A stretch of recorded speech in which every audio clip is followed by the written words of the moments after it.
Hello and welcome to the Golf Course Lawn Show. My name is Ron Henry and I'm here to help answer your lawn care questions. Now, if this is the first time you're joining us, welcome. Super happy to have you here. The way this works is really simple. On your screen, you will see a chat box, and in there you can enter your question, concern, comment of the day, and I work through them in the order that they come in. Now, sometimes I have the answer, sometimes I do not, but either way, we have an awesome time talking about lawn care and sometimes life. Guys, we are in the season of spring lawn care projects. I mean, I just got my first big project for this season done. It's still a work in progress, but the big heavy lifting was done. So I'm going to share some pictures, some thoughts about that experience with you guys tonight. And yeah, so tonight, really, anything you guys have as far as questions regarding to like top dressing or controlling weeds in your lawn or just whatever you have going on as far as your plans for the season, feel free to share them. Because that's what I really want to spend a lot of time talking about tonight. We got some really good pictures from folks. Some people got some new equipment, which is kind of cool. So we'll show that off. And yeah, should be a great time. Overall, the way this works is YouTube is the platform where you're going to see most of the content. So when you see pictures and videos shared, the best experience is going to be either on Twitter or on YouTube. But you can also get the stream on Instagram and also Facebook as well. So whichever way works best for you, feel free to participate. The way I've got the software set up, regardless of which platform you're on, I should get it and should be able to help respond. So feel free to be part of the show in using the platform that best works for you. All right, guys. So as you guys may have heard, this past like 2 days ago, I did the renovation on the front lawn, moving from Bermuda to Zoysia. Not necessarily I did it; I had a service do it. And overall, it was a ton of work. It was a bit painful to watch the old Bermuda lawn get chopped up and scraped off, but off to bigger and better things. So Again, I'll share some pictures of that here in a little bit, but let's get into what you guys really care about, which is the questions I'm sure you have. So first of all, we have Mr. Cedric G coming in saying, wow, Big Ron, I see you are moving to the dark side. Bermuda is the true living king. Turfs up, fert down, stripe action forever. Bermuda is the king, man. I got to hand it to you. You know, on that note, Cedric, I knew this was going to come up. I knew some folks were going to be like, oh, what's up with the front, with the back lawn? You don't care about Bermuda anymore?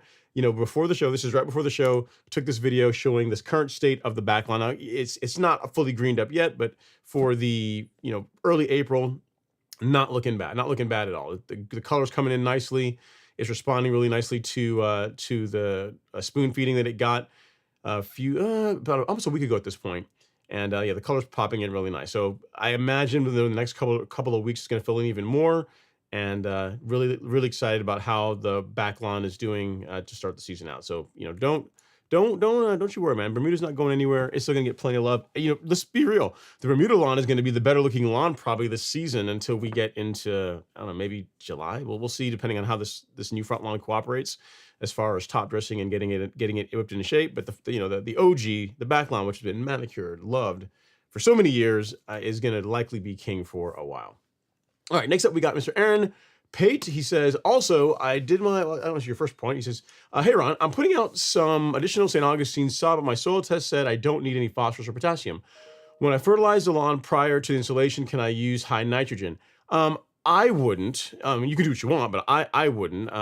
If you want to use a complete fertilizer, something with a little bit of the macros, so your nitrogen, phosphorus, potassium, again, even a light amount, a small amount is going to help with rooting. If you say you have adequate levels of phosphorus and you don't want to apply that, I would at least use a fertilizer with nitrogen and potassium.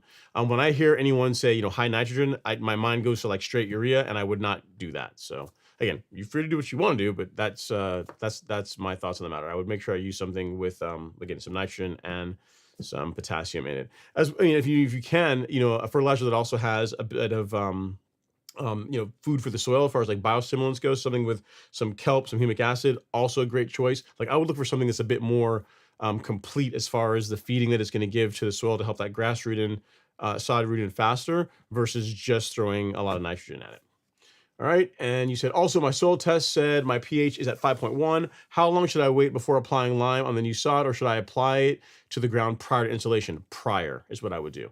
So yeah, given that you have bare ground is what it sounds like, I absolutely would do. You say 5.1, probably 30 to 40 pounds per thousand. It's going to take quite a bit to move that up. So 30 pounds to 40 pounds per thousand on the lime, and if you can till it in, that would be ideal, because again, it sounds like you got bare dirt. That's going to help integrate it into the soil and help it react a bit faster to help get that pH up. And yeah, I would absolutely do that prior to you putting the sod in. So great question, Aaron. Best of luck on the sodding project. Sounds like a whole lot of fun.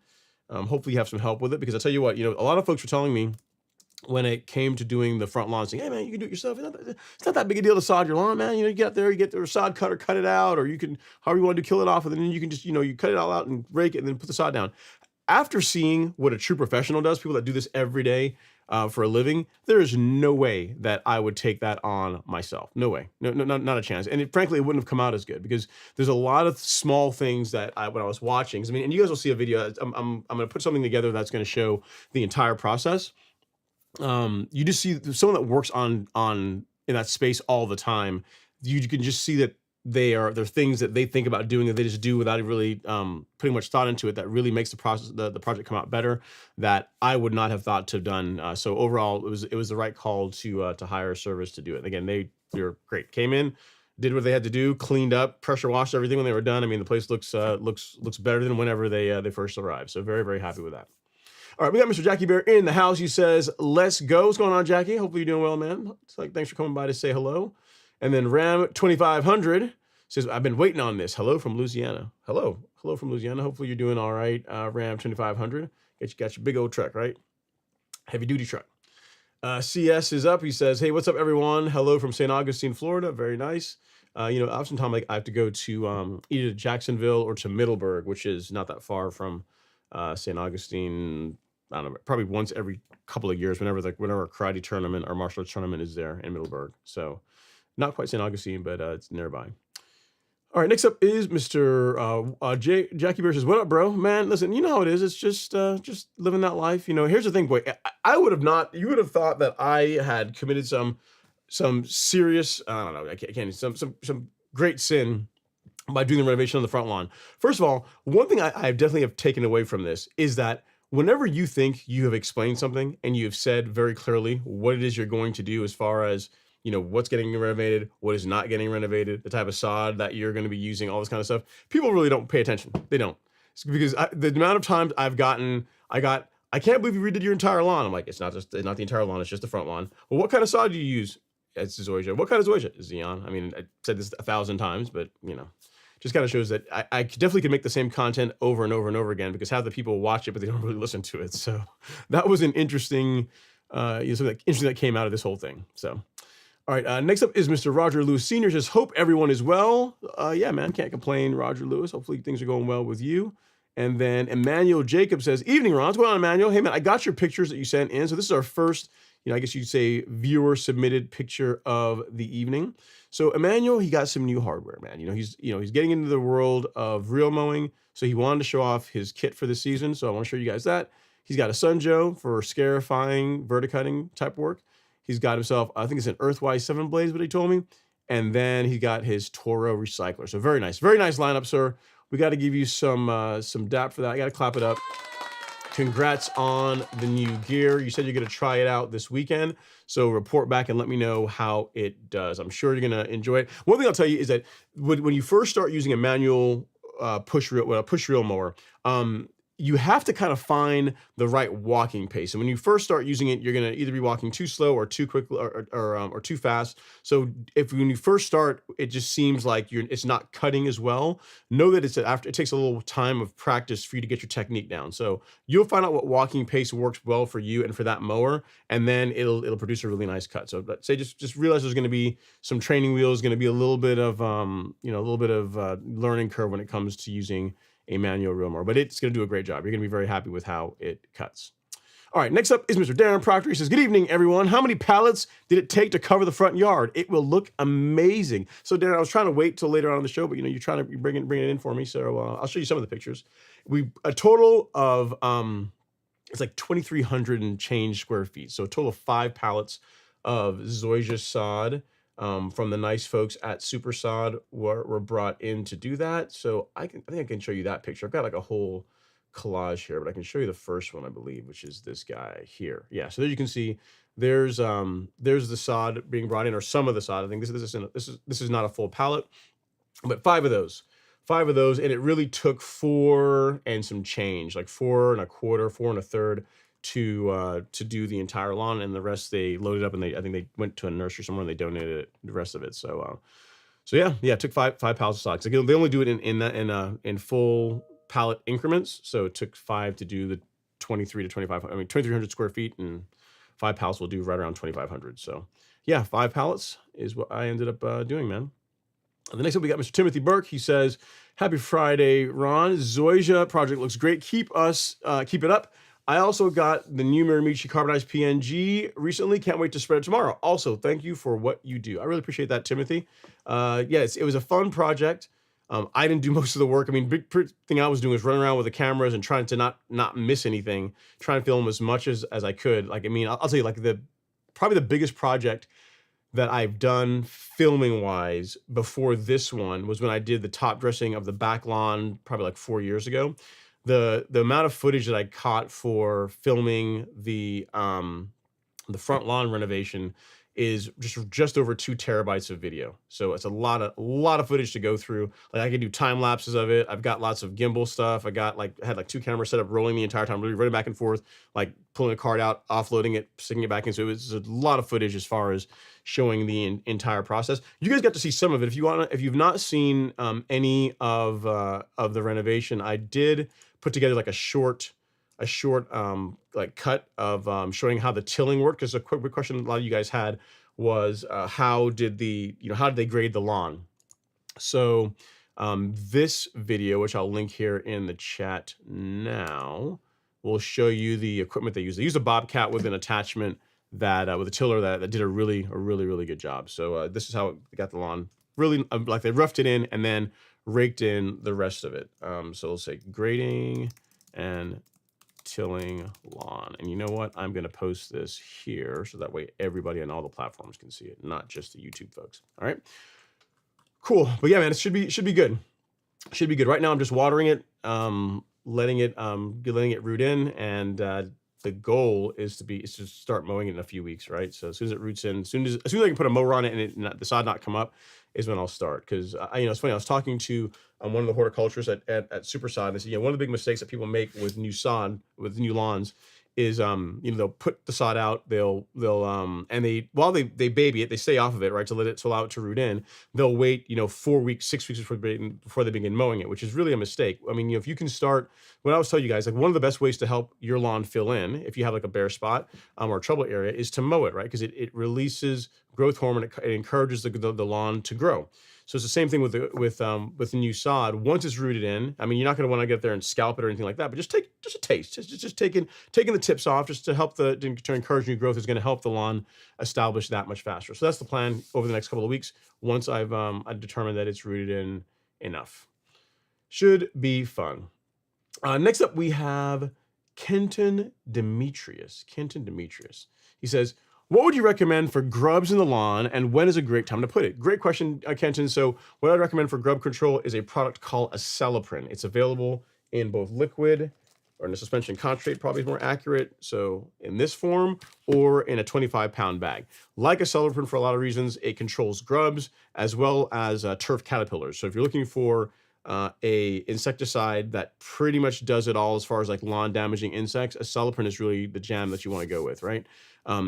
Pretty long residual, so you'd apply it now and then again in late July, early August, and that's really going to cover you for the year. So this is what I use on my lawn, Acelepryn. This time around, I use Acelepryn G, the granular, but the liquid will work just as well too. As far as coverage, both of them cover around the same thing, around 22,000 square feet. But that's what I would go with. So you go to the golf course lawn store, you go to shop, and fungicide, insecticide, you will see Acelepryn available as a granular or as a liquid. Either one will work well. It's really, really your jam. I mean, whichever is easier for you. Some folks like the liquid because it's you have more control over the application rate, and if they're applying other stuff, they can mix and do it all at the same time. Some folks like the granular because it is easier, right? All you need is just a spreader, set it properly, apply it, water it in, and you are done. So either one of these will work well. I'll give you a link here to where you can pick that up, Kenton. And that's what I recommend. Now is the time of year to get your grub control out. I absolutely would recommend that. So let's see here. I'll do grub. What did I miss here? Grub control. And there we go. All right. And you know what? I'll actually make the pinned comment. I'm sure other folks are going to have this as well too. All right. So if that helps, sir, that is what I would go with. And if you need anything else, do let me know. Great product. Okay. Next up, we have Alan Coleman Jr. He says, heading out to throw down some Pillar SC and Acelepryn, live stream and spraying liquids. Perfect Friday evening. I like it, man. I like it. So you got the earbuds in and you're out there working the lawn. It's funny. I had this time of year, I answer a lot of the phone calls in the store, and I had someone call. They had a question about a product they had purchased, and I missed the phone call, so I called them back, and they're out mowing the lawn. I was like, man, you know what? You're doing the Lord's work. I like it. You're out there doing the thing. I'll never be mad at a man that is out there mowing his lawn. Whenever I call back, so I know that person's gonna be successful. So it was really kind of cool. Kind of cool to see that people are actually listening to what I always say is one of the most important things to do, right? Regular mowing. All right, next up is Brian Baldino. He says, is it better to go with a fast release fertilizer for the first application for the spring? My soil test says slow release urea. Here's the thing, I don't really like, personally, I'm not a huge fan of fast release fertilizer or strictly fast release fertilizer really at any point in the season. So I like blends. So fertilizer that has a combination of slow release nitrogen and fast release, I think that's, you get the best of both worlds in the sense that you get the color response, the faster green up from the portion of the fertilizer that is fast release, and then that slow release for more extended feeding. you're less likely to run into potential thatch issues by versus using like fast release fertilizer all the time. You are less likely to burn the lawn. You're less likely to create conditions where disease can become a problem. So I'm just not a huge fan of using just straight urea or strictly fast release fertilizers. Again, I mean, I'm not necessarily even in the minority on that, but I mean, there are people that love just using straight urea and it works well for them. But I think for most people, they're better served either using a blended product that has a combination of fast and slow release nitrogen. Your soil test says to use slow release urea. I would do what your soil test says. I would not get out there in the beginning of the season and, I know at the beginning of the season, everyone wants their lawn to green up really quickly and they're thinking, I'm going to throw a ton of N at it and try and push a lot of growth. And that's a great way to create conditions where you end up with large patch in your lawn. So I would not do that. I would use a blended fertilizer, something with a percentage of fast release nitrogen and a slow release component, and your lawn will green up just fine. That is what I would do, Brian. So hopefully that helps. I would follow your soil test results. I completely agree with what they're saying. I would not get out there and send it, pound and a half of nitrogen, let it go, let it eat, baby. No, I wouldn't follow that. I wouldn't do that. All right. Next up is Devin. He's in the live stream. He says, this will be an epic turf talk. So cool to see you do a full renovation. Watching what you did is a real golf course. Reno had lots of projects like that done on the course. It was fun watching yours. Yeah, man. So there's so much footage. I'll show you guys some clips. So one of the questions that folks had was, how did I get the sod out, right? How did they get the sod out? I didn't do it. I paid the bill, but they do the work. And some people said, sod cutter, and what they use is just the Bobcat just to scrape it out. They scraped out probably the top four inches, maybe a little bit more of the sod to get as much of the sod and root out. You can see that happening. I think I've got a picture of it here somewhere. Let me go through the many that I have. Here we go. So this is them scraping out the sod. You can see, oh, it hurts. Oh, I can't, you know what? I'm going to let you guys watch it by yourself. It's so painful. Oh, it hurts. But there you go. You see the Bobcat on there, and it's literally just digging it out, just making a pass and scraping my beautiful Bermuda grass out of the lawn. And they did that back and forth until it was all gone. So the question one of you guys had, and it's actually not one of you, many of you had this comment, was that they scraped the Bermuda out, they took some of all that beautiful, rich soil that you'd built up over the years between all the top dressing and carbonized PM that you'd put down and whatnot. Like, what are you gonna do to restore it? And you know what? You guys thought about that. Guys. It's a method to my madness. So as part of the renovation project, when all the sod was scraped out and some of the upper layer of the soil is along with it to try to get as much of the root out, we went with 3 bags of Super Sods compost. You can actually see it rolling up right here. So you guys haven't seen this yet. This is the first time you guys are seeing this footage. But we used not 1, not 2, but 3 bags, because when it comes to adding some compost to a lawn that was just gone through some abuse, 1 bag is good, 2 bags is better, 3 bags is even better than 2. So that's what we ended up with. That's the amount of compost that went into the lawn, and that was. And again, you'll see this in the video that I'm putting together. But that was literally spread. They would take the bag, they'd walk it there with the Bobcat. And cut the bag and like drop 3 piles, and they just took it and worked it in with the shovel. So they threw it and distributed it all throughout the lawn, and then tilled it in with the tilling attachment, the one in that video I just linked to you guys. So pretty much this material was spread fairly evenly all throughout the entire lawn. So really rich, foundation for the new grass to root into, which is pretty awesome. But yeah, we can do some show and tell. We can show you guys what else happened as far as that goes. So you already saw the sod being taken out, being scraped out. The next thing was, let's see, the renovation. So we saw the sod being delivered or being moved up. You can see here how they're beginning to work. The vanity strip is what they started with. So that was pretty much done first. And then you can see they start laying it on the lawn. What's nice about this, if you pay attention, you can really see how nice the grade is. That's probably the thing I am most happy about, because when I spoke to the to Daniel, the owner of the company, I said one of the things that I absolutely dislike about my front lawn, which I know you guys probably don't even notice it, is the grade of it. Like there's like a hump in the middle, and it's the way it's almost shaped almost shaped almost like a mild bowl, like the way it was before, and I want it to be flat. I want it to be like truly flat. So you know, we walked out there. I said, yeah, like we can make the, you know, we can make the fall off towards the back, like right here, and they did exactly that. They got there and they graded exactly the way I wanted it. Which is pretty cool. I see someone who says there's no super chat link. Yeah, so still don't have my AdSense back, John. So if you want to contribute to the live stream, I've got a Cash App link here that you can use if you want to contribute to the show. I know it's not the same as super chat. You don't get to see your name in likes, but if you do it and then you let me know, hey, I gave a Cash App, then I'll put your name up there if you want me to do that. I can absolutely do that. But yeah, there's currently no super chat. All right, so going back to the renovation, the thing that I, again, really happy with was the way they graded it, right? Overall, very nice with the grade, very smooth.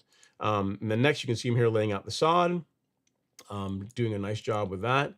Nice shot here again, just showing from the side, because I'm never gonna get to see that. Well, I say never, but unlikely to be able to see the lawn like this anytime soon in the near future. So I just really want to get this side shot to really show how nice and flat and that the grading work was. Again, really happy with that. So the way that this was achieved is, again, it was done with the Bobcat to initially to rough it in, to till it in, and then they got out there with rakes and raked it to create the slope that I wanted. And then the morning before the sod went in, I handed over my trusty leveling rake to them, and they went over the entire thing with my leveling rake to kind of, you know, to kind of grade it in and get any little low spots or high spots and knock those down ahead of time. Just trying to create less work for myself when it comes to top dressing at some point here in the near future.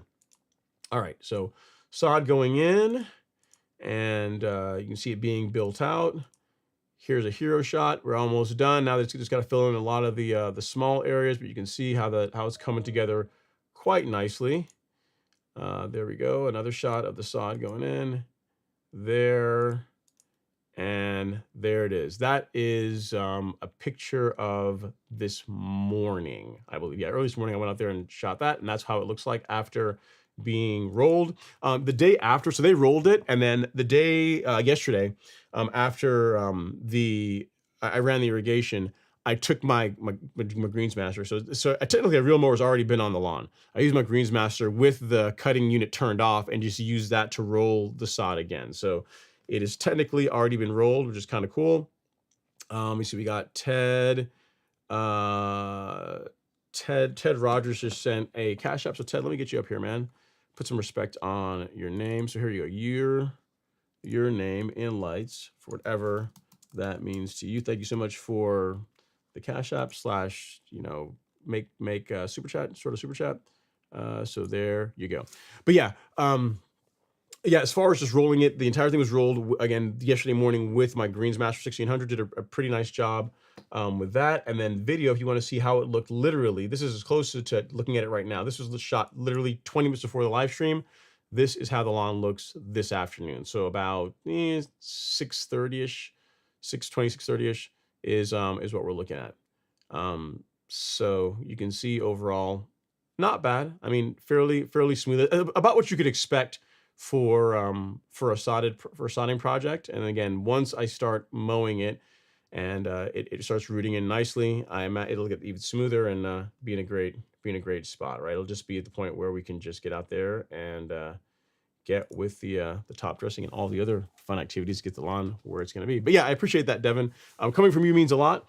And again, try to do it as good as I possibly could. And that was the thing. I went through got a lot of different quotes, and pretty much I had to find someone that was good. One, with me be okay with me filming it, and then two, be okay with, like, you know, I mean, just dealing with me, right? Because just being, because I'm really picky, so I'm like, look, man, even if what the price of it doesn't matter as much as it being right, because I want it to be the way I want it to be, and they nailed it. You know, overall, just really happy with how it came together. Didn't damage any sprinkler heads, so that's good.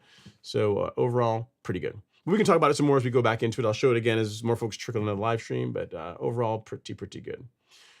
All right, next up is Good Man's Journey. He says, how do you get rid of the sticks and hard materials from compost after top dressing and overseeding? Yeah, so our leveling rake is great for that. So I don't have a picture of mine here, but if you look in this video, you'll see me using a leveling rake, and even if you just take it and just lay it on the lawn and just drag, it tends to do a pretty good job catching a lot of the very light material. So like twigs, bark, sticks, things like that. It does a really good job picking that up. So that's what I would use Good Man's Journey. Really, the best answer is pay a bit more if you can for material that is screened, that doesn't have all that garbage in it, because depending on what kind of material you go with, you could have 20-30% of it is stuff that you just really don't even want in the lawn. So I would say if you can get a quality leveling mix or a quality compost, like the stuff that I use in the front lawn, like from Supersod, was excellent. There was nothing in it, no trash in it at all, which is really nice. But if you can get like a screened leveling mix or a screened compost, is really what you're going to want to go with for best results when it comes to any of that type of work. And the leveling rake I'm referring to is this. So it's actually the thumbnail of this video. So if you look here at Good Man's Journey, you can see what I'm talking about. That's what I would use. It makes pretty easy work of getting trash out of the lawn, and also has the benefit of, if you are overseeding, helping improve that seed to soil contact. Like a leveling rake is a great, nice, lightweighted to do that. So hopefully that helps her. Great question. Again, if you need anything else, definitely let me know. But yeah, you will not be sad that you invested in a good leveling rake. There's other uses for them too, right? So if you ever have say you don't bag your clippings, right? So you allow a lot of clippings to fall on the lawn and you get heavy rain, you get like all those clumps and lines throughout the lawn where the grass kind of clumps up. Like a leveling rake is really good for knocking those down and just kind of like, taking and just kind of distributing them really, really evenly. So there's lots of uses for it. If you buy a quality one, you're never really going to get rid of it. Then the good ones really don't tend to break. So hopefully that helps. All right, John Williams is up next. He's doing a soil test that I ordered here pretty soon. Then I'm having the sprinkler irrigation system installed. Do you know any good companies in Savannah, Georgia, or how do you find some? Any tips? No, I don't know anyone in Savannah. The thing I would say is the questions you'd want to ask for someone that's going to be doing your irrigation is, what method do they use for putting the pipes in? Do they trench, or do they do like what Alex had done, where they use like a ditch witch to kind of drag the lines in? They both have their merits. Using like trenching, some folks say you have a bit more control over the depth of the heads, and just overall it can be better because the feed pipes are a little bit more better protected because they tend to be deeper. But it's also a lot more disruptive. So what I would say as far as picking one out, just look at reviews. Ask them. Anyone that's good would be fine with, if you wanted to be in touch with one of their customers or ask someone that's done work for them before, giving you, being a reference, that would be important, because it's a big deal, right? I mean, they're going to be out there. They're going to make a big mess of your lawn, and the good ones will minimize injury to your lawn as in the process. So yeah, I don't have any other tips for you other than that. Find out what kind of controller they're going to be installing. Pretty much all of them now have the ability to use some kind of a phone app. You're going to want that.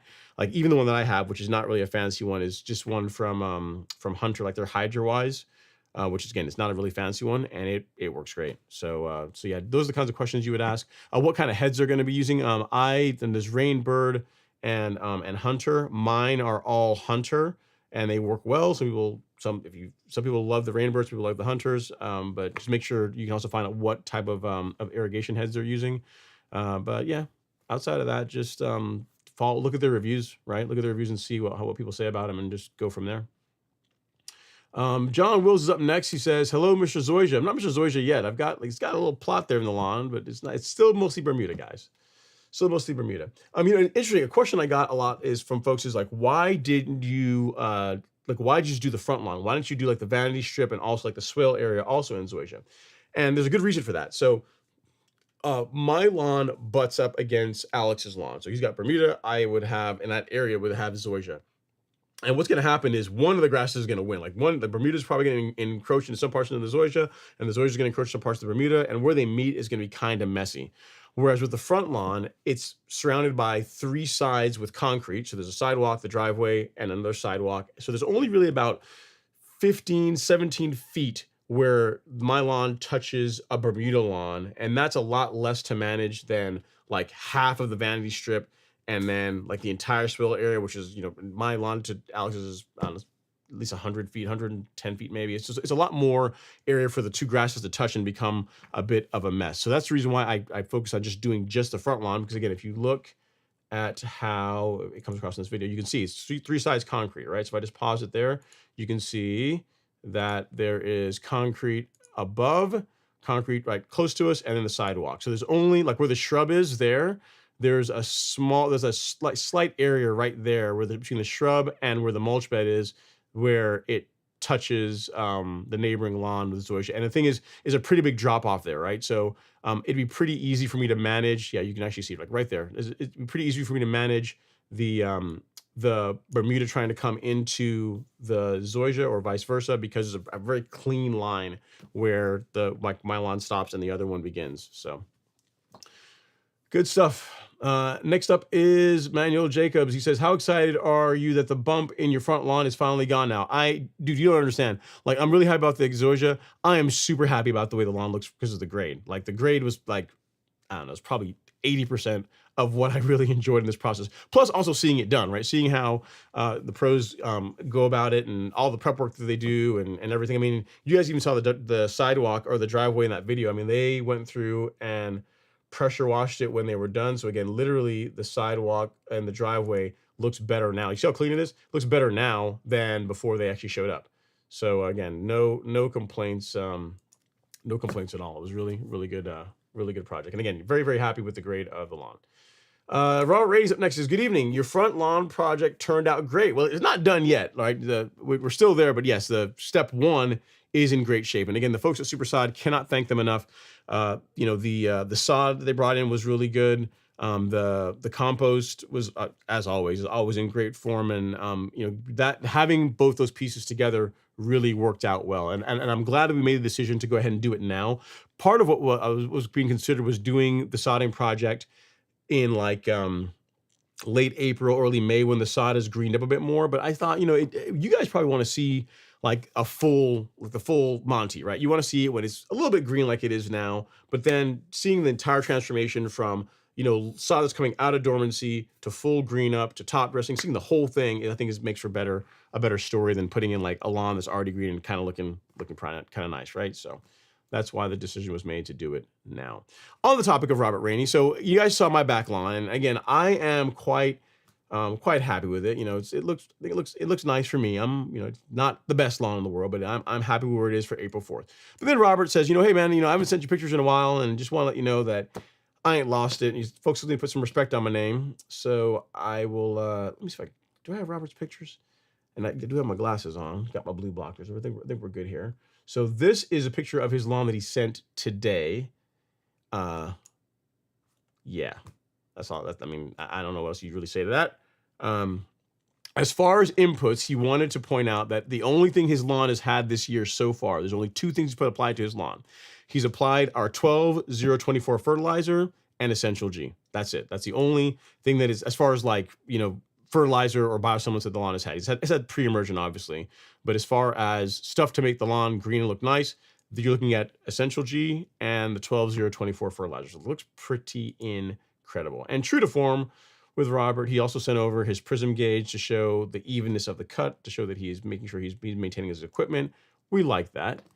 Looks like right now he is at, what you're at, 5/16, just over 3/8. So I mean, it's tight, man. You can see the cut all the way across, looking really good, nice and tight. Lawn looks great. I look at the tip. I did look at the grass tips. I even like zoomed in when I got these pictures, Robert, and the grass tips, they pass the test. I can tell your equipment is in good shape, and overall, I mean, the lawn looks incredible. And here's the thing, that's April. Bermuda hasn't even really got going yet. May is when Bermuda really looks good. So if it's looking like that now, man, I don't know. Pretty crazy. We have to charge folks to even see pictures of it, man. Robert, it looks insane. So great work. All the work you've done over the years obviously adds up. Starting out with Essential G and also the 12-0-24 definitely doesn't help. And the pictures kind of speak for themselves. So great work. Keep going. Okay, next up is Ant Live. He says, hey, Ron, even though a month ago I put down my prodiamine, Certainty, and Celsius, can I spot treat some spots with Celsius and Certainty now, or is it too early? Okay, so you applied your prodiamine.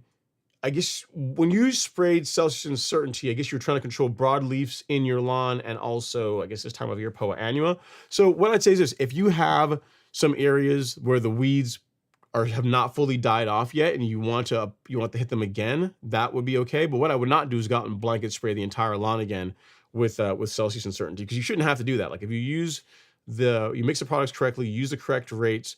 Like the majority of the weeds should really have been taken out by that. So again, you got some weeds that are a little more stubborn and they need a little extra love tap. In that case, you can go ahead and follow up. But as long as all you're doing is spot spraying, I don't have a problem with it.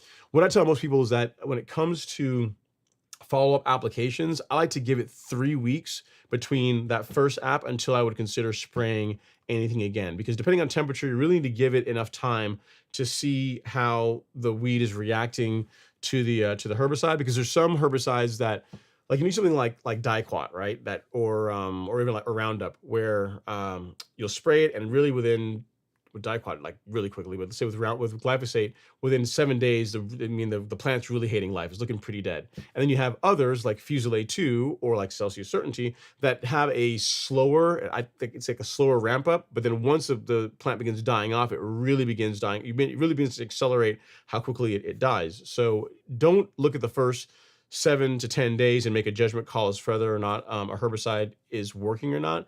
Temperature, which affects the rate of growth of the plant, also has a factor, also bears into this as well.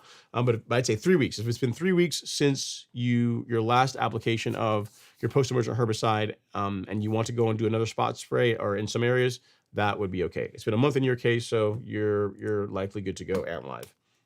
What I tell you is make sure you are using surfactant, make sure you're using the herbicides at the correct rate for the weed you're trying to control, and then you should get a great result. All right. Hopefully that helps. All right, guys, so let me share some more pictures here we got from folks in the live stream that they sent in beforehand. So Andre Taylor was getting ready. He's getting all kitted out for this year. He picked up, he was in the market for a reel mower, so he got a reel mower, and he also wanted to show his sidekicks. So he got a Revolution 26 looking sharp, pun intended, along with a bag carbonized PNG and our 14714 fertilizer. That's like a match made in heaven if I ever saw one. So great work, sir. Looking really, really solid. Keep going. And then you guys remember Andrew from, I don't know, probably a month ago at this point, where he was doing a renovation project with Bermuda. I forget what, was it Monaco? I forget exactly what cultivar of Bermuda he was using. But he just wanted to show how it was going in. So you can see where he started out. Bare dirt. Again, really good job on the prep work. And then, again, another angle of that. And this is how it looks as of today. So you can see it's growing in quite nicely. Overall looking growing in quite good. And that's what's one of the questions you guys also have. They said, you did your entire lawn, why didn't you just grow it from grass seed? 2 reasons. One, it's a slope, and then second, I'm not that patient. And what you see here with Andrew, look, he did a great job preparing it, and look how it's growing in. A lot of folks will think that they'll go out and do grass seed and then it all grows in evenly all across the board, and that's just not the case. You see, in his case, you've got some areas that are growing in really nice, some areas that are lagging behind, and that's just the way it's going to be. And with Zoysia, I mean, we'd be looking at this all season. Like I'd like put the seed out and say, okay, guys, I'm not going to film the front lawn until next year. And that's pretty much what we'll be looking at, given how slow Zoysia grows. And also, again, big thing, given that it's a slope, it's just going to be, you're just asking for it, man. As far as keeping grass seed in place on a sloped lawn, it's just too much headache. So sod is the way to go. I'm really happy that I went with Xeon. Again, it's a good alternative to L1F, to Trinity, which is what I really wanted, but I couldn't get it.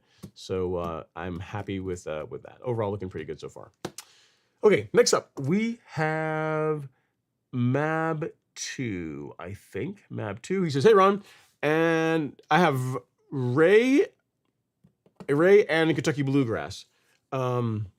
Rye. You have rye. I have rye and Kentucky Bluegrass. Going to be my first year reel mowing.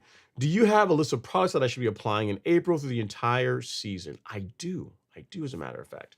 So if you go to the Golf Course Lawn Store, if you go to resources and our lawn care schedule, and you scroll down to monthly application calendar, this we've got, first of all, like a little infographic for warm season lawns, one for cool season lawns, and then really from February all the way through November, it lets you know like what products I'd be applying, what practices I'd be doing. So like, for example, we're in April now. big thing is keep up with your mowing, consistent mowing. If you want to core aerate your lawn, now's a great time to do it. If you want to overseed your lawn, again, this is for cool season lawns, now's a great time to do it.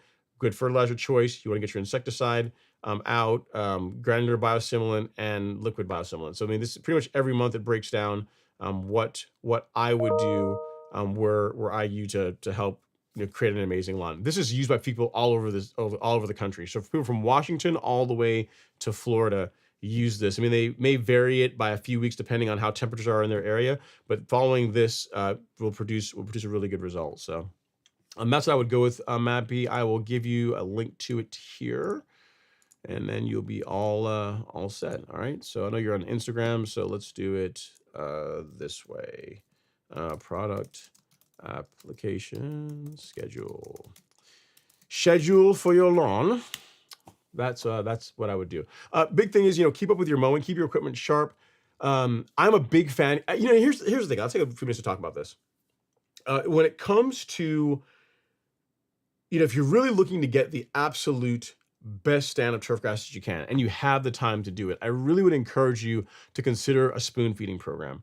So do a combination of granular fertilizer once per month at relatively low rates, and then liquids every couple of weeks.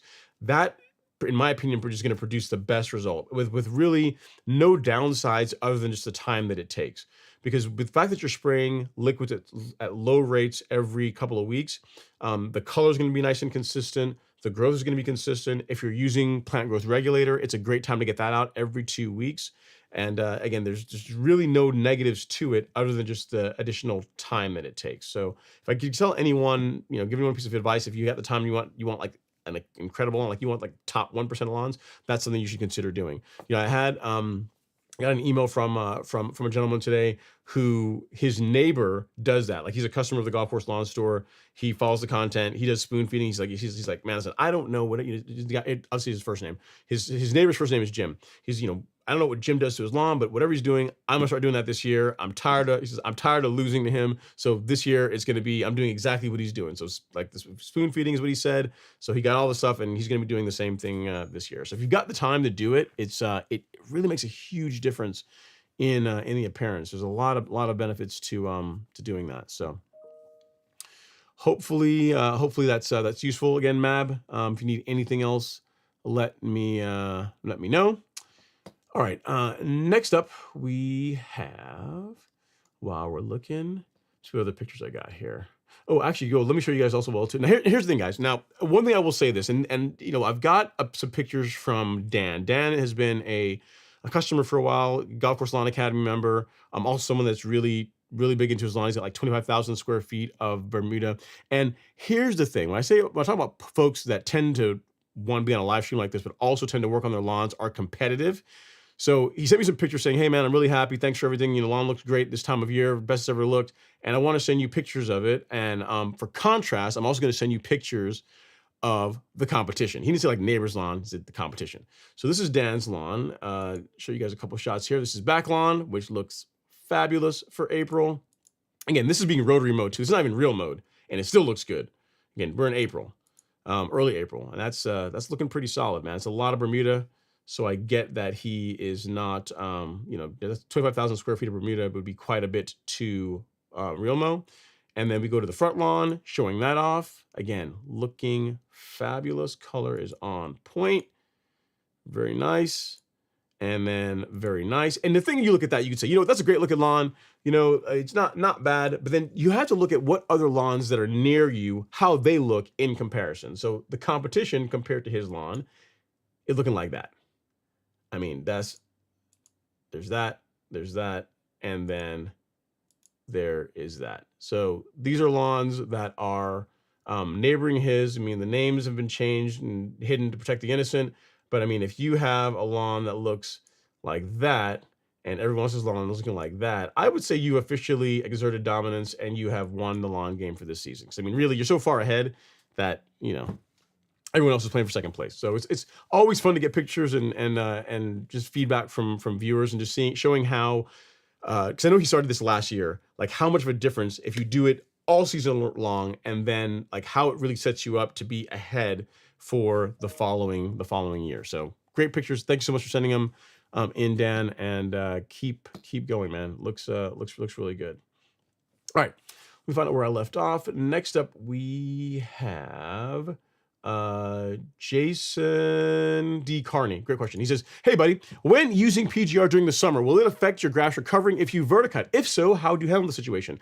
I mean, anything that you do as far as growth regulator, anything you do to help to slow down how quickly the lawn grows, like vertically, like that slows down stem growth. Depending on how aggressive you are with verticutting or top dressing or any other cultural practice, yeah, it can slow down recovery. What I can tell you is if you verticut lightly, which is what I recommend, it doesn't really make a material difference. It's really not that big a deal. When it comes to top dressing, even though you didn't ask about this, every video you guys have seen of me top dressing my lawn in the last 4.5, 5 years, it's been under regulation when I did it every time. So does it add a few days, maybe a week to recovery? Maybe, but it's not like a huge thing, especially if you're top dressing the way that I recommend, which is going light. If you're verticutting the way that I recommend, which is going light, you're not gonna, PGR is not gonna negatively affect the ability for your lawn to recover to where you're not be able to get out there and use it. Last year, I did, I think I've got a short on this. Let's see if I can find it while I'm chatting with you guys. That showed like I think it was in May when I verticut, and showing how the lawn looks afterwards. And then, you really, this is probably not going to work because there's so many videos that I have. Yeah, there's 36 videos that are shorts that have verticut in them. So this is going to be a challenge to find it. But there's, maybe I may have gotten lucky. No, I didn't. But the long and short of it is done correctly at and not too aggressively. You shouldn't really negatively affect how quickly the lawn is able to recover from those types of practices. Oh, I lied. There's not 36. There's 703 shorts that have the term verticutting in them. So obviously something that I talk about a whole lot. Let me see if I can find. Yeah, we're still. Yeah, you go back and look at some of my older content, man. There is, what, the best video I can show you, I'll actually send this to you. I know exactly what I can send to you, is a live stream that I did in 2023 on Memorial Day weekend where I verticut, turf raked, and then mowed the lawn. And I showed how aggressively I set up the verticutter and how aggressively I set up the turf rake. And you can actually see how the lawn changes in between each time. And it looks better. As I keep doing this, it looks better and better as I do it, not necessarily worse. So what I tell you, Jason, is as long as you're not being too aggressive, you should be just fine. Verticutting live stream, I guess is what we'll call it. All right. So hopefully that helps, sir. I'm not sure you're gonna be able to watch it on Instagram, but if you go to YouTube and just say Ron Henry, search for Ron Henry Memorial Day verticut, and that video will come up. It'll be like the thumbnail will have like all my equipment laid out on the patio. So just Ron Henry Memorial Day verticut, and that's that live stream will show up, and you can see what I'm talking about. But yeah, I use growth regulator. This is fun fact. This year, to play with it, I started earlier, and the lawn has been fine with it. But I will be once I start PGR, I will keep that all the way until September, late September, is when I'll tend to shut it down. So, middle of the summer, my lawn is still under regulation. All right. Okay, so next up is Devin. He says, also just aerated, double cut, verticut aggressive, borderline obliterated my front lawn, overseeded, and added granular goodies and top dress. Have some photos to share next time on the live. Nice. So you pretty much, you're getting your lawn. You're doing not necessarily the equivalent of like a scalp, but like you're doing like a good cleanup, getting the lawn reset for this season. Sounds like a plan. Yeah, man, we gotta get you on. You gotta let me know when you have some free time, and we'll be able to show the folks everything that you did. All right. Next up, we got Jimmy Miller. He says, Ron, looking to buy a new spreader this year, considering the Let's Go Pro Spiker or an Earthway. Can you lock the setting on a 2050? 20,000 square feet. Yeah. So the 2050, yes, it's like got like a thumb screw that you tighten down, and then it's pretty much locked in place. And yeah, so as far as being able to lock the setting, you can do that. And I mean, if you're super strong and you force the handle for the hopper For the gates or the hopper, yeah, I guess you could overcome it, but I mean, if you like set it properly and just cinch it down, it's not going to go anywhere. And you can go on and off of that pretty aggressively, and it really doesn't move. So I have never owned a Lesco or a Spiker. I like the Earthway. It's it's a smaller spreader than the other ones you mentioned. You said you got a bigger property, so maybe the 13-inch tires would be a better fit because the tires on the Earthway are smaller than 13 inches in diameter. You can't go wrong, man. Any of those are going to be good. Like pretty much any of those spreaders. The big thing the benefit you're going to have is for any granular products that you are using, you're going to be able to find a setting on the bag for all those spreaders. So it doesn't really matter. Whichever one fits your budget will work well. I'd say, Earthway I think is going to be the least expensive out of the three you listed. So just depends on you. Can't go wrong either way. All right, Brett May is up next. Says, Ron, I'm deciding between the Revolution 26 and the California Catalyst. Since it has a cartridge verticutter, are there any independent verticutters if I can go with the Rev? Not really, not great ones, not ones that have like a grass catcher to get all the debris that are not that you use on a residential lawn anyway. So that is a feather in the hat for the Catalyst. I know that Real Rollers is working on a standalone verticutter, but it's not here yet, right? And if I had to guess, it's probably not going to be here this season. If I had to guess. But yeah, it's really your call. I mean, if you want to go with the Catalyst because you really want the cartridge system and you want the verticutter, and more importantly, not only the verticutter, but having a catcher. Like the verticutting is one thing. Like getting you being able to verticut your lawn, not hard. Different ways to do that. But having all the debris going into a grass catcher that you can easily empty is a huge time saver. Like I verticut my lawn before getting the Owlet one time, where I had to then go out there and rake all the grass up. And I said, I'm never doing this again. Once was enough for me. So I really can't stress enough like how nice it is to have a grass catcher. And with the Catalyst, you are going to have that. So I guess it just depends on whether or not you want to do it this season. You really want to have it for this season, or if you're good for waiting for next year. I mean, you could buy the Catalyst. You could run it for this season. And then if you really like the Revolution better, you could sell it and go, it all depends on what you want to go with. But if you're looking for a way to verticut your lawn in the next 6 weeks, then the Catalyst is probably going to be your best choice, unless you want to go buy like an Owlet Evolution or something. But I wouldn't. For most people, I really wouldn't recommend it. So hope that helps, Brett. Here's the thing. I still have not seen a Catalyst in person. Like there's some folks in the academy that have it, and they have pretty decent things to say. I have never seen one in person to be able to tell you, yeah, it's what I like about it, what I don't like about it. I guess just look at the reviews. I'd say look at the reviews. If there's a Facebook group, which there probably is for most of these things, see if you can get in the Facebook group and ask the owners like what issues they've had, what things. Just tell them to be real with you. Like what do they like about it, what they not like about it, and just kind of decide from there. You know what I mean? In this day and age, it's really tough to find a bad reel mower. Like any of the new ones that are coming out now are all pretty good. It really just depends on what feature set's important to you. So either way, let me know if you get a picture of, if you get a Revolution, send me a picture of it. If you get a Catalyst, send me a picture of that too. We'll show everyone what you're working with. All right, next up is Diamond Shoddies. He says, anything on the market better than the T-Jet tip for the flow zone? I mean, I don't know. It depends on how you define better. T-Jet makes great spray tips. Like they're used across, not just for lawn care, they're used for ag, they're used for all. I would say they're the standard, but they're known for their spray nozzles and that they're being very accurate. So, not that I'm aware of. I've never had to actually look for anything, better per se, however you would define better. But yeah, the red spray tip, this one here, the red foliar spray tip has served me well, and their flood jet tip has also served me well. Maybe after a year or two or a bunch more than that, I don't think I've ever really replaced one of these. I guess they could wear, or they could be debris in them, or they could, you may have to change it, but they're like $5 or $6. So, I don't know of one better, but I've never actually looked to know, if there's anyone that's any better than the T-Jets. So if you do, let me know, Diamond Shotties. Let's see here. Good Man's Journey. He says, Ron, with your platform, how do you deal with the naysayers and the negative? Thanks you for all you do. Enjoy your content. Uh, how do you deal with the negative people?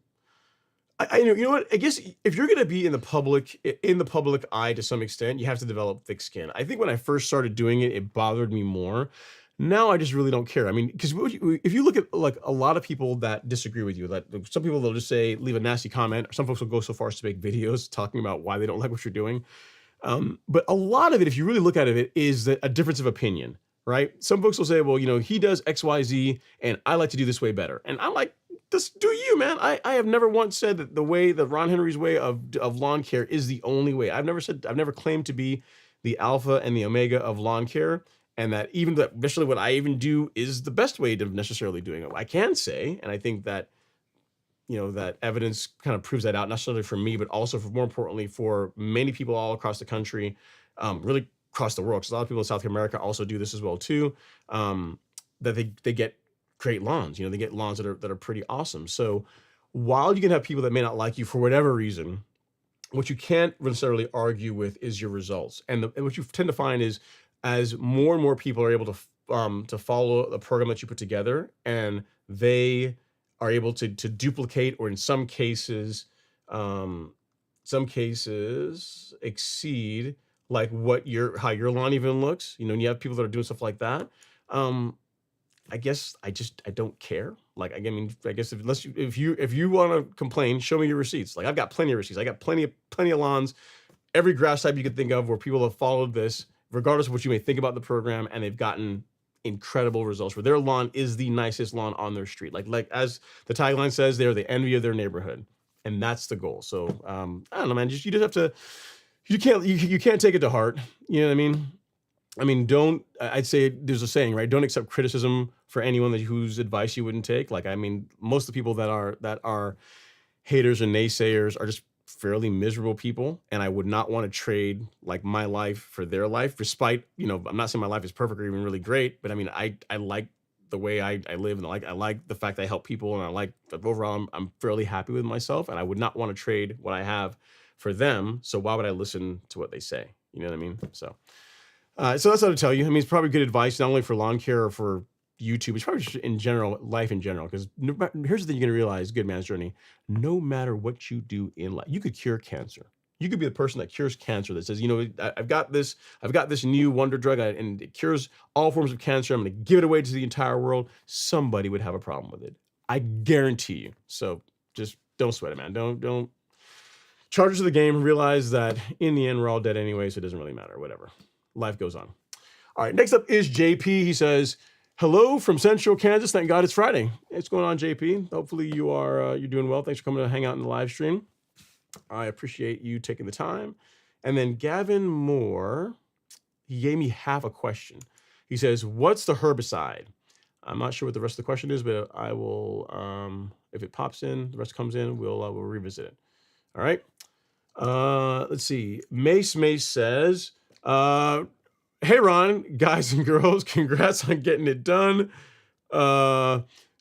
You listed products you'll be using every 2 weeks. Can they be used on cool season? And name the lawn rate you use. I guess soil test is a must. Which one? Thanks. Okay, so a lot in that comment, or that question. So rates, I have a video showing this, but what I'm doing for feeding in the middle of the season is I'm using our Release Zero carbon kit, which consists of Release Zero, which is a biostimulant from Renovation Green. Really what it does is it helps enhance uptake of anything else that you mix with it. Along with that, I'm using NutriKelp, which is a kelp product, helps the plant manage stress better, and then BioSpectrum, which is a plant microbial food. So I'll show you what I'm, let me go here really quick. I'm talking about this like you actually know what I'm referring to. Let's see if this will load, and we'll go here. Yep, so the carbon kit is 3 major parts, all right? So you've got Release Zero, NutriKelp, and BioSpectrum. There's a reason for each of these, is in that I spray liquid fertilizer along with Release Zero. Again, it helps that uptake. Kelp helps with managing the stress levels in the plant, helps increase that microbial activity. And then BioSpectrum, I added this, you know, many moons ago, when I sat down with Miramichi Green, and they opened their catalog, and they says, what do you want? What do you want to make as far as for your kit? And I said, you know, we should also put the microbial in there, the BioSpectrum in there. Big reason is like for one negative, I'd say, or one consideration is whenever you have highly maintained turf. So whether you're rotary mowing your lawn regularly, you're real mowing your lawn regularly, you're really pushing your grass to, you're cutting it tighter, is that you're injuring the turf more, which increases the likelihood that you can have problems with disease in the lawn, right? Despite your best efforts, if you're cutting the grass more, just increases the likelihood you're gonna have a disease problem. So the way to help counteract that is certain times of the year, May and June, in general, in the late spring, early summer time frame is a good time to get your preventative fungicide out, and then again in the fall to apply a preventative fungicide. So fungicide is really great at helping prevent or limiting pathogens or controlling pathogens that can cause disease in the plants. The negative to fungicides is they can be hard on the microbial activity, the beneficial bacteria and fungi that help the soil, the engine of the soil works. When you apply your fertilizer, when you apply compost, or when anything that you apply that needs to be broken down and then convert it into a nitrate so the plant can take it up, you're relying on these microscopic bugs in the soil to be able to do that. And fungicide is harmful for those. So the way to help restore that is using a product like BioSpectrum, which is why this is included in the carbon kit and is why I spray it every 2 weeks. Even though I only really apply fungicides in the month of May and June, and then not again until the fall, every time I spray liquid fertilizers and growth regulator on my lawn, some of this also goes in the tank. So as far as application rates for these, it's really easy. So it's 3 ounces per thousand, 3 ounces per thousand, and then if you are spraying 4,000 square feet, so you got a 4-gallon backpack sprayer, 1 tablespoon, like one of the little plastic spoons, one of those, full of, 1 level spoon of BioSpectrum in 4 gallons of water will cover 4,000 square feet. So with this guy, it's 3 ounces per thousand, 3 ounces per thousand, and then a spoon, right? So if you're doing again, a 4-gallon backpack sprayer, you would end up using 12 ounces of the Release Zero, 12 ounces of the NutriKelp, and again, a spoon of BioSpectrum. So that takes care of our liquid biostimulants. For the fertilizer, which you probably saw in that video that I did, I'm using our golf course lawn 22-3 fertilizer and the micronutrients. So for this guy, the rate is 6 ounces per thousand. So this is got your nitrogen, a little bit of phosphorus, a little bit of potassium, some kelp, some humic acid, a bit of micronutrients, your iron, zinc. I think there's some molybdenum in this as well. I forget all of them. There's like 3 of them in here. Magnesium, yeah. So it's got a bit of everything. And I spray this every 2 weeks whenever I am spraying my growth regulator. So this goes in at 6 ounces per thousand, so a total of 24 ounces of the 22-3 fertilizer goes in 4 gallons of water. But yeah, it's I've got a video that actually shows this that I did a couple weeks ago that I'll link for you, Mace, that you can just go watch that. I literally talk exactly like what the rate I use for each of those products, and it's really not difficult. The nice thing about those the liquids that I use is that they're designed for foliar uptake. So when you mix your growth regulator along with it, you spray it and then go on with your day. You don't have to water it in or anything like that. You just spray and you're done. The nice thing about it is because we're spraying at relatively low rates, the chances of you burning the lawn slim to, I mean, I say slim to none. I've never burnt my lawn using that concoction, even in the middle of the summer. And you get nice, even color and growth throughout the season. So that's why I really like it. And not just me, lots of other folks do the same thing too, and they get spectacular results.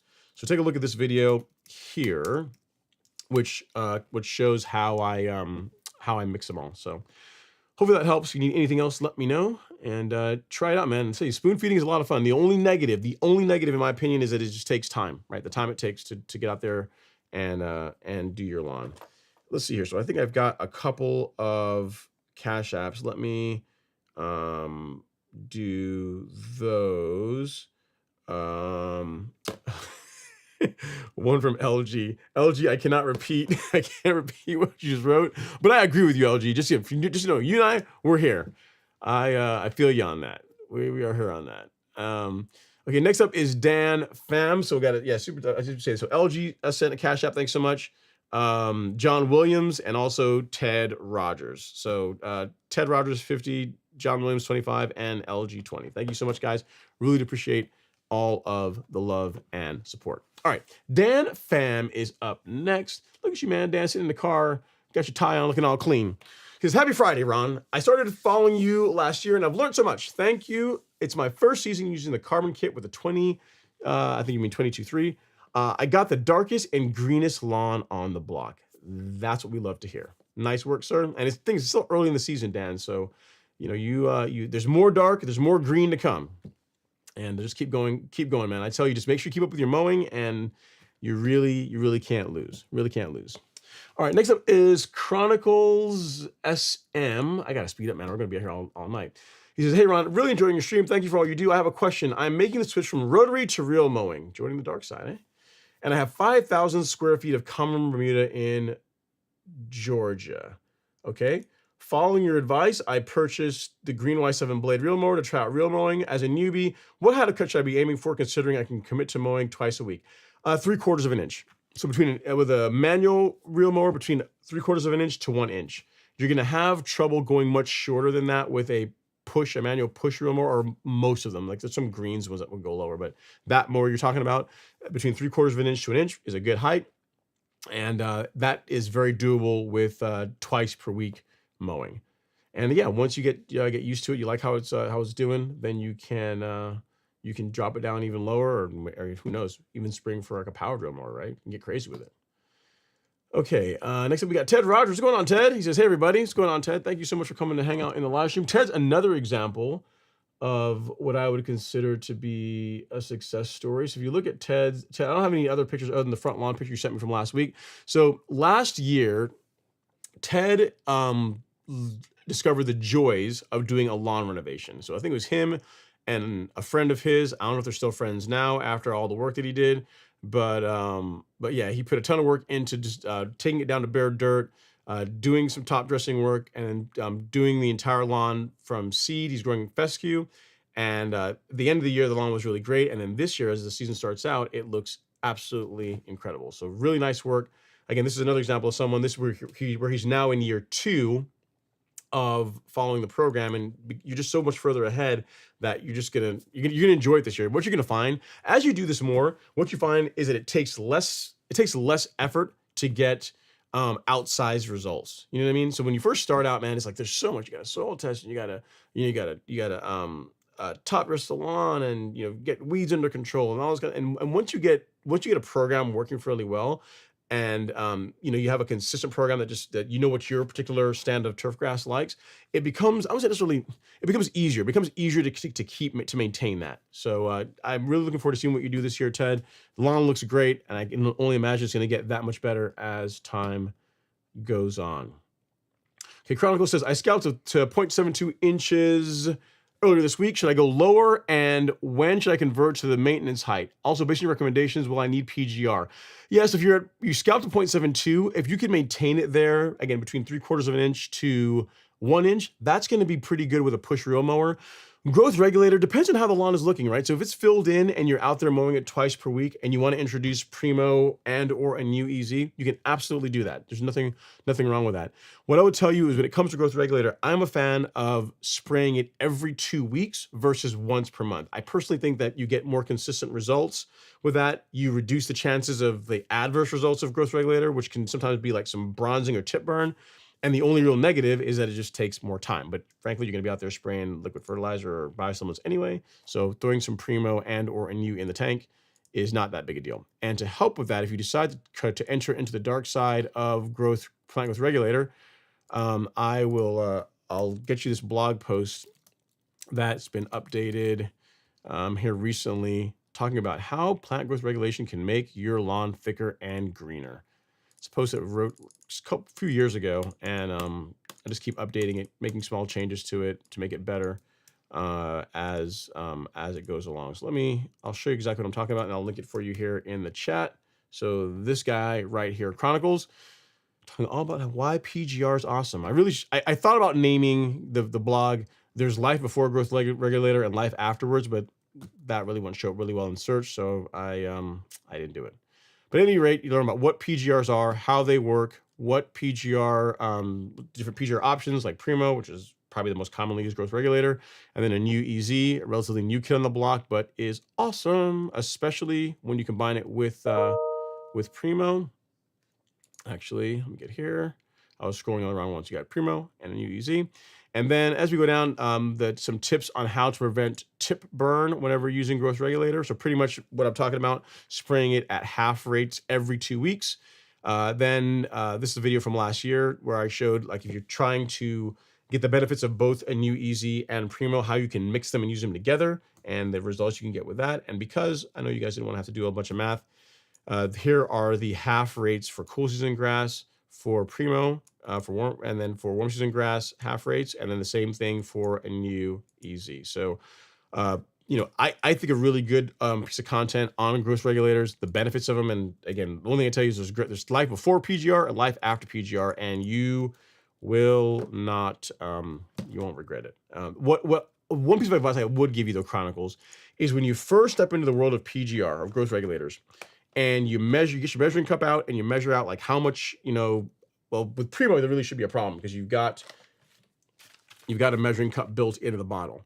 But when you look at like something like a new EZ or you're using some other product, you're going to be shocked at how little it takes. And what I'm going to tell you is when you measure it out and it looks like there's only a little amount in that measuring cup, do not feel the need to add more. You can look at that little tiny amount of growth regulator and say, there's no way that little amount can really do anything to all of this grass. But resist the urge, for the love of everything holy and green, resist the urge to say, you know what, I'm gonna go a little heavier pour. Don't do it. Just stick to the rates. If you go too, like, growth regulator is really one of those things, if you go too heavy with it, you are gonna get yellowing, bronzing, just all the stuff that you really can just avoid. And there's really just no upside to overdoing it. So stick to the rates is what I would tell you. For the love of everything holy and green, just don't exceed the rates for using PGR. So this is a PGR blog post. Read that if you want. And then like I said, that will be a good tool for you, especially as we get further into the season. Right now, not strictly necessary. You can if you want, but when you get into like May, June, growth regulator is going to be more important. I do like to have it in the plant at the latest starting in May, so that the grass gets used to it before you get into the hotter times of the year when the grass really begins growing more aggressively. So hope that helps. Check out the blog post. If you have any other questions, let me know. All right. Next up is Jay Brooks. He says, hey, Ron, I had brought a house last year and I have some centipede mix in our Bermuda. We pulled it out, left us with a small to medium sized bare spots. Other than plugging, what are my options? Plugging is really going to be your best option because if you get sod and unless you're absolutely sure which cultivar Bermuda you have, and if you see you got Tifway 419, not all Tifway 419 is the same, unfortunately. So if you get a piece of sod, you may find that it looks slightly different, the color slightly different, and then you really can't get rid of it.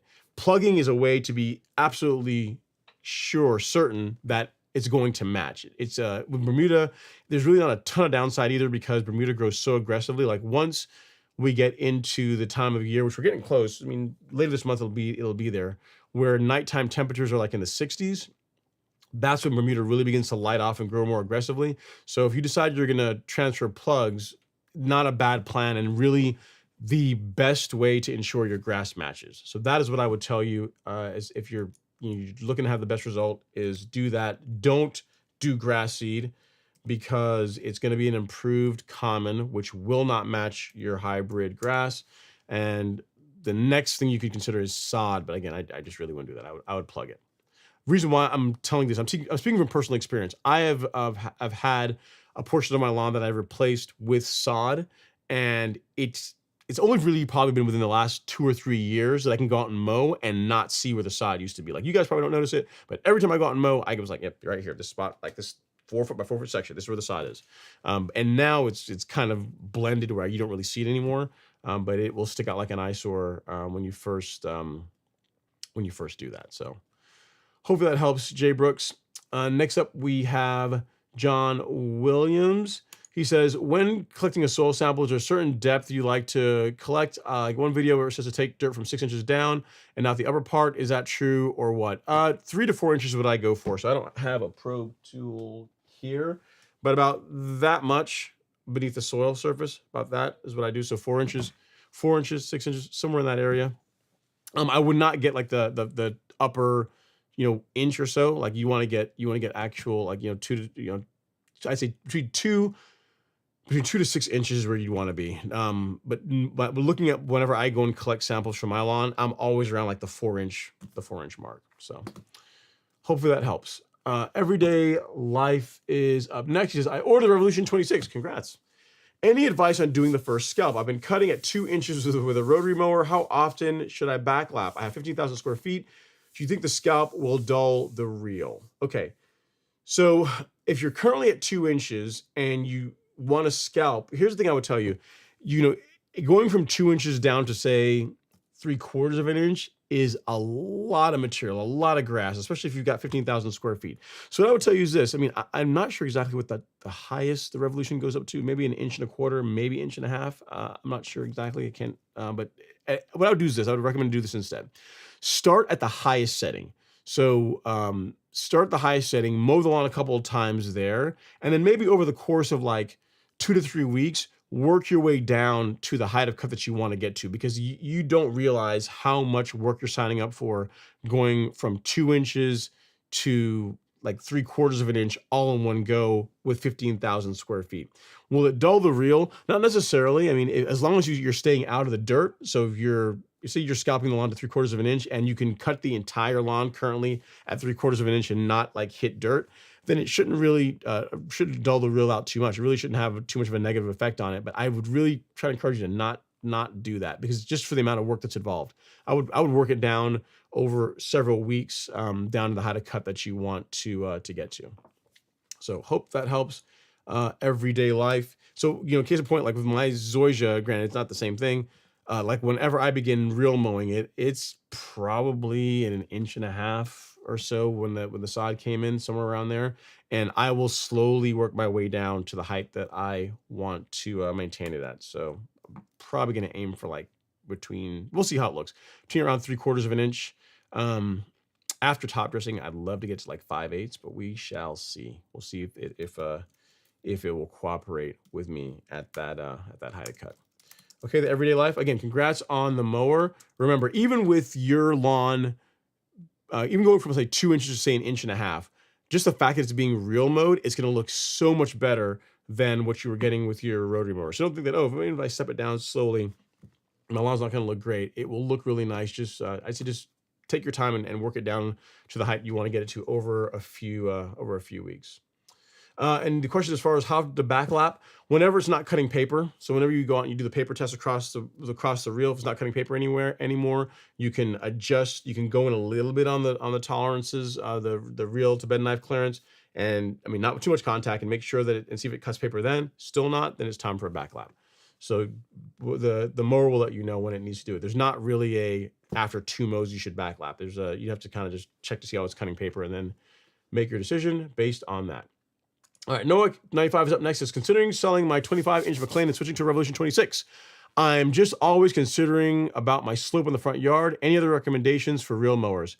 If you have a sloped front lawn, the Revolution 26 is where you're going to want to go. Like I have an Owlet, which is painful to use on the front slope because it's just so heavy and the roller is smooth. I have the Greensmaster 1600, which is second. It's decent on the slope, but by far, the Revolution is the best mower that I own for cutting a sloped lawn. I mean, that drum, that rubberized drum that's got ribs in it, just does an awesome job climbing. It just stays nice and true. Like with the Greensmaster, especially and now it'll be less of a problem because the grade's been fixed. But there's a certain part, like especially right in front of the mulch beds, that when I'm going up, I really gotta not only push the mower, but I also have to put like a little bit of if I'm going uphill, a bit of left like input into the sidebar, into the handlebars to keep it tracking true, or it'll want to slide a little bit. With the Revolution, it never does that. Like you can just with one hand, you can literally just you can mow up that any part of my lawn because it just tracks really well. It grips really well. So for a slope lawn, Revolution is absolutely where I would tell you to be, Noah. That's gonna be the choice. Let's see here. Gavin Moore says, "Hey Ron, what is the best herbicide for Poa annua? Depends on the kind of grass you have. So if you have warm season turf grass, I am a huge fan of Certainty. Now there are other products that will do Poa, but Certainty is excellent, cost effective in my opinion. It also does for sedge control. Certainty is also excellent. So if you have warm season turf grass, I would do Certainty and surfactant. The nice thing about Certainty, what I also like, is there's no temperature restrictions with this. So you can spray it now, you can spray it. Well, you won't have sedge in this, you won't have POA in the summer, but I mean, it works over a broad temperature range with little to no discoloration of your lawn as long as you stick to the correct rates. For cool season turf grass, bring your wallet. It's also a product made by New Farm, is a product called Velocity PM. This is excellent against Poa annua and Poa trivialis. What I'd say it works best in is fescue lawns and ryegrass lawns. There are some cultivars of Kentucky bluegrass that will tolerate this, but because like Poa annua and a lot of KBG, they're like cousins, they're kissing cousins to an extent.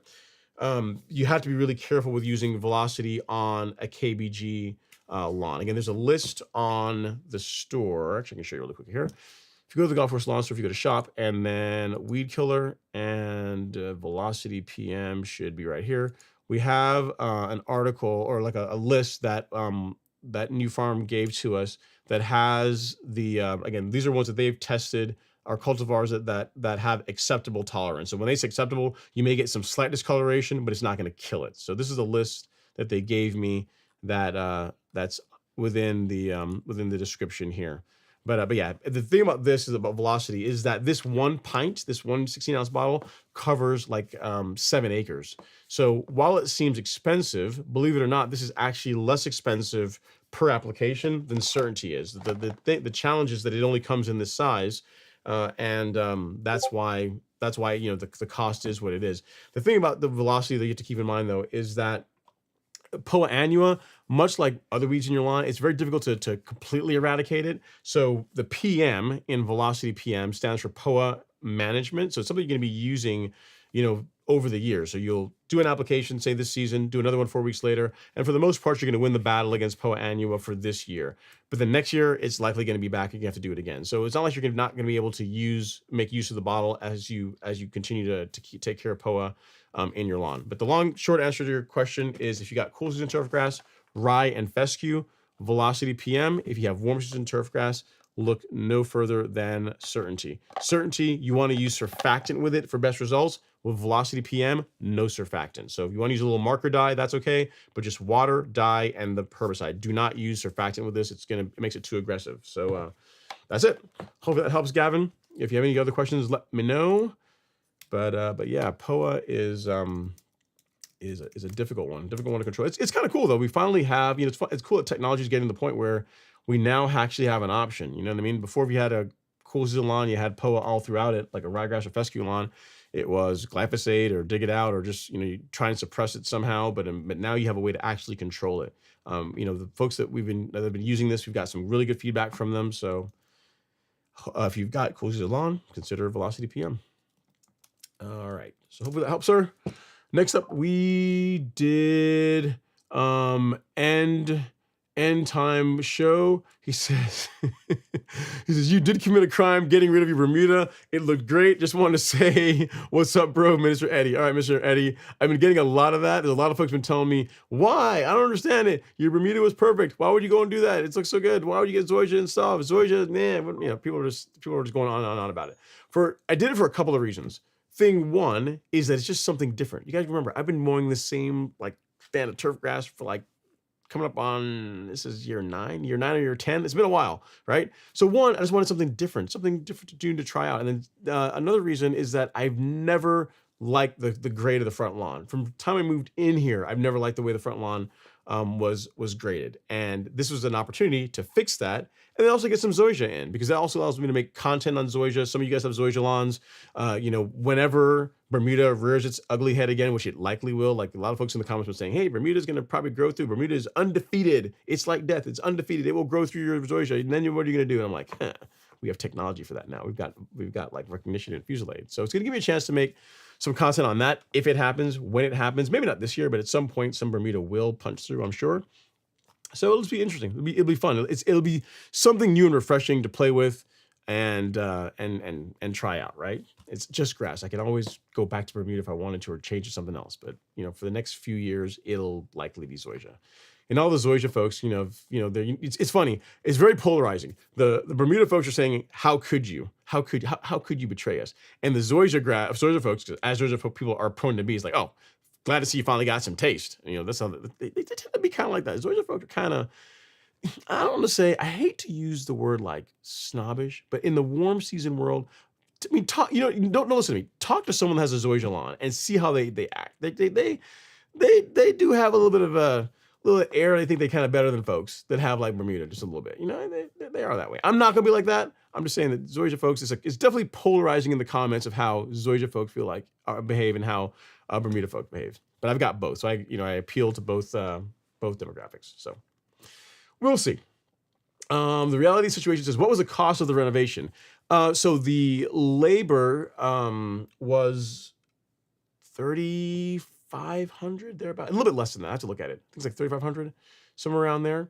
And then the sod was donated by Supersod, and also the compost was donated by Supersod. So I mean, all in, I don't know, if you're adding it all up, if you're paying for everything, it'd probably be maybe double that. Maybe not quite double that. Close to maybe between six grand, probably around there. $5,000 to $6,000 somewhere is what I would say. If you had to get everything, but well worth it. I mean, the team that did the work, like I would highly recommend. If you're in Northeast Georgia, like I'm sure there's other people that do great work too, but these guys, like just from beginning to end, like the entire process was exactly as I wanted. And I'm pretty picky, and they did a great job. So DYG, if you're looking for someone to do some renovation work for you, I mean, they're not gonna be the cheapest, but you know what I mean? It's buy once, cry once. For something as important as a lawn renovation, you want to get it right. So yeah, it was like $3,500 for the work, and then whatever the sod and the 3 bags of compost costs. All right, Andre Taylor's up next. He says, "What's going on, Ron? Happy Friday." Not too much, man. Trying to keep keep the Zoysia alive. I'm getting all kinds of feedback. Some folks are saying, you don't need to. You should be watering it more. You're not watering it enough. I had one guy in the comments tell me, I only water my Zoysia or water my lawn when I establish it, like once in the day for 15 minutes a day, and that was good enough. I'm like, good for you. That's probably not gonna, it's probably not gonna work on my lawn. It's a slope, and it needs, at least for the first couple of weeks, it just needs to not dry out, kind of like how you treat grass seed, right? So next up is Andre. He says, I got my Revolution 610. 10 blade. So it's 26, 10 blade, and love every aspect of it. Let me look here again, Andre. I didn't notice it was a 10 blade. Let me see. Oh, yes, I notice it now. You guys see that? Look at the reel. Like my reel does not have that tight of spacing on the blades. You know what, man? I gotta talk to Lee. I gotta see what I gotta do to maybe give me a 10 blade, man. I have to try it out and see. That looks clean, man. I like it. I like it, Andre. Nice choice. Nice choice. I didn't even notice you had the 10 blade on there. So very good. Keep me posted as far as how it goes. Sounds like you're loving it, but I'm sure, as you get to use it more and more, you'll learn the machine even better. You will find new small things about it that you love even more. Ted Rogers says, it won't give me a super chat option. Yeah, man, I'm sorry about that, Ted. There's the Cash App that you can do right now, and until I get this thing figured out with YouTube. All right. John Williams says, how much per pallet did you pay? Just curious. I'm about to repot my yard. That's about 7,000 square feet. Just trying to figure out what's a good price. What I say is this: go to Supersod's website, go to their website and throw in your zip code, and they'll let you, and you'll be able to see exactly what a pallet of Zoysia costs. It's probably different depending on where you are in the country, like what farms are near you. I want to say it's like $700 for a pallet. Don't hold me to that though. Zoysia's not cheap, man. They are proud of it. I mean, and you kind of see why, because I don't know necessarily that it's harder to grow. It's just a time thing. It just takes so much longer to grow it, right? Yeah, it looks like it's $775 per pallet. So yeah, that's what it costs around here. It might be less wherever you are, or more wherever you are. So figure around, I figure between $700 to $800 a pallet. All right, next up is Dylan Moore. He says, any advice on killing Poa annua? Certainty seems pretty steep of a price for the small areas. Not really. Poa, use certainty. That's what I would tell you. I mean, so you want a cheaper option, you can use glyphosate. That's a cheaper way to kill Poa annua, but you are going to damage your grass in that area, which I would really not recommend. The cheapest way to keep POA out, to not have to deal with POA is with pre-emergent, but that ship has already sailed for this year. So certainty is what I would recommend. I mean, the reason why it's expensive is because it works, and it works without damaging your lawn, right? So that's the what you're paying for. So I would tell you, Dylan, go with certainty. I mean, here's the thing you might consider too, right? Is if you have POA annual in your lawn, your neighbors probably have it too, and maybe you guys can go in on a bottle and you can kind of split it. Like they can use some of it, and you can use some of it. That will kind of help offset the cost a little bit, some there that way.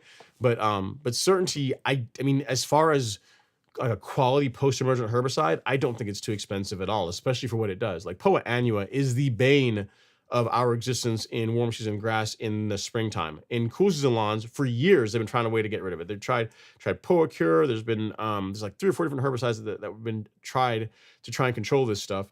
And Velocity PM works really well. Like again, people have been using this, have come back with very good results. Again, in ryegrass and fescue lawns. So it's just a difficult weed to control, and certainty is expensive or it costs what it costs for a reason. I would not say that it's expensive. So certainty is what I said to tell you to go with. All right, next up is Everyday Life. Says, can I top dress 2 inches, or is it better to scalp first? You absolutely want to scalp first. Do not try and top dress your lawn at 2 inches. You will be hating life. I would not, and here's why. So whenever you put the material out, right, you're going to be using a leveling rig to help work it into the low spots of the lawn. And for one, it's much more difficult to identify the high and low spots when you're dealing with 2 inches of grass on top of the lawn.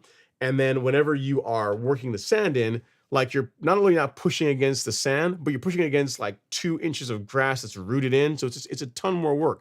So the job is not going to come out as nice. Like it's not going to be as evenly done.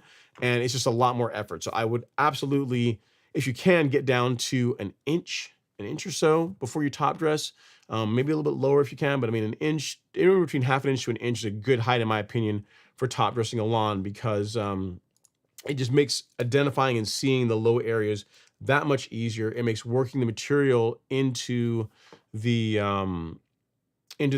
canopy that much easier. It's just the way to go, in my opinion. So hope that helps. As the Everyday Life, definitely lower your height of cut from 2 inches before you get out there and top dress. All right. And I will save that, sir, because I'm sure some other people are going to have that very same question. All right. Let's see here. John Williams says, he says, are you going to reel mow the front yard? Of course. Are you kidding? Of course. I mean, first of all, I have no other mower. I don't even own a rotary mower. So I've got to reel mow it. At first I will start up higher. So I'll be using the Revolution. I'll be cutting it, I'll be cutting at whatever height is just taking off just a taste, just the tips off the grass. And then I will slowly work my way down. The goal is to get it to somewhere between 5/8 and 3/4 of an inch. Whether I'll be able to get that done this season, we shall see. But that is the plan. It absolutely is going to be reel mowed. Are you kidding? It's the golf course lawn show. Golf course lawn. It's got to be reel mowed. It's not the golf course rough show. It's the golf course lawn. The like a fairway look, right? So yes, it's gonna be reel mowed. John says, what kills mold crickets? I hate those things. Look at a insecticide called, there's several of them, but Delta Guard is one you can look at. I can get you a link for it, John. I think that's able to kill mold crickets. There's probably some other ones too, but this is one that folks have used in the past, and they've written back to me and said, yeah, man, this stuff worked great. So I will, I'll get you a link here. Take a look into this. This should get you all squared away. This will do Bermuda mites and mold crickets. All right.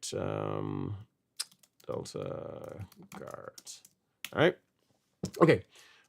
Speed up, Ron. Talk faster. Let's see here. Let's see. Whiskey Bliss says, what temperature would you recommend going to dithiopyr versus prodiamine? There's not really a temperature between the two of them. It's really more of which is a better fit for whenever you are in the which is a better fit for your lawn that season. I will tell you, of the two, dithiopyr has the benefit of has the advantage as a spring pre-emergent in that it can control young crabgrass, and it's also labeled, I believe, to control more weeds than prodiamine does.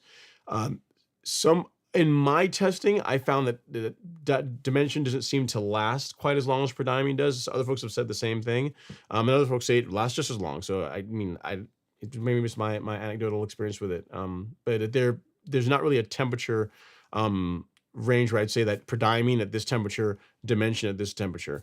I'd say as you get further into the season, let's say that's actually a good question. As you get later into the spring, so let's say you missed your window for where the average soil temps were in the mid 50s or before they're in the mid 50s, right? Let's say you're a little warmer now. In that case, dimension or dithiopyr would be a better choice, in my opinion, than prodiamine, because if you have some young crabgrass already being in the germinate, the dithiopyr can reach back and control that. So it's not really a temperature thing; it's more of a timing thing. If you were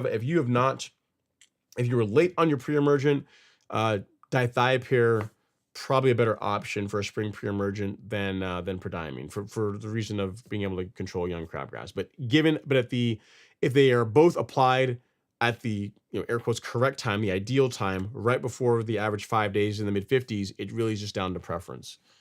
So hope that helps. Whiskey Blood. This time of year, like in other words, if you're asking for a friend for this time of year, dimension would be, or dithiopyr would be a good choice for now, because it is warmer. Like if you're in the southeast, the average 5-day soil temps are definitely above 55 degrees. So if you want to be able to get rid of some young crabgrass that is very likely to be germinating already in your lawn, dithiopyr will help you with that, whereas prodiamine will be like, too bad, so sad, should have applied me earlier. So hopefully that helps. All right, True Gator Fan is up next. He says, happy Friday, Ron. What's a good leveling rake? We'll be doing some spot leveling in May. Budget won't allow me to do a full leveling right now. There's the standard golf one that you can find on Amazon, and also the one that I have from R&R Products. They also make a good leveling rake. So either one of those, the standard golf or the R&R Products, those are ones that I have personal experience with, and they both work well. Like my leveling rake is, I don't know, 6 years old at this point, and it still works as good as the day I first got it. And it's done a lot of leveling. It's done my lawn several times, Alice's lawn. I've gone to other folks, gone to my buddy Lee's house and done his lawn. So, and it's still, I mean, if I wash it off, it looks as good as it is when I first took it out of the box. So, so I'd say invest in a good one. So, I will give you, like R&R Products, you can just go to their website and see. If you're looking for the standard golf one, I've got, I believe, a link on Amazon to that one, and the price on them is fairly close. The R&R you're probably going to pay a little bit more for, but they're good. Don't cheap out on leveling rake. Like in general, when it comes to tools, don't cheap out on tools, but leveling rake especially don't cheap out on, because think about it. If you get here's why. If you get a cheap leveling rake, you're halfway through doing your lawn, right? You're out there, you got sand all over the place. You're already kind of questioning your life's choices because you went out here and did all this and you didn't pay someone to do it, which would have been easier. And then your leveling rake breaks. Like that's the only thing that's worse than actually being out there having to do it, right? Because now you've got no way to spread the material around. So get a good one so that you don't have to have that happen. Yeah, this is the one here, Standard Golf. This is one that folks have used and have had good results with. So hopefully this is an option for your True Gator fan. If you need anything else, let me know. All right, Roger Lewis Senior says, Ron, I sent you an email, 30 seconds video attached, subject, orbit, tripod issue. These tripod sprinklers are less than a year old and one appears to be bad. Any thoughts on how to fix it? I can't get videos up in the middle of the show, unfortunately. Roger Lewis, and I don't see any oh yeah, there it is. I do see your email. But yeah, I can't get video up in the middle of the show. But I can look at it afterwards and let you know what I what I think. I mean, you said they're less than a year old and one seems to be bad. Any thoughts on how to fix it? With irrigation, when it comes to sprinklers, a lot of times it's just a replacement thing. So here's what I would tell you, without even looking at the videos or seeing what's going on. If there's some kind of a blockage, you want to clear that, because that can cause the irrigation head to the sprinkler to not work as well. Make sure that pressure is what it needs to be for the sprinkler to work properly. And outside of some debris in it or inadequate pressure, like if it worked well before and none of those things have changed, like there's no trash in it, and the water pressure's been fine, then you may just have to replace it. Like sprinkler heads or sprinklers are not like a thing that lasts forever. Like they are a wear item. You do replace them over time. Like I've gone through at this point and replaced all of mine at least once. All of mine have been replaced at least once, mainly because of the top dressing. Like I've gotten sand in them and that kind of thing. But yeah, I'll look at the videos after the show and get you some feedback, but I can't pull them up here now, but I will look at it and give you, I'll email you tonight once I get off the show.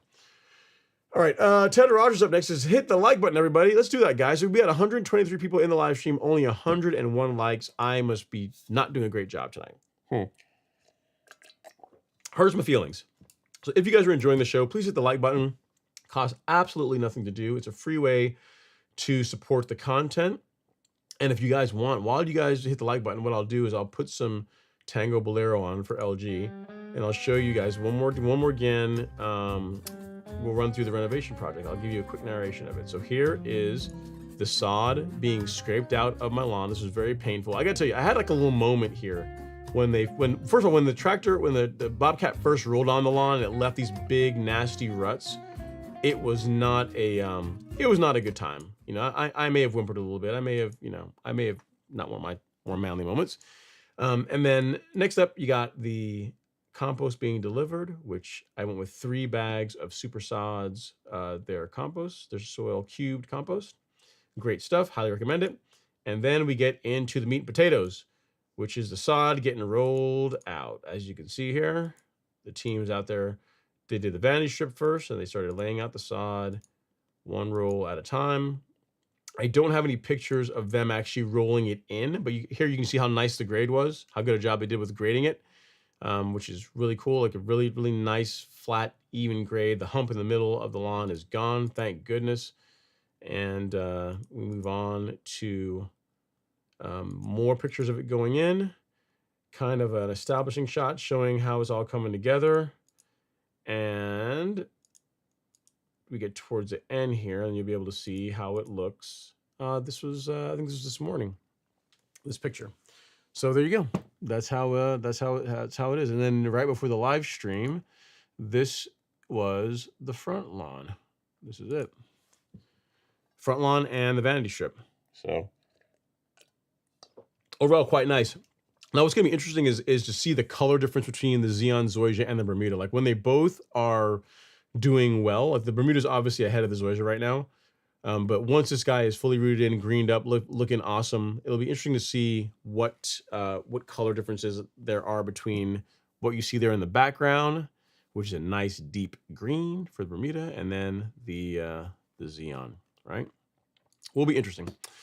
Okay, next up is Andrew Flores. Just congrats on the new lawn. I can't wait to see the outcome. So I have some nutsedge coming in with the new seed. When and what would be the best application to take care of that? Yeah, so if you're gonna spot spray, be careful. You don't want to spray brand new grass with herbicide of any kind because you want to take the chance of damaging it. But Andrew, given that you are doing Bermuda, Certainty is what I recommend. So Certainty and some surfactant. This would be a great combination for spot spraying to take care of the nutsedge. I mean, you could pull it, but it's just going to come back. And if it's just a small amount here and there, you just want to pull it out to avoid using herbicides, and knowing that once the lawn is established, you will have to use like some Certainty to get rid of it. That's an option too. But as long as you're just limiting the spray to just the nutsedge, Certainty, surfactant is what I would recommend. So I would go with. And if you're wondering where you can find that, on the Golf Course Lawn Store under Weed Killer, I will send you a link to that right here. And I already showed folks your renovation, so like how it's coming along. So thanks again for sending those pictures. All right, Off-Road NV is in the live stream. He says, hey Ron, life is better with great grass. Let's make lawns great again, man. Yeah, dude, definitely. Then next up, John Moon says, there's no super chat link. No, yeah, you got to use Cash App for now, man. Next up is Mace. Mace, he says, what can I use for moles, Ron? The green yellow bag of product in your renovation project. How many yards and difficult to get? Actually found supply in Saratoga if people are looking for a source in the Northeast. Yeah, so for moles, you can use, if you have an active mole, just get a trap. Traps are gonna be the fastest way to get rid of them. If you're trying to make your lawn less appealing, use insecticide this time of year, like a celloprint, to reduce the amount of grubs in the lawn, which is going to reduce their food source, so makes your lawn a little less appealing. Don't overwater your lawn because that also makes the lawn less attractive because it's more difficult for them to burrow through it. And then if you have an active mold problem, just use traps. Traps are the way. That's the way to get rid of moles. So, and the ones that I have used are like the scissors traps. Literally, if you find an active tunnel or active track being used by a mole, within 48 hours, you're going to get it. So these work well. They've never not gotten the mole, never not gotten their guy mace. So hopefully this helps you. Mole traps, those right there. Okay. All right, next up we got Andrew Flores. He says, also, should I use the same 14-7-14 next month or something else? And how often should I use carbonized PNG? Yeah, using the 14-7-14 next month would be fine. That's no problem at all with that. And then for carbonized PNG, monthly. That's how I do it. I do it every month. But it depends on how much your how your budget permits. But monthly is what I recommend and what most people that actually do this as part of the program do. Philip Mardis is up next. He says, Ron, on a new sod installed a few months ago, do you suggest hand pulling weeds and then doing my first cut, or doing the first cut and then spot spraying? What kind of sod is it? If it's Bermuda and you want to spot spray, you can't. I mean, Bermuda is really aggressive, so I'd feel a lot less worried about doing that on our spot spraying on Bermuda. If you had Zoysia, I'd pull them. If you had any cool season turf grass, same answer. I would pull them. If you are going to spot spray, you're going to want to spot spray the weeds before you mow, because you want there to be as much leaf, as much tissue for to absorb the herbicide. And then 2 days later, after you've sprayed, then you can go out and you can mow the entire lawn and cut the weed. That's fine, but you don't want to mow the weed and then spray herbicide. Like, you're kind of working against yourself. So spray if you're gonna do the spot spray method. Spray the weeds first, give it 2 days, then mow afterwards. That's what I would tell you, Philip. So hopefully that helps you. Great question. And I'm sure I will have a weed or two or dozen in my lawn as well too. Actually, what's funny? And if there's any kind of, I'm sure there'll probably just be some POA in there. Maybe they'll come in with the sod, and I will do exactly what I'm telling you. I will likely pull. Just go out there and just pull it. Right? Because it's not going to be that much. It's not going to be that much. Next up is James Smith. He says, no super chat. Ron, guess you're not going to share your drink for the night. Yes, I'm back from New Zealand. So right, for the time being, James, you have to use Cash App if you want to support the live stream monetarily. And then for tonight, you'd be proud of me, James. You always tell me I drink too much sugar. Even though I have the Chick-fil-A lemonade, you try to get me on the diet, and that didn't work. Just tonight, I'm just doing just straight. I can't tip it over; it'll fall. Let me see. Just straight H2O. See, just water. Just straight water. No lemonade, nothing. Just water. I'm trying to be better. Just 'cause I figure, James might come in the live stream, and I want to make him proud. I'm just gonna have just water tonight. So that's what I'm having. All right. Next up is Devin. He says, curious question. This is a good one. Curious question. Now having two types of turf, will that affect the rates as far as PGRs? Do Bermuda and Zoysia have similar rates? Kind like if cool season had rye and blue mix, rates differ slightly. Great question, Devin. The rates for Primo are the same for Bermuda, for hybrid Bermuda and Zoysia. What I will likely do is what I already do is just bias towards the low end, the lower end of the application rate, just to see how the Zoysia tolerates it. I'm sure it's going to be fine, but and the same thing is true for a new EZ. So I will use the same growth regulator stack that I use on Bermuda, the new and Primo. And the rates are similar. So obviously the first time I spray it, I'll see how it does, back the rate, maybe go a little bit lighter just to see how it does. But I don't see why it should be any issue, especially given that I'm not gonna spray at full label rates. Like per the label, you spray one time, like once per month at a higher rate. I take the monthly rate, cut it in half and spray it every 2 weeks. And so that's a lot gentler on the grass, but you guys will get to see it. I'm going to film it, and you guys will be able to see for yourself how the lawn reacts to growth regulator. I'm sure it'll be all right. But to answer your question, they're close enough that it doesn't matter. You don't really have to go. It's not like hybrid Bermuda and common Bermuda, right? Like those rates are drastically different for Primo. for Zoysia and Bermuda, they're pretty much the same. All right. Let me see here. I'll look at your email after the show, Roger. Let's see what else we got here. Ted Rogers says, looks good. It's getting there. And then Devin says, what height to cut with a new Zoysia be at? The goal is between 5/8 and 3/4 of an inch. Whether I'll be able to get there this season, we'll see, but that is the plan. Let's see here. Arthur Benjamin, he says, 7-year-old Xeon Zoysia lawn, no local Verticut rental available. Thinking about buying a cheap Sunjo dethatching.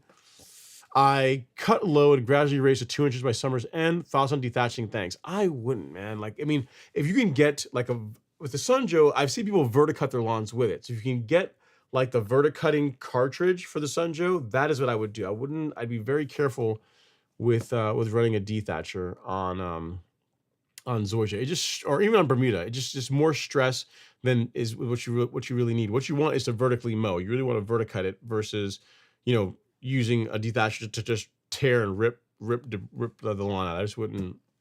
I would not do that. All right. Next up is James. He says, Ron, lots of work to make sure your front lawn yard digger does not return. Looks good. Thanks so much, sir. I really do appreciate it. Yeah, I did think about that. It's funny you say that, James. That did cross my mind today is about moles. Just, if I'm going to have a mole issue in the lawn this year, just, hate moles. Terrible.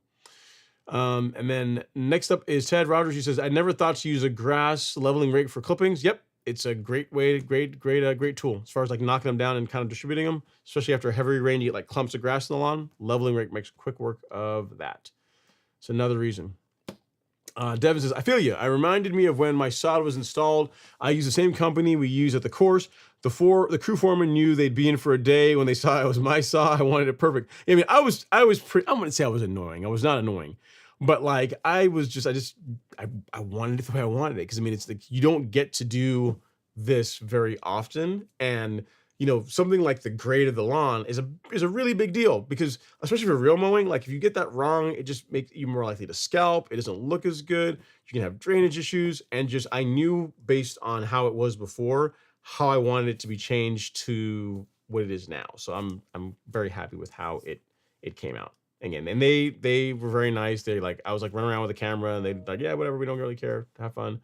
I had my leveling rake out there in the morning. They were going to put the sod out, and they said, yeah, if you want, we can take the leveling rake. We can rake the lawn if you want. We can do that over the entire lawn and get the grade the way you want it. I'm like, music to my ears. Here, take Excalibur, have fun, enjoy. And they did the entire lawn with it. So overall, again, very, very happy. All right, next up is Abraham Soto. He says, good evening, Ron. Awesome job on the renovation. I didn't really do anything other than pay for it and be a pain, but yes, thanks. Can you tell me more about that object behind you on the top shelf that looks like a real mower? This is a real mower. So there's a story behind it. So the story. Whenever the late Queen Elizabeth passed away, Allet, which is a company in the UK, wanted to create a mower as a tribute. And you know what? I'm going to see if I can find the video. I took a short video of this. I can show you guys this too. They wanted to create a video of they wanted a special mower just to kind of like commemorate her jubilee, right? I think it was like 50 years on the throne or something like that, right? I found the video. No, hang on. No, I didn't. I found pictures. No, I did. Here we go. Yeah. So here's a video of the mower on the shelf, and what's special about it is you see it's got the Union Jack livery, and then the little purple sticker that I think I get to here is like to commemorate that, right? To commemorate the 50 years of her rule on the throne. So the way they did this, the way to get access to it or to have an option to get it, because you couldn't even buy it, it wasn't available for sale, was there's a charity in the UK for the Duke of Edinburgh, where it's like a program to help young kids that are like for work programs and like teach kids like life skills, that kind of stuff. So kind of going to a good cause. And it was open to anyone in the world. You could bid, you could put in bids, and that's what I did. So I just, I bid on the mower. I figured out it was me and some other, I never figured out who the other person was, but it was myself and one other person that we were bidding back and forth. And I figured out, again, because I'm a technology guy, I figured out like whenever you did a bid, there would, so if you put a bid in, it would not update on the site for like 3 minutes. It was like, I forget, it's been a while, but there was like a race condition. There was a period of time where you could add the bid and it would be registered by Alec, like they would see it, but then the rest of the world that was bidding wouldn't see it. So what I did was this person and I were going back and forth, and they were going up at like $100 increments each time. So what I did is a few minutes before the auction was about to close, I bid I put one bid in for to go over them by $100. And then, because I was always, throughout the entire process when I was bidding, it was always $100 increments, $100 increments. For the last bid, I did like $300, and I did it like literally 30 seconds before the auction was set to end. So what that means is like the Alec or whoever was like looking at the auction going back and forth would see that I was the highest bidder, but in the portal, it would not be reflected what the winning bid was until really time had already passed. So, you know, whatever, gamesmanship, right? So long short of it is, I was able to have the highest bid, was able to win the mower, and you know, whenever it was cool, they shipped it over to me, and they said, what do you want to do with it? Are you planning to mow your lawn with it? Your lawn looks great. You should mow with it. And I'm like, this mower will not see a blade of grass, and it never will. Like I don't even have a battery to run it, even if I wanted to. The most grass a mower's ever seen is when I took pictures of it when I got it. Actually, let me get up here. I'll take this off so you guys can see a better shot of it. There you go. So this was it when I first got it on the lawn, just showing, just showing how beautiful it is. Again, it's got a chromed out roller. I mean, look at that. That's pretty. I mean, even if you don't, guys, look, even if you don't like lawnmowers, you have to admit things of beauty whenever you see it. And that's a good looking piece of mower right there. Sweet, right? And we've got some more here. Again, showing the hide to cut sticker. It's also nicely polished, and just a beautiful mower. So that's it when it first got on the shelf, and there it is, right next to all my hats and everything, and that's where it lives, right? That's where it lives. That's where it will be. So I don't know what will happen to it eventually, but it's, as long as I have it, I mean, who knows? I don't know what I'll do with it. Maybe whenever, I don't know what will happen with the mower eventually. Maybe I'll give it back to Outlet or send it back to them, and they can put it. They have like a showroom or their museum or whatever, something like that. I really don't want it to get used, which I know is kind of like sacrilegious when it comes to a piece of equipment, but it's also kind of a piece of history. I mean, for whatever it's worth, it is a mower that was used to commemorate something that we'll probably never see, certainly not in our lifetimes, right? To see someone that was on the throne for 50 years and, who overall was thought to be a great monarch and did a lot of great things for her people. So I just, I feel like I don't really want to mess it up, right? So that's where it is. It's like a prop, like what's the name? Graham Stephan has the GT40 in his background. I've got a mower, right? So there you go. That's the story, Abraham, of the mower on the shelf. All right, next up is Oscar Reyes. He says, I put down Dimension Pre-emergent 2 weeks ago, but I'm already thinking of September. Is Spectacle G a better choice to avoid the POA Annua nightmare I currently have? Yes. So for a fall pre-emergent, in my opinion, what I use is Spectacle Flow, which is the liquid, but I'd imagine Spectacle G is going to work just as well. I don't have any direct experience with Spectacle G, but I imagine it works just as well. So yeah, Spectacle in the fall is what you want if your goal is to keep POA Annua out of your lawn, or to drastically reduce the amount of POA Annua that you have in your lawn. I mean, it's like a night and day difference compared to anything else. All right. And then next up, Ted Rogers says, Robert Rainey, 100%. And then Ted Rogers says, only the 12-0-24 applied so far, and both of your all's lawns are looking spectacular. So Ted's lawn looking great, like leading the cool season lawn, the fescue lawn contingent, carrying the flag for that. And then Robert, not to be outdone, it says, watch me work. Looking really nice. Overall, great. Great stuff, man. Love it. Love it, love it, love it, love it, love it. Okay, next up is Rad 1986. He says, hey, Ron, I just applied prodiamine at 0.55 ounces per 1,000. I thought this was the split rate, but I'm pretty sure it's a max annual rate. What should I do if I want to split apps? What kind of grass do you have? I think 0.55, I think that's the max rate for cool season grass. So for this year, it's too late. But for next year, you'd cut it in half. Like a common rate I see being used by folks with cool season lawns is around 0.2, like 0.185 to 0.2 is what I see a lot of people using when they will do one application of prodiamine and then another one a few months later. So that you could do that.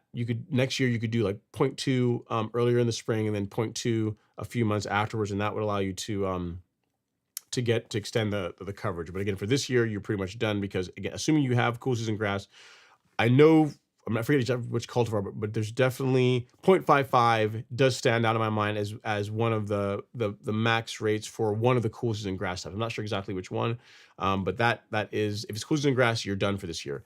If it's Bermuda, you have up to 0.83. So you've still got some meat on the bone if you wanted to do that. You want to do another application, but given you said 0.55, that seems pretty exact. So I'm thinking you have a cool season lawn. All right. So switch to something else for the fall.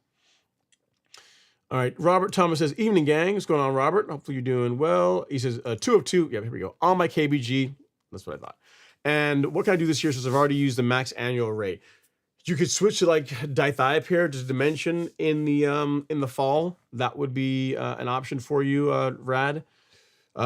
What you might do to try and get more extension out of it is whatever the rate is, or the rate is for your grass for dimension. I don't know off the top of my head for Kentucky bluegrass.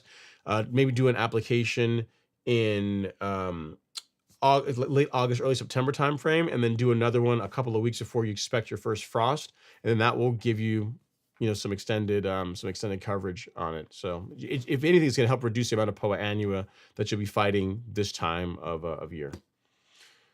Okay, next up we have God's Everlasting, I think. He says, Ron, I put out my pre-emergent this time on time this year, but my lawn is filled with crabgrass, Poa, annual nutsedge, and wild onion everywhere. Should I put down more granular for post-emergent? No. So the Poa annua you're seeing did not start now. Like that started like in the late fall last year, and you're only seeing it now. Crabgrass, unless you're like South Georgia or Texas or somewhere where it's a bit warmer, it's kind of shocking that you have that much crabgrass in your lawn this early. I mean, it's not saying it's impossible, but just for most people, it's a bit early for crabgrass. What I would tell you is I would use post-emergent herbicides to control the weeds you've listed. So what can I point you at? Okay, so for crabgrass, the best herbicide for that, in my opinion, assuming that you don't have centipede or St. Augustine, is quinclorac. Like this is the bee's knees against some crabgrass, especially when it's younger. For nutsedge and the Poa annua, certainty is what you're going to want to use. And then for wild onion, I don't know if certainty is labeled for wild onion, but at least Celsius is. So you could use Celsius and certainty, and if you're certain you got crabgrass, quinclorac you could go with. But I mean, again, it's a bit early in the year, in my opinion, for crabgrass, but you might have it. So look into those three. S God's Everlasting. I'll send you a link to the weed killer section. We do have a kit that has Celsius, certainty, surfactant, and dye. So you could do this and then just add quinclorac, and then you've pretty much got an amazing package for controlling weeds in warm season turf grass. I mean, that's going to take care of pretty much any of the common weeds that you're going to have in a warm season lawn. So hopefully that helps. You're on Instagram, so you're not going to be able to get this link, but just go to the Golf Course Lawn Store, go to the weed killer section, and you will see what I am talking about there. All right. Andrew Phillips is up next. He says, hey, Ron, happy Friday. Just dropping in for the show. Have a good show. Loving the renovation you're doing. Looking forward to doing mine when the time comes and I find my next house. Thanks so much, Andrew. I appreciate it. It's a lot of work. I mean, again, I didn't do it, but I mean, it's a lot of work. And here's the cool thing was they had the so I didn't talk about this until now. Whenever they put the sod in, they gave me the option of using like nails, like sod nails, so to hold the sod in place.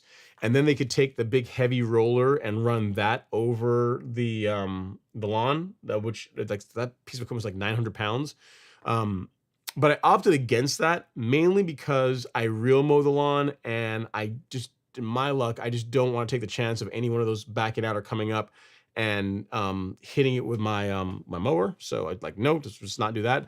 That's where they ended up using the manual roller that was just filled with water. And again, dude, that was again, mad respect to that guy, man. It was a huge workout, and he did a really good job with it. And I did it again yesterday morning with my real mower, and it was less work, but still does a pretty good job. But yeah, Andrew, keep us posted as far as what you do for your renovation project whenever you decide to go that route.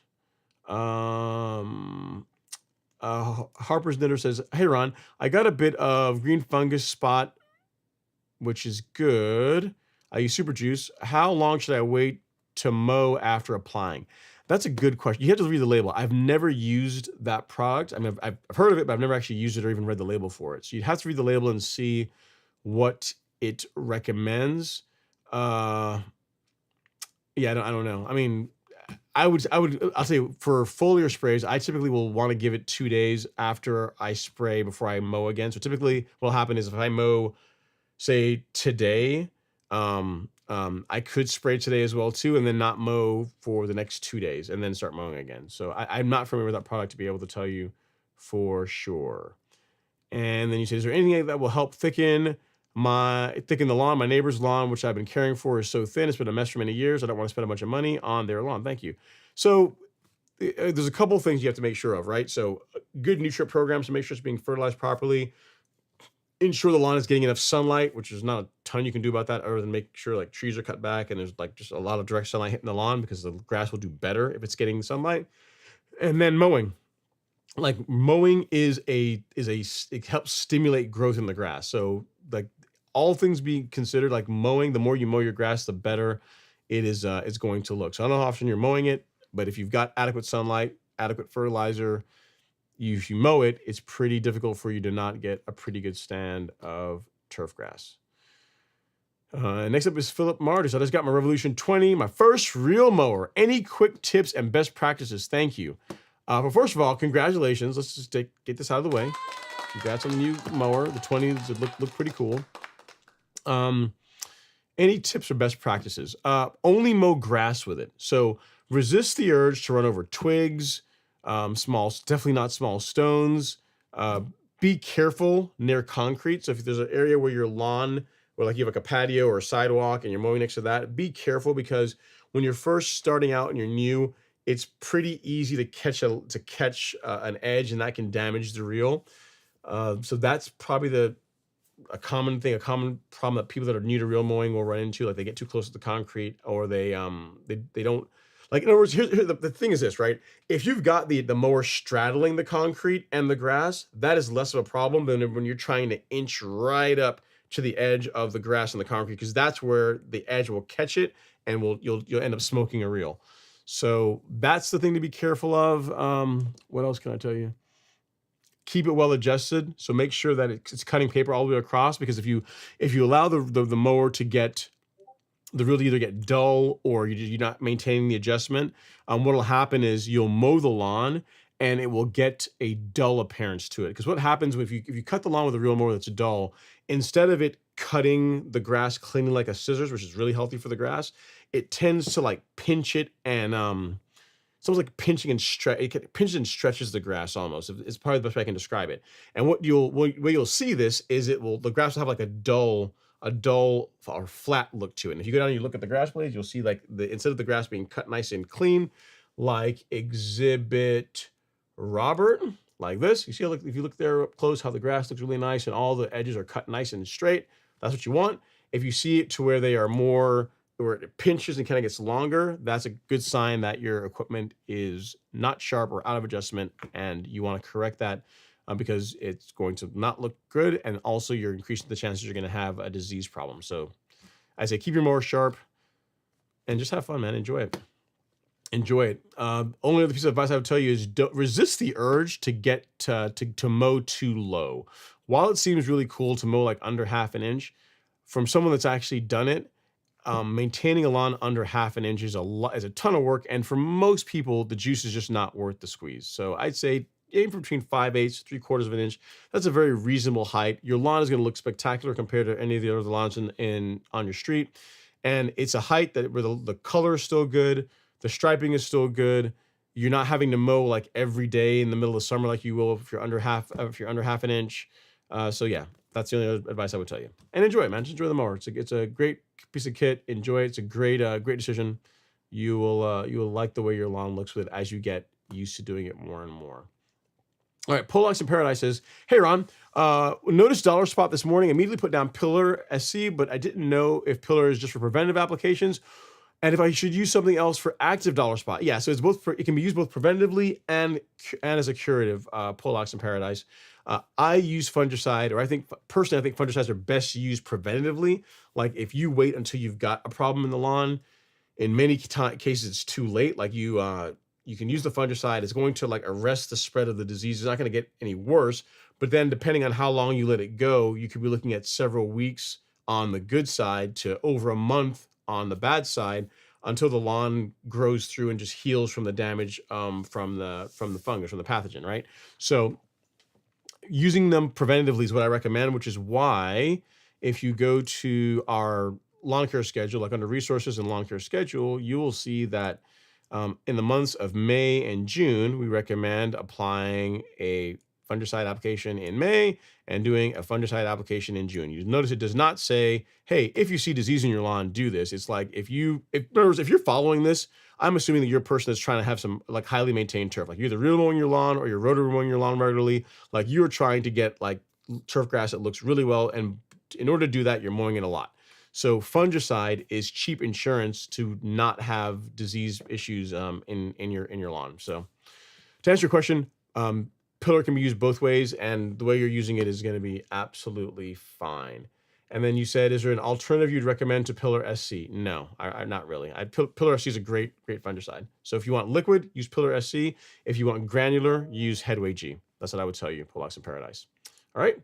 Great question, sir. Appreciate that. Sorry you're dealing with a little bit of dollar spot. One thing to keep in mind, though, if you've got dollar spot in like the little cobwebs on your lawn in the morning and you've got like a Bermuda lawn, while you can get out there and spray, a fungicide, dollar spot typically is not a problem in Bermuda grass if it's being fed properly. Like if it's getting adequate nitrogen, like Bermuda, while you may see little cobwebs here and there, it typically doesn't manifest or really turn into anything. So just something to keep in mind. If you got other types of grass, then yeah, you may want to put out a fungicide to help control dollar spot. But in Bermuda, as long as it's being fed a proper diet of nitrogen, dollar spot typically doesn't have like a visual effect other than the little cobwebs that you see in the morning time. So just something to keep in mind. All right. Ted Rogers says, when people try to be negative, he just has to look at his lawn and they are easily dismissed. Not necessarily my lawn, Ted, because my lawn could be, it could be a sample of one. What I look at is your lawn. I look at Robert's lawn. I look at, I can't, a bunch of names. I look at Oliver's lawn. I mean, I look at like, what's her name? I know her real name. It's the lady in Tennessee with the fescue lawn. I don't want to use your real name thing, but yeah. Anyway, I look at the lawns of customers and other people that watch the content. Like that is the best testament, right? Like my lawn, yeah, I mean, it looks great, but yeah, I have a ton of time to work on it, and I've been doing it for a number of years. What's more impressive is when you can take someone who, one, first of all, never thought they could actually get a great lawn and maybe had a lawn care service and they decide they're going to do it themselves. And they follow the content, whether it be the YouTube content or the blog post, and they actually do the stuff consistently and they get the result. Like that's what I'm most proud of. Like my lawn looking great. I enjoy it, but what I really like is the fact that other people are able to do this and get lawns that they never thought they could get. So, I always say, man, you can want to hate. One, I don't really care, and then second, show me your receipts, because I got plenty of receipts. Cool season grass, warm season grass, all across the country, South America. So it definitely works. Not saying it's the only way, but it is a way. It is a way. All right, Aaron Witt is up next. He says, I applied Dimension the other day on Bermuda. Then I realized my irrigation is down and not expecting rain until Monday. Will it be okay if not rained in within a couple of days? Yep, it'll be fine. I mean, ideally you want to get your pre-emergent watered in within 48 hours. I mean, that's because it needs to get into the soil to activate and begin working. But there are literally a lot of the neighbors, I'll tell you, not a lot, like pretty much all the neighbors around here, outside of maybe Alex, that get pre-emergent applied by a lawn care service, they don't run their irrigation after it's done. Like True Green or King Green or Turf Mark, whoever comes out here and they put out their they come out with the spray pre-emergent, you do not see irrigation systems running after they've done doing that. They literally wait until it rains, and you know what? Those lawns still look good. There's still no weeds in them. So the big thing is get your pre-emergent applied. If you have to wait until it gets watered in a few days later, no problem at all. The big thing is just to get it out. All right, Ted Rogers says, I don't even have Bermuda, and Ron's guidance got me owning the whole road I live on. Now, Ted, you can just take just the area. You don't have to have the whole road, but I mean, if that's your, you got those big aspirations, I get it, man.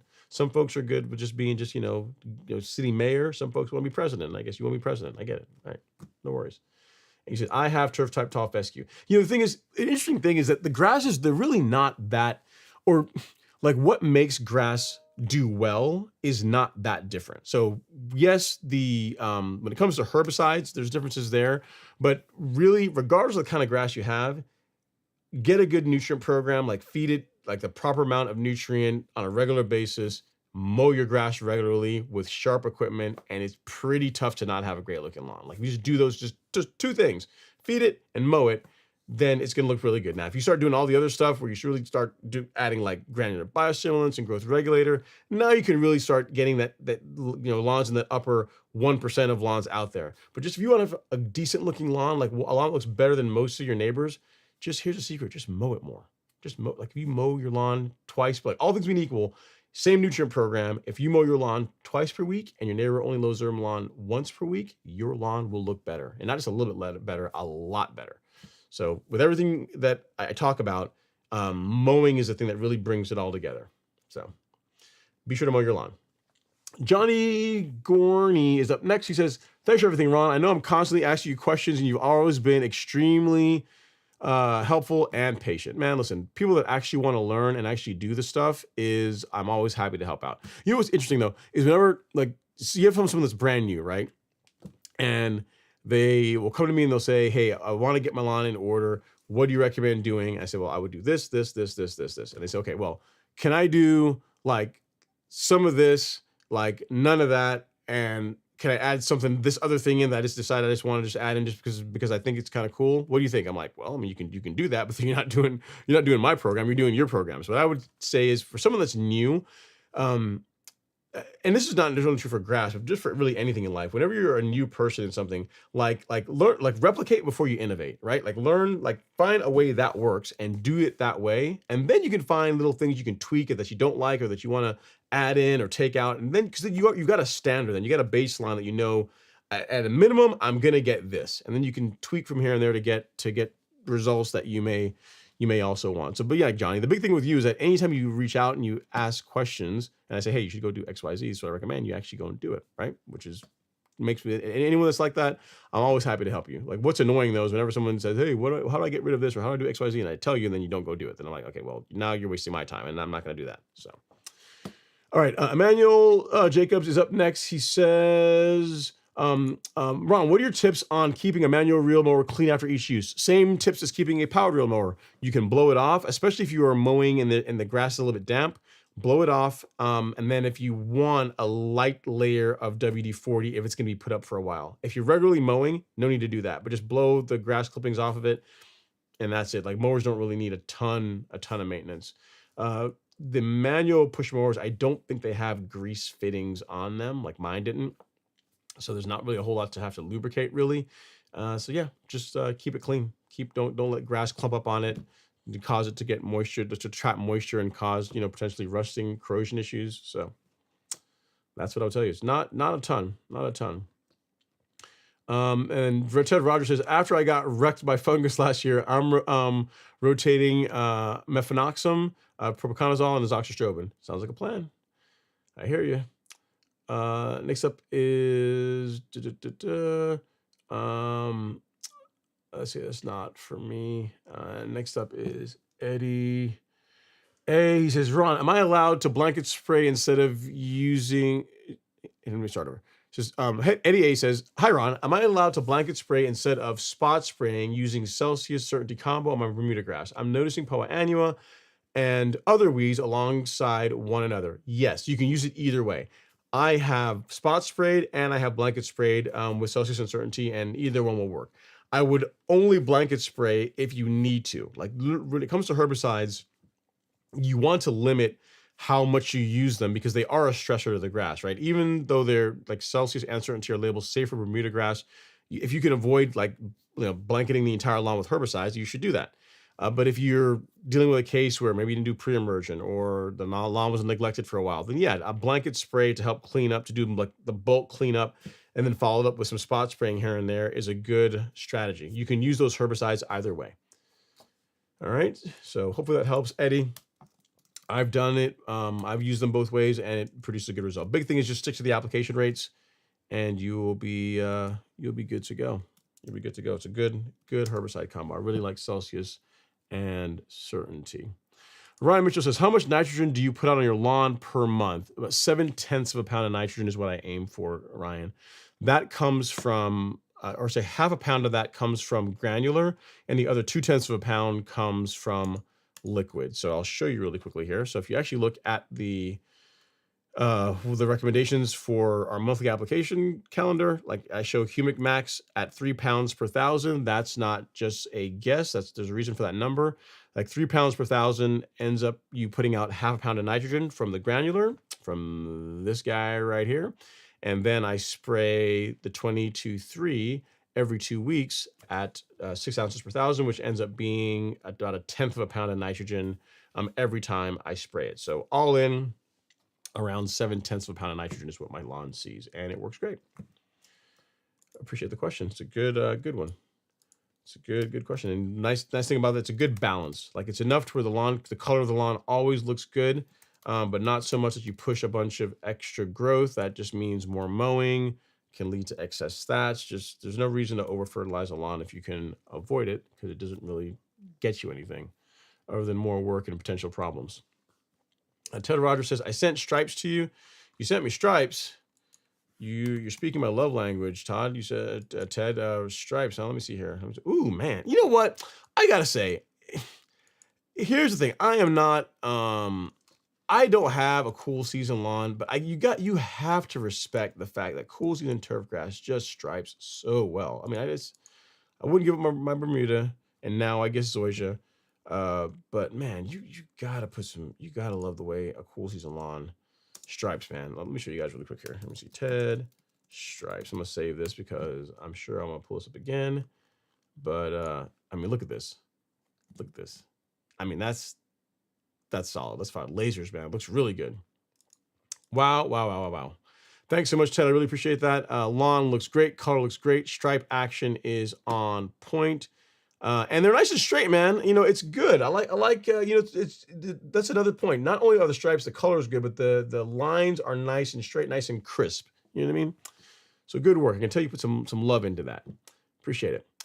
Adam Stark says, hey, Ron and Lawn Crew, just stopping by to say hi. Hit the like button. Thanks so much, Adam. You know, there's another picture I had to show you guys. This was from someone that was having some challenges in their lawn. It's from Wesley. I'm not sure if Wesley's in the live stream, but I will show the pictures. So I told him I would. So to show you the struggle of Bermuda grass and shade, right? So this is someone that last fall, I think what he told me is he sodded this back lawn and he's having some challenges with Bermuda grass growing. And he says, I'm not sure what's going on. So I'll show you guys a picture and then you guys can tell me what you think. I mean, you can't tell me, but you can kind of just shout it out. Now you notice that the grass about 8-10 feet off from the patio and from the house looks really good. And the grass that's right near the house, like in a line, does not look so good. So what do you guys think the problem is?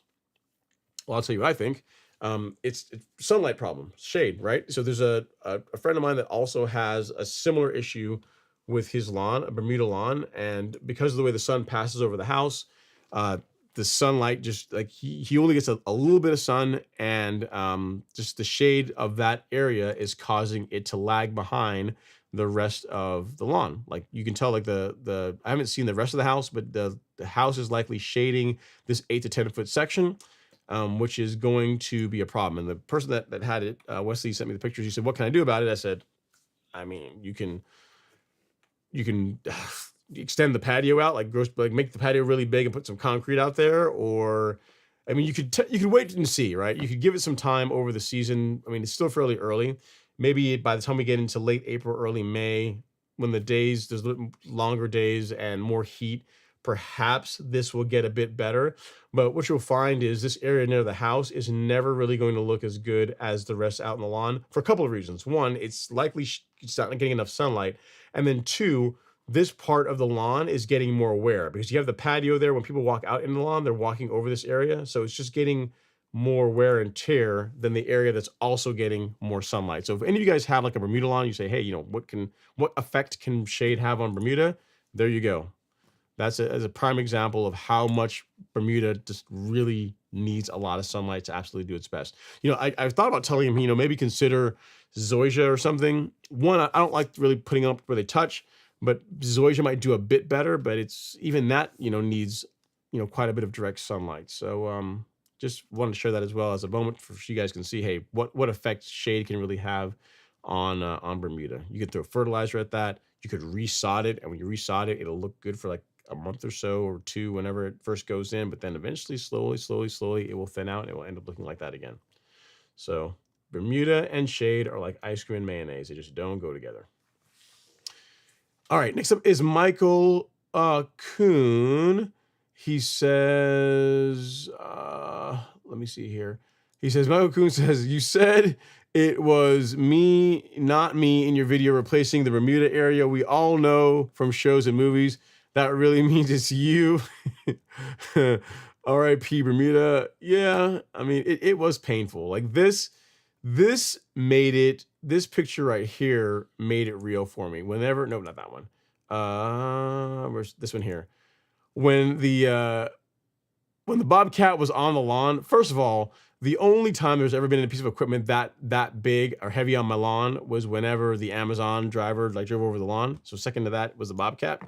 And just seeing the grass that I've loved for so many years being scraped out, just not even, it was even given like a proper send off. I didn't sit there and talk to it. I didn't have a moment and say, hey, listen, man, this is definitely a me problem, not a you problem.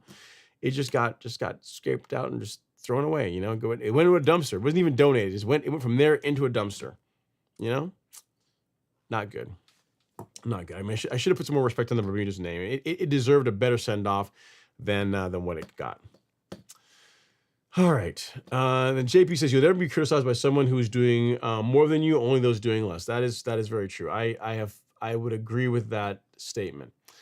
Colin's up next. C. Pip says, what's up, Ron? Not too much. He says, hopefully your Friday has been well. Tuning in for the Zoysia talk.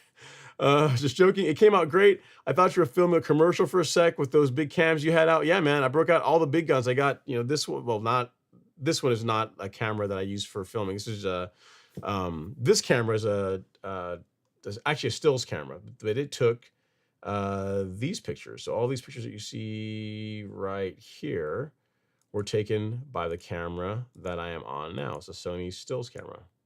And then, but all the video, like this video, this still that you're actually seeing right here, this video of the supersod being delivered, that looks almost like a movie, was filmed with the Alexa. And there's something about, like in the background, if you look, I'm sure you guys can see it. I'll start it over. You can see it again. If you look at like 2 o'clock in the background on the sidewalk, you'll actually see a camera sitting there. That is my Sony camera, like the FX6 that was doing like a lot of the wide shots. But this camera that shot this is the one that I am on here. And the best thing about this, about Alexa, is that it has a very filmic look. Like if you look at this is really sharp and almost a little bit too perfect, too crispy. Whereas this has a nice softness to it. That's more, I hate to use the word cinematic, but it looks more like film. If you look at like movies like in the 80s and 90s before everything went digital, like it has like a soft but yet preserving detail. That's what this camera gets better than this one. Like this one, I have to like put filters on to make it like actually soften it because it looks too sharp. This actually looks better. It's more flattering. All right, next up is Melvin Otta. He says, hey, Ron, my land is 80% green here in North Carolina. Do you think it's ready for top dressing or should I wait a couple more weeks? I would wait a couple more weeks if it were me. I mean, it's going to grow through it faster, you know, and here's the thing you're going to find, Melvin. Like the time it took your lawn to go from dormant to 80% versus the time it's going to take you to go from 80% to like 100% is going to be like, it's going to ramp up really quickly here soon because it's getting hotter. The days are getting longer, or there's more sunlight, I should say. So the grass is going to get green before you know it. So you might even be like mid-April, third week of April, you might be able to get there in top dress. So yeah, not going to be that much longer. And the benefit of waiting is that it's just going to recover that much faster. Like if you do it now, and especially if you go like a bit heavier than you should, all it's going to happen is you're going to delay how quickly the lawn grows through it, which is, so in other words, you're not really buying yourself anything versus just waiting when it's growing more aggressively and then it goes through it faster and you're back in the lawn sooner. So if it were me, I would wait. All right, Oscar Reyes is up next. I'm thinking of a renovation. I have Tipway 419, but the top of my house is causing shade until 3 p.m. That's not good. I also have a child and a dog and a trampoline. Any recommendations for another type? Yeah, Bermuda's not going to do well with shade only from like, or with sunlight only from like 3 p.m. until whenever the sun sets wherever you are. I mean, you could look into Zoysia, but here's the problem with Zoysia. I mean, while Zoysia is a pretty grass, and I'm here, Zoysia nerds, don't come after me. One of the negatives to it that Bermuda is still champion at is that it just doesn't, because it grows so slow, it doesn't recover from wear nearly as fast as Bermuda does, which is why you find that you don't see Zoysia used on like sports fields nearly as much as Bermuda. Like there are some golf courses that have Zoysia fairways, but for the most part, it's Bermuda because Bermuda is better for that.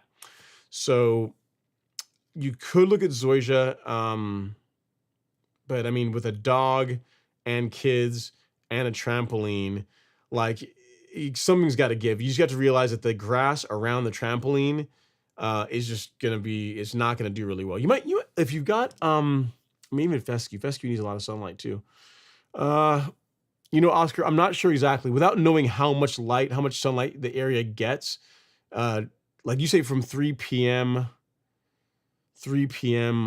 until not till 3 p.m. you're getting shade. That's not a lot of sunlight, man. I mean, a fine fescue is probably the most shade tolerant grass you can put in.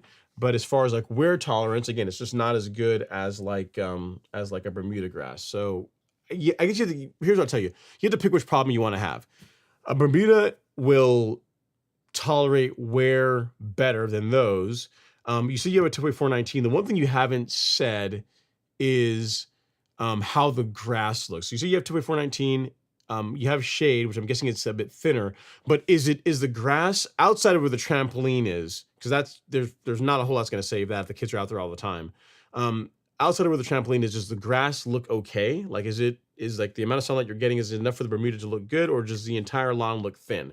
Because if the lawn looks okay, then out in the area around the trampoline, then I would say just kind of like live with it, right? Because anything else that you put in there is not going to tolerate wear nearly as well as the Bermuda. Like the Zoysia will do better with less sunlight, but whenever the kids destroy it or the dogs destroy it from like just like running around, jumping on and off the trampoline, like digging in, scraping, and just doing what kids do in that part of the lawn, it's just you're gonna end up with like a bare area around that section. So without seeing the lawn, it's tough to give you really good advice. But given what you're dealing with, I would just tell you to pick which problem you want to have. Choose which you're going to have an issue. Choose which issue you want to have. And because Bermuda might be the best fit, given that your salon you're going to be actively using with the kids and a dog. You know what I mean? So I'm not better help on this one, but I wouldn't be too quick to get out there and rip out the Bermuda unless the entire lawn is thin. Like you pick, because if you put Zoysia in, it's a lot slower to grow, a lot slower to recover from damage and injury. It is more shade tolerant, but it doesn't really matter if there's no grass there because the dog and kids are tearing it up. You know what I mean? So just something to consider. All right, Higgy Pop is up next. He says, hey, Ron, the front lawn renovation is looking great. Looking great. Have a great show. Let's all hit the like button before Ron. It's free. Thank you so much. I appreciate that, Higgy. And I'm not sure what else. Dallas Lawn Guys or someone else. Gavin Moore says, hey, Ron, purchased some Stress 12024. Great choice. It's a great fertilizer. It's what I used beginning of March, and my lawn looks great for it. Next up is Sheldon M. It says, should I assume I have grubs on my lawn because some of the areas the animals have dug? Not necessarily. I mean, there's some animals, some dogs just like digging. Grubs can be a sign, or other insects can be a sign that other animals are trying to go after them to they're looking for food. But I would say this, Sheldon, this time of year is a good time to get out your preventative insecticides. If you want to try and control the larvae, like at this stage where they will start coming up and munching and eating on the roots, now is a good time. Like late March, early April is a good time to get your insecticide out. The one that I like and use is a product called Acelepryn. This is what I would go with. And if you reduce the grub or insect population in the lawn enough that animals stay out of your lawn, then that's like a byproduct of it. But I mean, you really want to prevent damage from grubs, because it's another one of those things, right? Kind of like grub damage is probably worse than like even like some, well, diseases can be pretty bad too. But at any rate, if you wait until you have an insect problem in your lawn, like say you wait until, well, I'm going to wait until I have grub damage, right? So like I have parts of my lawn that are just kind of thinning out and I can't figure out why, and they're discolored. And one day I finally go there and I grab it and the entire thing comes up in my hand. By that time, you're looking at like, I mean, months before it's recovered, right? So it's better just to prevent that with an insecticide. So regardless of whether or not it reduces enough to get rid of the animals digging in your lawn, it will help prevent damage to your grass, which is why I would do it. Okay, Hazel Apool is up next. He says, hey, Ron, I recently had a bunch of branches that have been lying in one spot of my grass for weeks. After I remove the branches, what are your thoughts on repairing the spot that is covered? Just give it time. I mean, if it's Bermuda, give it time. It'll recover on its own. If it's a cool season lawn and it's like it looks like it's actually dead, then you may have to reseed those sections. But if it's a warm season grass like Bermuda, now that it's not being covered up, it's not being shaded anymore, it's getting plenty of sunlight, just give it time, and Bermuda will do what it does. TR Play says, already seeing Japanese beetles, what to do? I would get an insecticide applied, is what I would do.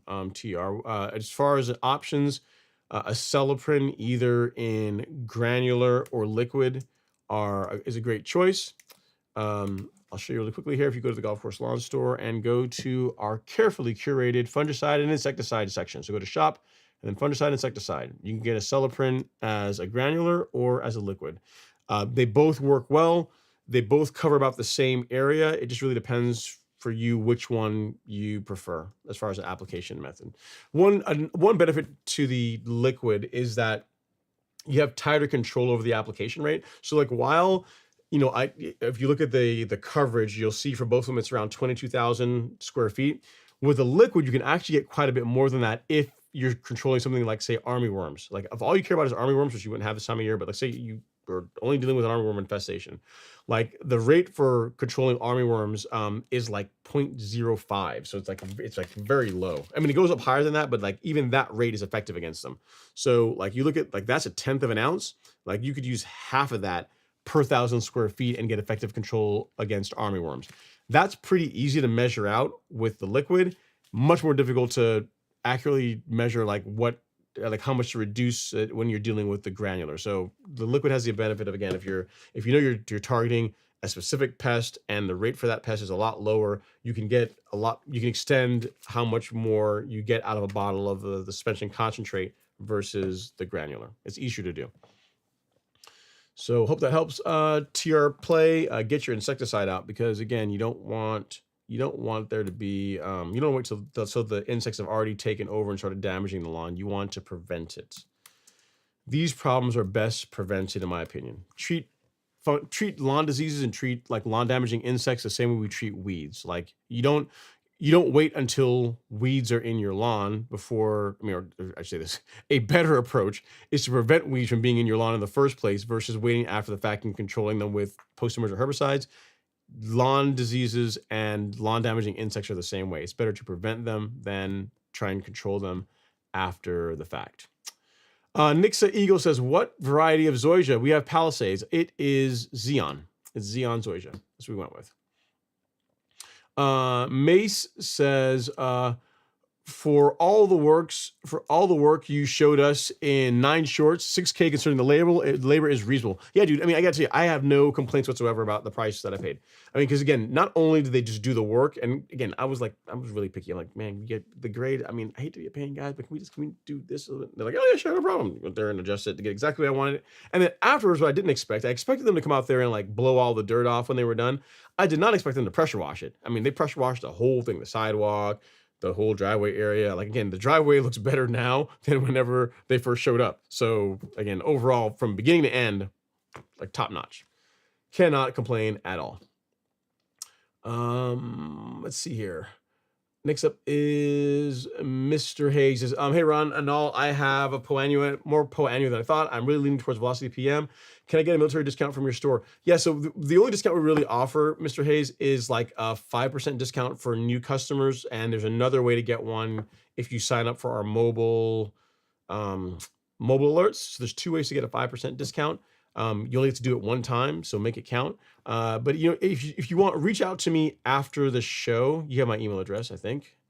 If not, it's this, ron@golfcourselawn.com, and I'll see what we can do to help you out. All right. So send me an email after the show there, ron@golfcourselawn.com, and I will help you get squared away.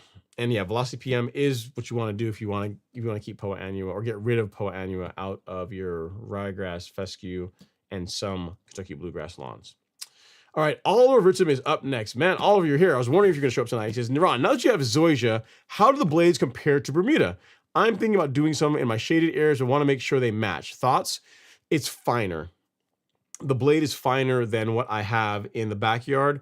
And as far as matching, they don't really match, man. So you know what it is? Because Real Rollers has TIFF, they have TIFF Tough and they have Xeon right next to each other.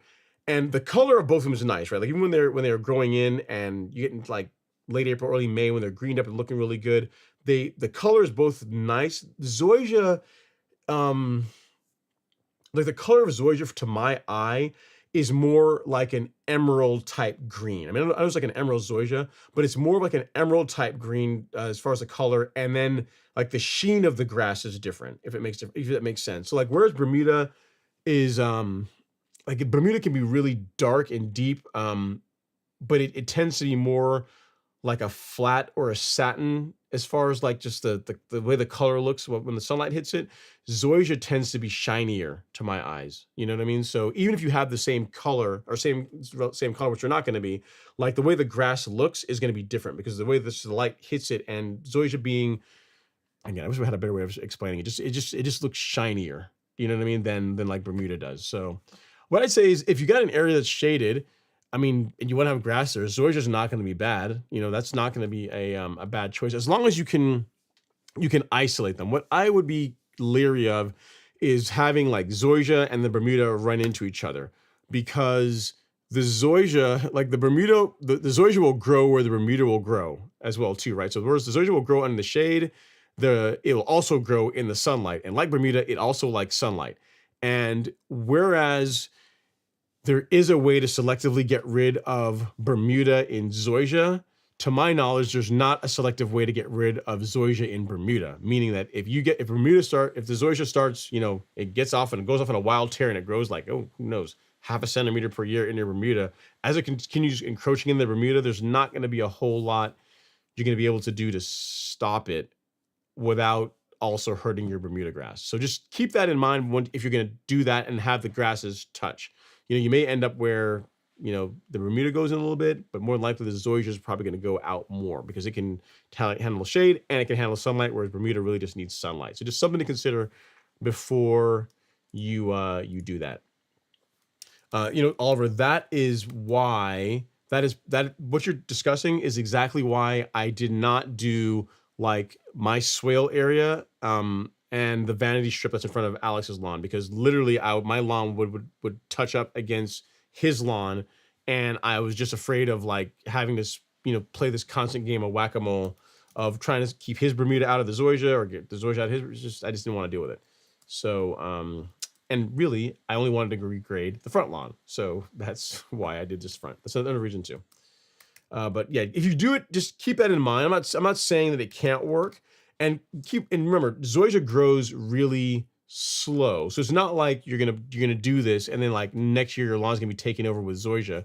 But over the years, it can creep and continue to encroach into the Bermuda grass. It's just something to consider if you decide to go this route. Like there's a neighbor of mine, well, neighbor of Alex's that has Zoysia, and their Zoysia touches their neighbor's lawn, and I looked at it and it's about the same. It's only been like a year and a half, but it looks about where it was when it was first sodded. But over time, like one is going to start moving into the other. They're not going to just stay apart. Okay, so just something to consider as you decide. I know how you are, man. You're a very discriminating guy. Like you want stuff to look just right, and I don't want you to to go make a decision and not consider this kind of stuff, and then you'll be irritated after the fact. All right, Antoine Clacken is up next. He says, "Happy Friday, Ron, and everyone. Hit that like button. I appreciate that, Antoine. Dude, your name's really fun to say. You're like Antoine Clacken. It's really cool." All right, Mark Luna is back. He says, "Good evening, Ron. About 90% dark green. Few areas that don't receive much sun, but it's coming. Nice project you have going on. Hit that like button, Stripe Action Gang. I appreciate that, Mark. Just give it time. 90% green is about there.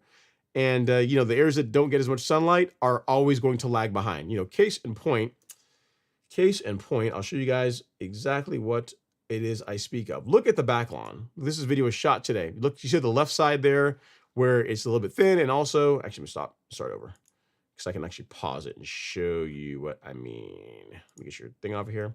All right, so look at the back lawn. You can see where overall it's looking pretty good, but if we stop right there, look at the right side of the picture, the frame, you can see where, like right next to the driveway on the right side there, where it's thinner there, that area is always the last part of my lawn to get fully green as the season goes by. Reason being is while the sun starts at like that brown house, that brown house roof that you can see there in the background, like it goes there and it kind of goes like diagonal over my house, over the front lawn, which is really nice because I get a ton of sunlight. However, once we get past like 1 o'clock, 2 o'clock in the afternoon, the sun shades this area. That area, that's that little section right there, which is why compared to the rest of the lawn, it just looks a little bit thinner, right? It's not greened up like everything else. And you're going to experience the same thing, Mark, with you having an area that is doesn't receive as much sunlight. But as the season progresses, it will eventually green up. It's just going to take longer than everywhere else. And it's completely normal because Bermuda grass, right? Mayonnaise and ice cream, they don't go together. Let's see here. Chris Ramondi says, question, why do you change your grass up front? Something new to do. Something for content, and it allowed me the chance to fix the grade of the front lawn, which I have never really liked.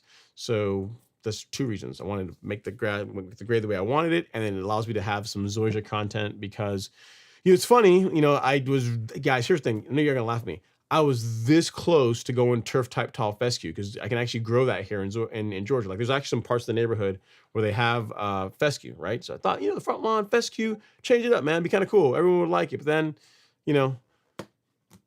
the 2 seconds that that thought lasted kind of like went away, and I said, okay, Zoysia. If not fescue, then we'll go Zoysia. So hence why we have Zoysia now. But that's the reason, Chris. Just something new. Something new. I've been mowing the same stand-up turf grass for like almost 10 years now, and the front lawn, I've never really liked how the grade was, so now I get to fix it, and I get to try out some Zoysia. And now that recognition, here's the thing, I've thought about this for a while. It's not now I've thought about doing Zoysia, but I know me, and if I did it several years ago, and Bermuda got into the Zoysia, it would drive me absolutely insane. Like I would just, I don't know what I wouldn't be able to, I'd end up taking it all out and putting Bermuda back or something, right? But now that we have recognition in fusillades, we have a combination that can selectively remove Bermuda grass out of Zoysia. Now I can do it and not feel too bad about it because eventually I'm going to have some breakthrough with Bermuda in that Zoysia at some point. And I've got a way to get rid of it while not damaging the Zoysia. So I'm super excited about that. And overall, that's the way to go. That's what I'm going to be doing. Guys, we got royalty in the live stream, man. We got lawn care. Alan Haynes in the house. He says, yep. He says, for sure, traps are the best way as far as getting rid of moles. Yeah, I mean, you can do. Here's the thing. I've done the whole Caddyshack thing. I've done flooding. I've done. I did the smoke bomb thing. Like, you know, you can go buy these at the big box stores, like the little. It's almost like looks like a cherry bomb. Oh, not like a cherry bomb, like a firecracker. But you light this thing and you shove it down in the tunnel, and it will fumigate. And I've done that. I've done. Yeah, like I said, I've done flooding, but nothing beats a good old trap. Nothing beats a trap. Nothing beats the trap. The trap is so effective. I'll tell you, within 24 hours, you will get results. Oh no, can't show that. That's Amazon. I'm running over my lawn. I'm trying to find the lawn, the trap working. I'll tell you, and it might happen one day where it actually where it doesn't work. But once I've identified an active tunnel or raceway or whatever you want to call it, active tunnel that the moles are using, like it's never taken more than 48 hours. Normally, within 24 hours of setting the trap, I get the culprit. So I'll show you guys really quickly here. I mean, you want to see how well a trap can work. Let's see. Yeah, so if you look here, I'm streaming in the live stream. Look at like the 9 o'clock. Look at like 9 o'clock. You'll see the trap near the sidewalk right here. Pop. And that's him. That's him. That's him going. Name of the video is Mole Goes Click. I had him right there and boom, gone. Just like that. So traps are the way. I mean, anyone from PETA that's watching, sorry, not sorry. Moles, I don't want moles in my lawn. But yeah, the scissors traps, they work great. Next up, we have Adam Fuller. He says, hey, Ron, glad to see you're still at it, staying at it, and staying busy with all that new lawn work. One of the biggest problems I see in Georgia is people don't scalp Zoysia. It looks really poor after a few years. Yeah, that's one thing. I'm not going to allow it to get too thick. I'm not going to, I mean, as far as the amount of nitrogen I have to give it, I can actually probably back it down quite a bit. Like Zoysia doesn't need quite as much, but it will get the same treatment. It will get lightly verticut. I'm gonna make sure I thin it out. And just we'll see. You know, it's gonna be a learning process, like with everything else. But it should be a lot of fun, man. It should be a lot of fun. I'm looking forward to just having something new. You know what I mean? I like all grasses, but especially I like grasses that can be real mowed, like can be cut short, because I think it looks nice. Next up, Harper's Inner says, lawn care nut. Oh my God, I'm a super fan. Yeah, Alan's in the live stream, man. He is gracious with his presence tonight, which is pretty cool. I gotta see if I can get Alan on the show again. He was, Alan, I think he was the first guest. No, second guest I ever had on the live stream. I mean, it was like New Year's Day or something like that is when he came on. It was like years and years ago. So at some point I gotta reach out to you and see if you want to come on and hang out and talk shop for a while. All right, Happy Fuller's up next. Says, hey Ron, looking at them, looking good out of the micronutrient. It came in just in time to keep me on schedule. No worries, man. I'm glad to get you all squared away. And then next up is McNasty Motorsports. Says, howdy, Ron. I heard you converted your entire lawn to Zoysia. Dude, you don't know how many times that comment has happened over the past like week or so. People are saying, I can't believe it. Oh my God, why would you go do the entire lawn? The lawn was great. You need to do the entire lawn. It was fine. Why would you go get rid of all the Bermuda grass? I'm like, first of all, one, I'm not crazy. Well, I'm not that crazy to do like 12,000, 11,000 square feet of Bermuda to Zoysia. That's not, I couldn't just, I'm going to say it could never happen, but highly unlikely to happen. I mean, I probably got a better chance of doing like a portion of my lawn in turf type tall fescue before I go and do the entire lawn in Zoysia. That's probably just not going to happen. I mean, I may eat these words one day, but not likely to happen. But everybody and their grandmothers was thinking the entire thing was done when I said like time and time again. Even like last year when I said, hey guys, next year my goals for this next season are to do like a renovation of just the front lawn. I said like front lawn over and over, and yet everybody was saying, oh man, I can't believe you did the entire thing. Gage Lorette says, how to fix dog pee spots in centipede. Time. There's not really like a silver bullet that's going to get rid of it. I mean, you can get some compost, like something like carbonized PN, and do a light top dressing of the area that will help it recover a bit faster. But you're not going to be able to recover the lawn faster than the dog can damage it with urine. So what you can do is what Alex does with his dog and trains her to pee in just one spot and just have that area just be like a sacrificial area of the lawn. If you can do that, that's going to be your best bet. But outside of like, again, a light top dressing with carbonized PN, that will help it grow back a bit faster, but it's not like, there's nothing that you can do that's going to, the dog did, peed in the lawn. A few days later, you see a big yellow spot. You apply some magic thing, and then like a day or two later, it's green again. It's just not, I mean, outside of paint, you can paint it, but as far as like actually recovering the lawn where the grass is back the way it was before, the best thing is just to avoid it damaging it in the first place, unfortunately. So sorry you're dealing with that, Gage, but if you can train him or her to go in one area, that would be better. Let's see. Yeah, I have to look at the picture after you see a picture about a hole in the lawn. I'll have to look at the video or email you sent to me after the live stream, Roger.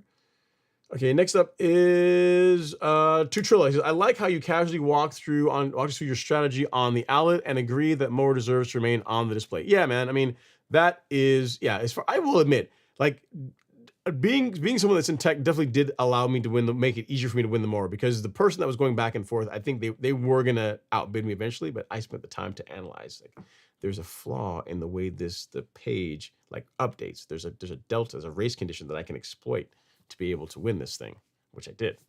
So it doesn't really matter. I mean, it's all for a good cause, right? I mean, the long short of it is the charity ended up getting even more money, right? So it's all good. And I'm going to preserve it. Like, it's not going to get mowed. I mean, there's not even, again, I don't even know if the mower even works, because I don't even have a battery to turn it on, right? So it'll be there for who knows for how long, and then somewhere, eventually it'll end up somewhere else, but it's not going to be used for mowing grass. Not while I have it anyway. All right, Devin is up next. He says, I've been a lot of fun following your reno and learning about warm season turf types. Don't know if I've ever said, but started following and learn from you on warm season grass. That has been fun, part 1.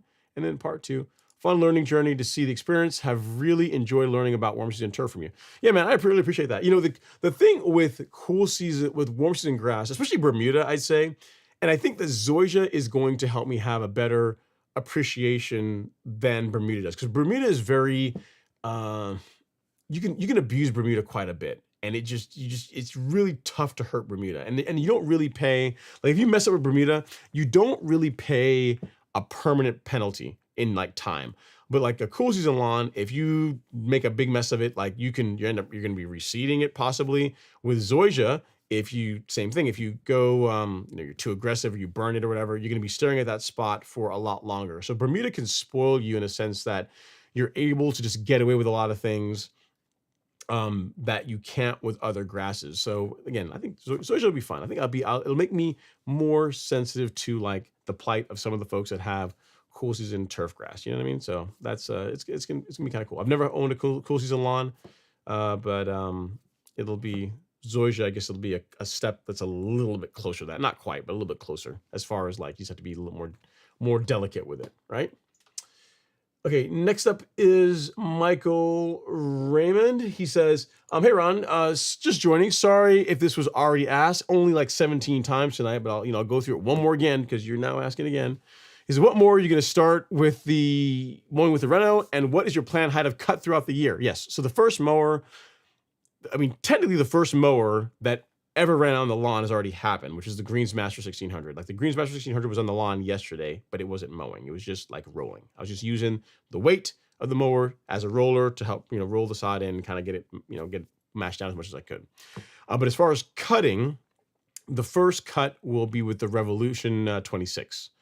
So that's going to be the first mow. And then, probably the Revolution 26 for a while, because I'll have to slowly work my way down to the height of cut that I'm after, which I'd like to get the lawn to 3/4 of an inch. So somewhere between 5/8. 5/8 would be incredible, but 5/8 to 3/4 of an inch this year is the goal. We'll see if I can get there. Once I begin mowing it, I'll see what it's going to need from a top dressing perspective, and then that's going to dictate like how far I'll be able to take mowing the grass this year. Eventually it's going to get to 5/8. Whether it's this season or next season, it will eventually get there. But that is the plan. But the Revolution 26, man, that's going to be the one it'll be the one that will christen the lawn. We'll christen the lawn as far as real mowing goes with the Revolution. I should probably film that, right? You guys are probably going to want to see that. Next up is Michael Raymond. He says, accidentally over-applied Celsius the other day. Went back with some 22-3 and micro blend tonight to mitigate the damage. Probably a hard lesson coming my way. Depends on how much over application we're talking here. You know, Celsius, as far as herbicides for worm season turf grass, like I always said it, I think I've said it in a video before, if I could only have one post-emergent herbicide, it would be Celsius. And then after that would be Certainty. And then for pre-emergent would be Spectacle. But because Celsius is so good in that it controls so many weeds, and as far as a herbicide that is, I mean, if you can use the word gentle, relatively gentle on the grass, you can use it for a broad temperature range. Like Celsius checks a lot of boxes. I know there's a lot of other options that people like to talk about as far as post-emergent herbicides, and there are ones you can use, but like I've tried Speed Zone, I've tried Dismiss, and while they will work, they are good herbicides. They just also discolor your grass. You know what I mean? Where Celsius has not done that. So I don't know. You said you overdid it. I don't know how much you overdid it, but I guess if you had to pick a herbicide to overdo it with, that's one of the better ones. So, you know, the damage you should see should hopefully be less than you would see if you had done something else. All right, but let's hopefully we learn from this. Don't make a practice of doing that. And you know, this too shall pass. It's just grass. It'll be okay. All right, C Brown Masonry is up next. Says, hey Ron, I seeded blackjack last year. I put down pre-emergent, but I see some crabgrass coming in. Can I use Celsius for that? You could. Celsius does control crabgrass, but a better product, in my opinion, for crabgrass control, especially in Bermuda, which tolerates it really well, is a herbicide called quinclorac. So if all you care about is crabgrass, this, in my opinion, is really where you want to be. You know, this is, I mean, it's good for other things too, but crabgrass, like this is the king of crabgrass control. If you look at as far as crabgrass control from herbicides, or there's tons of different blends. There's like Q4. There is, I'm thinking about, I think there's another common one that I'm drawing a blank, but pretty much all for the products that are really good for controlling crabgrass, the blends will have quinclorac in them as an active ingredient. So just get this, and again, especially if it's young crabgrass, it makes pretty quick work of it. Use surfactant with it. You can use a methylated seed oil and MSO with quinclorac, but I mean, for most people, you don't really need to go that aggressive. I would just go with just a spreader sticker. And yeah, if all you got is crabgrass, that's what I would use. C Brown Masonry. And you can find it right here on the Golf Course Lawn Store. So hopefully that helps you out. All right. All right, Corey Young says, how many pounds of nitrogen should I be aiming for in the spring or summer? Kentucky bluegrass lawn, 3 pounds per 1,000 season long with bi-weekly spoon feeding. Here's the thing, I'm not a KBG guy. I mean, I wish Devin were on here to give his feedback. It's it doesn't take as much as Bermuda does. And even for what most people say to feed Bermuda, I go less than that. It's like most conventional wisdom, you get on Google and say how much nitrogen to give Bermuda every month when it's actively growing. It'll say 1 pound per 1,000 square feet, and I'm about 30% less than that. For KBG, I would imagine like half a pound to maybe 3/4 of a pound, somewhere in there, is probably going to work well. But check the I mean, I don't have a Kentucky bluegrass lawn, but I know it takes less than what Bermuda will take. So, you know, here's the thing I'll tell you. There are folks that do our spoon feeding program that have Kentucky bluegrass, and they get great results. And our program for feeding ends up at about 0.7 of a pound of nitrogen per month. So take that for what you will. I mean, you can go and do some more research, but I'd say somewhere between half a pound to 0.7 is good. Should work well for you. Next up is Aquaforce Power Washing. Says, I just ordered some of your liquids to start spoon feeding. Very cool, man. Enjoy. Spoon feeding is a lot of fun, man. And it's I tell you, if you can, the only negative to it is just the time it takes. So if you're someone that really likes working on your lawn and being out there every 2 weeks is not a big deal to you, it's the way to go, man. Like the color is better, the growth is better. If you're doing growth regulator, it gives you a schedule you can use to regularly apply your PGRs. It's just, there's really no negatives to it other than a bit more time. All right. Ooh, man, Kenny, you're back, man. I haven't seen you in a minute. He says, what's up, lawn fam? I got my 11 blade Revolution 26 today, ready for the next cut. Nice. Very cool, sir. Let me cop it up for you. Congrats on the new kit. I like it. I like it. Very nice. Very nice.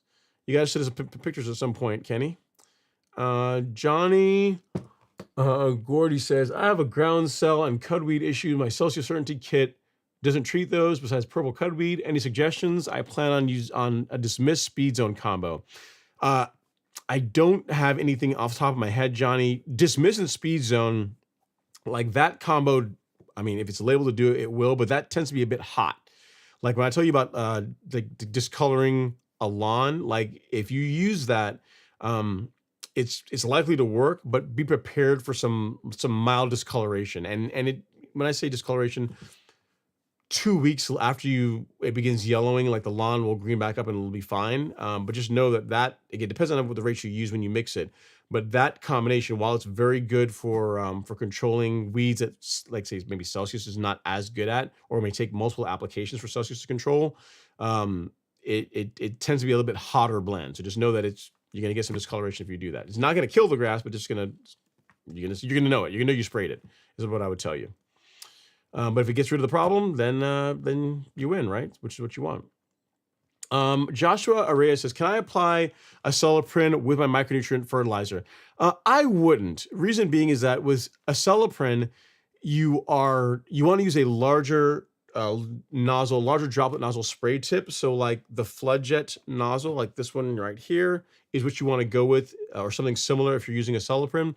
Whereas our micronutrient fertilizer is designed for foliar sprays. So you want to use a finer droplet, spray it on the grass and just allow it to dry. Acetyloprin should be watered in after application, whereas the micronutrient does not need to be watered in. So there's a couple of things, like as far as just the correct spray nozzle, they're different. As far as how you activate them, like they're different. Like with a micronutrient, there's nothing really to do other than just to spray it and allow it to dry. Whereas with the acetyloprin, you really want to water it in at some point within 24 to 48 hours.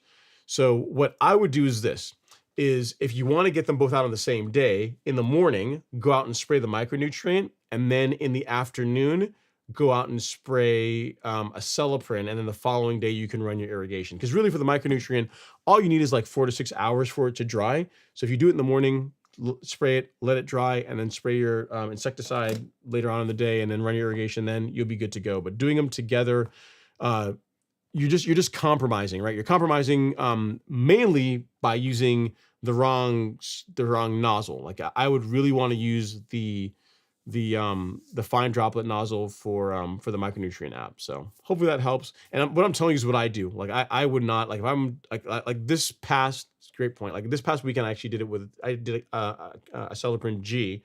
But if I were spraying acetyloprin SC, like if I were going to be doing the liquid, I would do exactly what I'm telling you. I would have sprayed I've done all my foliar sprays either in that morning and then do acetyloprin in the afternoon, or I would spray all my foliar sprays in the morning and then just do acetyloprin the following morning and then water it after that. But I would not mix them all together and spray them at the same time. So hope that helps, Joshua.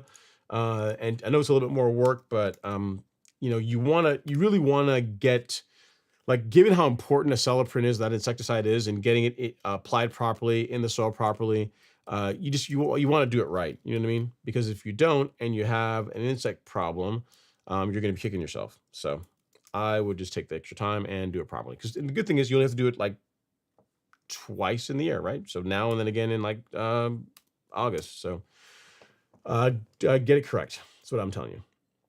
All right, our fragrance journeys up next is, hey Ron, long time no see, been busy and missed catching the live streams, the liver streams. I'll take that. He says, glad that I've been busy because Alabama had the worst season possible. I can imagine about the joy you felt. Here's the thing, I am not a person of Schadenfreude, right? I don't take pleasure in the suffering of others too much, even though it's Alabama football. I'm not like that. I mean, I want to see Alabama do well. I want to see them do really good, just not too good, just not better than Georgia. That's all I'm saying. They can be great, just a little bit not as good as Georgia. I like to see a good game.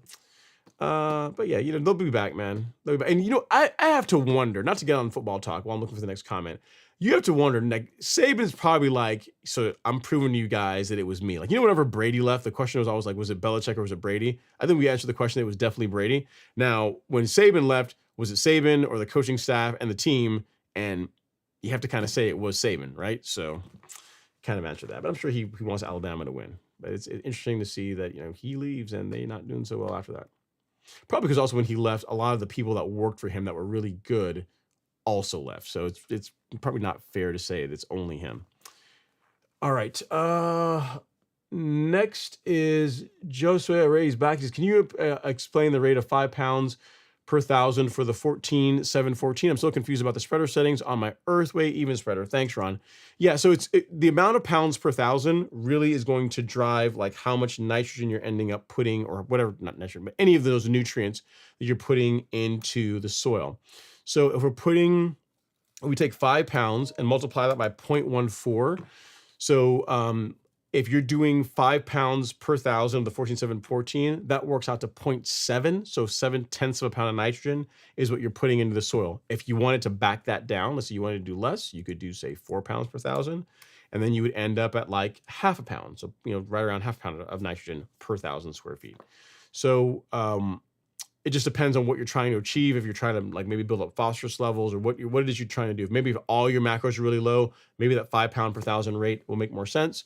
But as a rule for if you're doing spoon feeding, I would not do 5 pounds per thousand throughout the entire season. Like I would do closer to that 4 pounds per thousand rate, and that leaves you a little bit of meat on the bone to still be able to spray liquids and not be overdoing it as far as like the nitrogen inputs. So just take the amount of pounds amount of pounds of the product you're going to be applying, and then multiply that by the percentage of that nutrient in the fertilizer, and it will tell you like how much you're putting down. So 5 pounds of 14-7-14 will be 7/10 of a pound of nitrogen going into the soil. Make sense? So that's how that works, and you can adjust it upward. Well, not up. I wouldn't go up any higher, but you could adjust it down from there if you wanted to. All right, LG or LJ, I say LG. LJ is end of the chat. He says, "Hey Ron, I've been out of the country, so this week I sprayed Image. 2 days later, I kind of put down Pre-emergent and Bug Be Gone, Bermuda grass in Georgia. Is this good? Should I do anything else?" No, that's fine. I mean, you did Image, I guess, for the Poa annua this time of year, and then Pre-emergent, and then yeah, that's good. I mean, yeah, no, I don't say there's anything else you need to be doing. I mean, outside of feeding it, if you're talking about like insecticide and Pre-emergent, and a bit of herbicide, then yeah, I think you're covered. We are at the point where you should start feeding your lawn. So if you're looking to fertilize, you could absolutely do that. But yeah, outside of fertilization and mowing, yeah, you're in pretty good shape. You're in pretty good shape. Alexander, oh dude, what's going on, man? Andrew, he says, "Hey Ron, I'm hoping you're well, sir. Wishing you the best." Yeah, man. Hope everything's going well in your world, sir. Yeah, man. This is Andrew. Used to be at Real Rollers. Yeah, man. Long time no talk. You say, "My lawn is destroyed. I've got chickens, which take care of any kind of grub infestation, but there's so much baggage." Wow. That stinks. That stinks. Sorry that you're dealing with that, Andrew. He says, Colin's up next. He says, "What gimbal do you use? Also, do you use a Sony for those shots you use with the gimbal when you're walking on the sidewalk?" Yes. So my gimbal, I can actually show you guys really quickly. It's let me show you what I'm working with. My gimbal rig. And mind you, I've gone through a couple different versions. To get this to where it is now, but this is the main one. So the old gimbal was this guy here. This is like I don't know how to pronounce it. It's a Weeble. So this is a Weeble. This is an older gimbal that I had. But then many years ago, I don't know, probably 3 or 4 years at this point, I went to the Ronin, which is this guy. So this is my rig. It's a really nice rig for shooting content. So the camera is a Sony a7S III with a 16-35 G Master. And I've got either a follow focus or a, in this case, I use it just for the zoom. And then this is my monitor, because you can't really make use of the monitors in the back of this thing. So I've got a Ninja on here. What that main thing I use it for more than anything else is exposure, because the hardest thing about shooting video outside is lighting, right? Getting the lighting right. Because if you mess that up, if you underexpose or overexpose, you just create a bunch of headache and work for yourself in post to grade it. So one of these that has the feature of false color, which is the best thing to ever get. The only reason, in my opinion, really buy a monitor, it has to have false color, because you literally can tap that and you can say, oh, I can see like what's overexposed, what's underexposed, and it makes filming really easy. But this is my rig. I've had it again for several years. I really like it. Again, I've gone through a couple of different setups, but this is what I use for any of the moving shots that you guys see that you always wonder, well, how does he get that shot where he's moving and it still looks so smooth? It is with this, and it's got I have a tentacle sync on here, so for time code. So a lot of times I record my audio in the videos you guys see separately from the camera. So this allows me, when all the cameras are all running, this allows me to, when I drop it in Final Cut, I can take the audio and just sync it all into the video, and it all works. So regardless of what I cut from camera to camera to camera, the video and the audio are always in sync. So it's a pretty nice rig. Again, it's taken a couple of years to build it to get it to where I want. I've gone through a couple of different versions of it, but for mobile content, mobile video, like getting just really cool shots and just having it look good, I like that. That's my setup. That's my gimbal. I haven't changed it since I got it finalized several years ago. But yeah, that gimbal, the Ronin, and then an A7S III is nice, because just as far as the latitude you get for shooting outdoors, like as far as, I mean, technical terms, dynamic range of the camera is really nice. So it gives you a lot of latitude for getting the bright parts and the shadow parts of the highlights and the shadows in an image. All right. So next up we have JP. He says we had 1.5 inches of rain Tuesday night and Wednesday morning. Yep, that's good. And then Jonathan Camardo says, I enjoyed the shorts this week on the new lawn, especially the April's Fool video about turf type top fescue. Man, listen, that wasn't a joke. I was close to doing it. I was really close to pulling the trigger on some turf type top fescue. It was going to happen. The front lawn. You're going to see it here first in Georgia. Real mode. All right. I can't even say it with a straight face. Daniel Thomas Enriquez says, do you have any experience with spraying bifenthrin on your lawn to prevent insects and bugs? No, I've not used bifenthrin. Acelepryn is what I've got most experience with. There's a lot of people that use bifenthrin and like it. I just like acelepryn. Like, it controls more stuff, controls more lawn damaging insects. It's better for the environment. Like as far as an eco-friendly insecticide goes. Yeah, I just like acelepryn. So it works, so I don't really see any reason to change. It does cost a bit more, but it is an excellent product, which is why I stick with it. The Notorious Zaz is up next. He says, good evening, Ron. If I were to spray acelepryn tomorrow midday and water in Sunday AM, rain coming, would that be fine? Thank you, sir. Yep, no problem at all. No issue at all. That'd be fine. And then let's see here. Daniel Tomas Enriquez says, a client of mine has Poa annua, and he has a big stock. I'm not sure what you mean. I guess it's just a bunch of it. Is it best to pull it rather than keep target spraying? No. I mean, I wouldn't pull it. I would use a herbicide to control it. And the thing with Poa is your best bet is to prevent it with pre-emergent. Like, you want to keep Poa out of your, like, the best way to not have Poa annua or to deal with Poa annua is to not have it in the first place. But once it's in your lawn, the thing you really want to prevent it from going to seed heads. So prevent it from, like, when the time it gets the little white flowers in the middle, that's when it's really, I mean, I would say it's already game over, but you're definitely going to deal with it again the following year. So if you can control it before that happens, that's going to make your life a lot better. But what I would tell you is use a post-emergent herbicide that is correct for your grass type. So for warm season grass, use Certainty. And then for cool season grass, use Velocity PM. For Certainty, the big thing with Poa annua is you have to use the high rate. So there's a range of 1 1/4 ounces per acre up to 2 ounces per acre. Unless you were dealing with very young Poa, You really need to be at that 2 ounce per acre rate, along with some surfactant, and it does a really good job. So for warm season grass, certainty.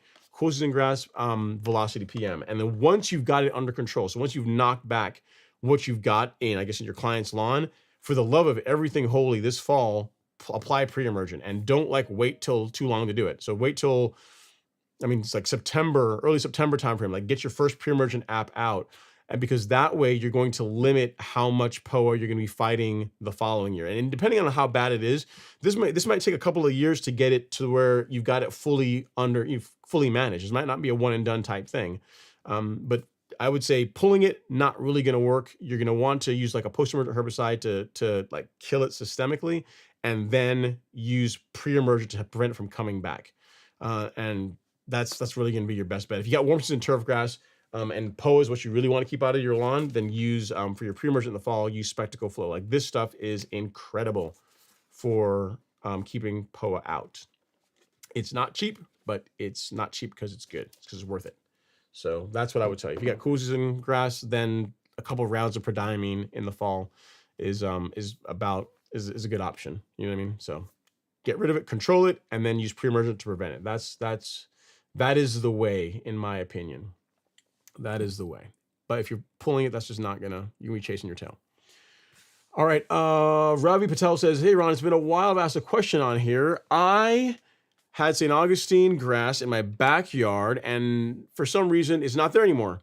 I'm thinking about putting Bermuda, but right now I have a lot of Poa annua. Okay. So you had St. Augustine, it's gone. You want to put Bermuda in? Yeah, I mean, you could put Bermuda in. I mean, I guess, the big things with Bermuda, remember, here's your Bermuda checklist. And the first one, the biggest thing to check for is sunlight. Like, does the area get plenty of direct sunlight? Like, not through trees, not bounce off a house, not through shrubs, like plenty of direct sunlight. That's the first thing you got to check for, or you have to make sure you satisfy that condition before you go with Bermuda. Otherwise, you're going to be chasing your tail. And if that's the case and you want to go with Bermuda, yeah, sure, go for it. And then Poa annua, you just, again, certainty and surfactant, that's how you would control it. And then in the fall, use Spectacle to prevent it from coming back. So then 2026, we're not having the same conversation. That's what I would tell you. Okay, next up we have, actually, you know what, Daniel, that was a really good question. I'm going to save it, 'cause I'm sure someone else is going to have something similar at some point this season. Daniel, and it was about 4 minutes ago. Okay. All right. Next up is Lone Star Real Low. So Xeon blades are very fine blades that greens up faster in the spring and stays green longer in the fall. Yeah, I'm looking forward to that, man. I mean, it'd be cool to see like how long, or like how when it finally goes dormant, like how much how sooner it greens up than the Bermuda, and how later it waits to go dormant compared to the Bermuda in the fall. We'll see.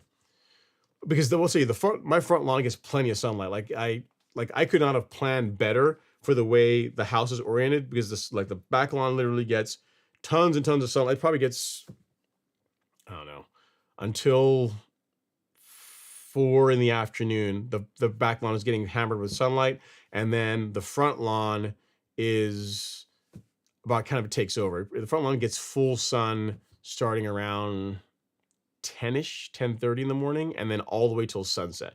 So they both the front and back lawn get plenty of sun from Bermuda, which is why it does so well. All right, Buddy Brown says, I forgot to put out pre-emergent. What should I do now? I sprayed Specticide and Image so far. Okay, so this time of year, yes, you are a little bit late on pre-emergent, but if I were you, what I would apply is a pre-emergent with dimension in it. So go to shop, and then, or dithiopyr. Go to shop, then go to weed killer, and go to pre-emergent. And what you're going to want is this guy, the green bag. This is what I would go with this time of year, Buddy Brown. It's this. You may be having some crabgrass that's starting to grow in, and dithiopyr, the active ingredient in that pre-emergent, can control young crabgrass. So for that reason, it's a better choice, in my opinion, when you're a little bit late on getting your pre-emergent out. Okay, so I just sent you a link to it, and hopefully that helps. Kevin D. Jones says, Ron, do you plan on using PGR on Zoysia sod as it grows this season? Asking for a friend.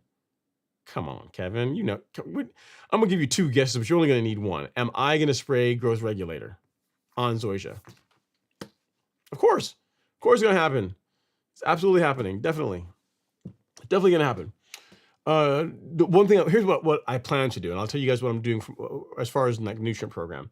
What I plan to do is for the granular portion of my spoon feeding, I will back that down a little bit on the Zoysia, but I'll still spray the same 1/10 of a pound of nitrogen every 2 weeks that I do on the Bermuda grass. That way, what I use on the Bermuda and what I use on the rest of the lawn can stay the same, and then I can just reduce the amount of granular input going into the Zoysia. That's how I'm planning on doing it. Sounds like a good plan, I think, at least in my mind. We'll see how it works. Jared Owen says, hi, Ron. How do you control wild Bermuda in hybrid? Glyphosate. There's not a selective way to do it, if that's what you're asking, which is all the reason why you want to avoid like mixing common Bermuda or improved common Bermuda grass seed in a hybrid lawn, because once it's there, you really can't get rid of it without like doing a renovation. And the same thing for what you're dealing with. You got wild Bermuda. There's not really, I mean, you can use glyphosate in that section to control, glyphosate infused is what I would do to control that one area. But you are going to damage the surrounding grass, and given enough time, it will eventually come back. But I mean, that would be the approach. I mean, if you really want it gone, you could do that. Another thing you could do, which, I mean, not necessarily wild Bermuda, but if you're trying to hide common Bermuda in a hybrid lawn, you could use growth regulator. So using a new EZ and Primo is a great way to hide common in a hybrid lawn, because a new does a better job regulating, or a better way of saying this, the rates that you have to use for common for Primo, you cannot use that on hybrid because it's too much. But for a new EZ, there's just one rate, and it's the same for common and hybrid Bermuda grass, which is why when you mix Primo and a new, you tend to get more even regulation, even in a lawn that has both common and hybrid Bermuda grass. So that's a way to kind of hide common in hybrid. That's what I would recommend. So take a look at that. I've got a video on it from last year that I can link to you. Take a look and let me know what you think. But that is what I would do. That's probably the least invasive way of not necessarily getting rid of it, but just making it to where you don't really see it, which is almost as good, I guess, right? So check this out, Jared. If you have any questions or comments after you watch that video, let me know. Okay, let's see here. We're winding down, guys. We're getting towards the end. We're going long tonight. Ahmed Jones says, can I put PGR on my shrubs and hydrangeas? I don't know about the hydrangeas, but on shrubs, yes, absolutely. Sometimes if I have a little bit extra left over as I finish spraying the lawn, I will spray it on my shrubs, and it works great. It works great. Yep, you absolutely can. But your flowers, I don't. You'd be careful with that. So for growth regulator for flowers, or for ornamentals, there's one that Syngenta makes called it's called Bonsai. Look into Bonsai. That's one you can look into. That's designed for ornamentals. But again, I've used Trinexapac Ethyl. I've used that Primo, and also I think it's a calcium. What's the active ingredient in this? Yeah, perhexadione calcium. That's in a new. I've used that on shrubs, and it works just fine. Sergio says, liquid or granular fertilizer? Why not both?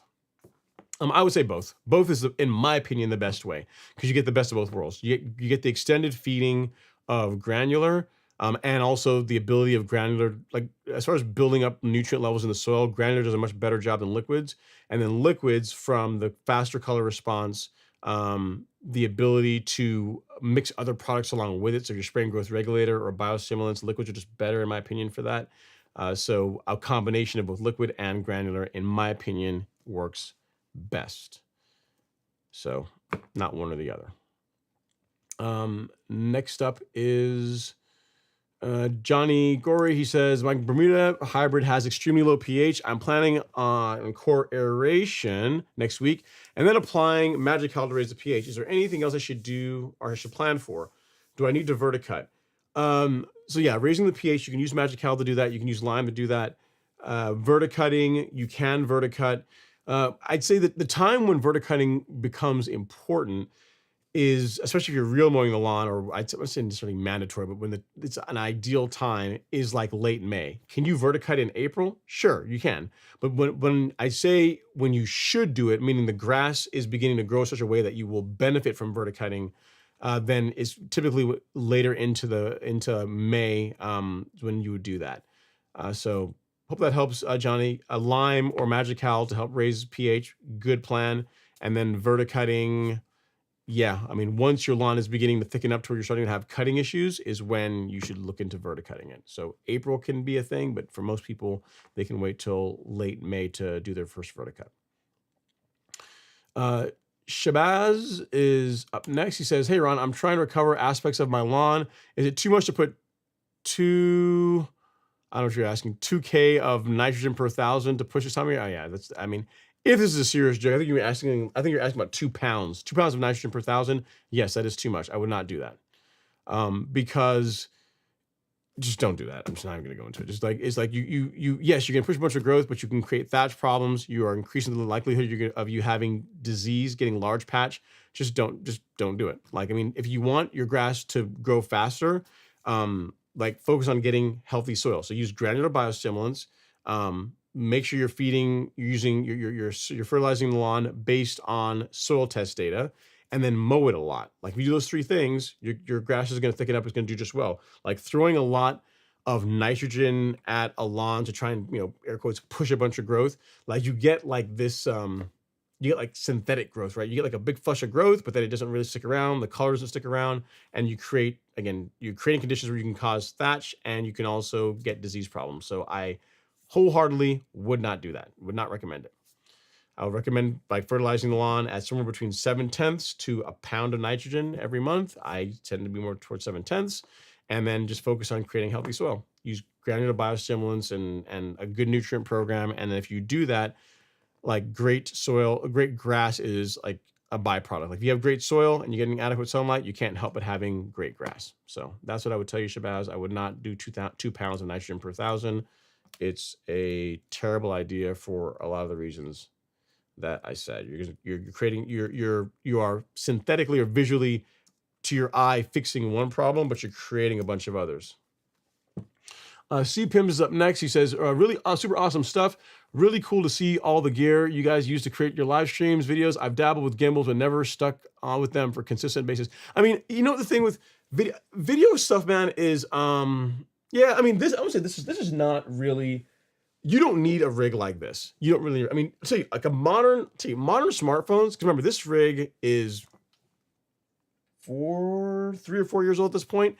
Like new phones, like the cameras in the new iPhones are so good that if you can get, especially on an overcast day, these do a really good job, man. I mean, they're not going to create video. They're not going to create footage that looks like this, like that. I mean, but that's a combination of the camera and the lens, like, and that's literally with no grading. That's one thing with Arri, like Alexas are insane. Like literally, I have not touched that at all. All I've done is done the color transform, and that's it. That's not been graded in the slightest. But what getting a camera or a rig like this will do for you is you're able to shoot in log, which gives you a lot more flexibility. You're able to take advantage of the full dynamic range of what the sensor can do. So if you want to like really focus on the highlights in an image, right, or in a scene, or focus more on the shadow parts of the scene, like shooting in log allows you to really control that. Whereas when you shoot, I mean, iPhones can shoot in log now too, kind of like their version of log. But when you shoot like a processed image to where what you get out is already graded, the color's already right, like what you get is what you get. And on days when the lighting is soft, right, when you've got like the best case to shoot video, in my opinion, is when it's like an overcast day, because like the giant softbox, like that's pretty hard to mess up any shot if you do that. And an iPhone camera or Android camera will shine on a day like that. It will do really well because there's not really a lot of highlights on a lot of differences in it. Where a rig like this will do well, like an A7S III or an Alexa or FX6 or some like a air quotes cinema camera, like a real camera will shine, is in days when you've got a lot of difference between the bright and the dark parts of the image, because you're able to, one, the sensors are just better. They're bigger, they catch more light, they're just better sensors. And the footage you're able to catch or obtain in log allows you to grade it and get a really pleasant image that you otherwise can't get with an iPhone. And because it's like shooting a negative, you can change the look of it. You can go out and you can shoot like a more cinematic look. You can do like a teal and green look. You can do all kinds of, you can change it and make it look the way you want it to look. When you shoot with something like what my gimbal setup has, whereas with, again, an iPhone or like a home a video cam, like you get what you get. You get like a baked image, right? Which is fine for most people. But I like to shoot in log because they're like negatives. I can go back and use the footage over and over and over for different content, which I think is valuable. But don't get into camera equipment, man. It's like fishing poles and golf clubs. Don't do it. It's like you end up with a bunch of lenses and just find some other hobby. You already had to do grass. That's enough. All right. Next is Kevin Russell. He says, "Hey Ron, I'm considering taking the plunge with into real mowing."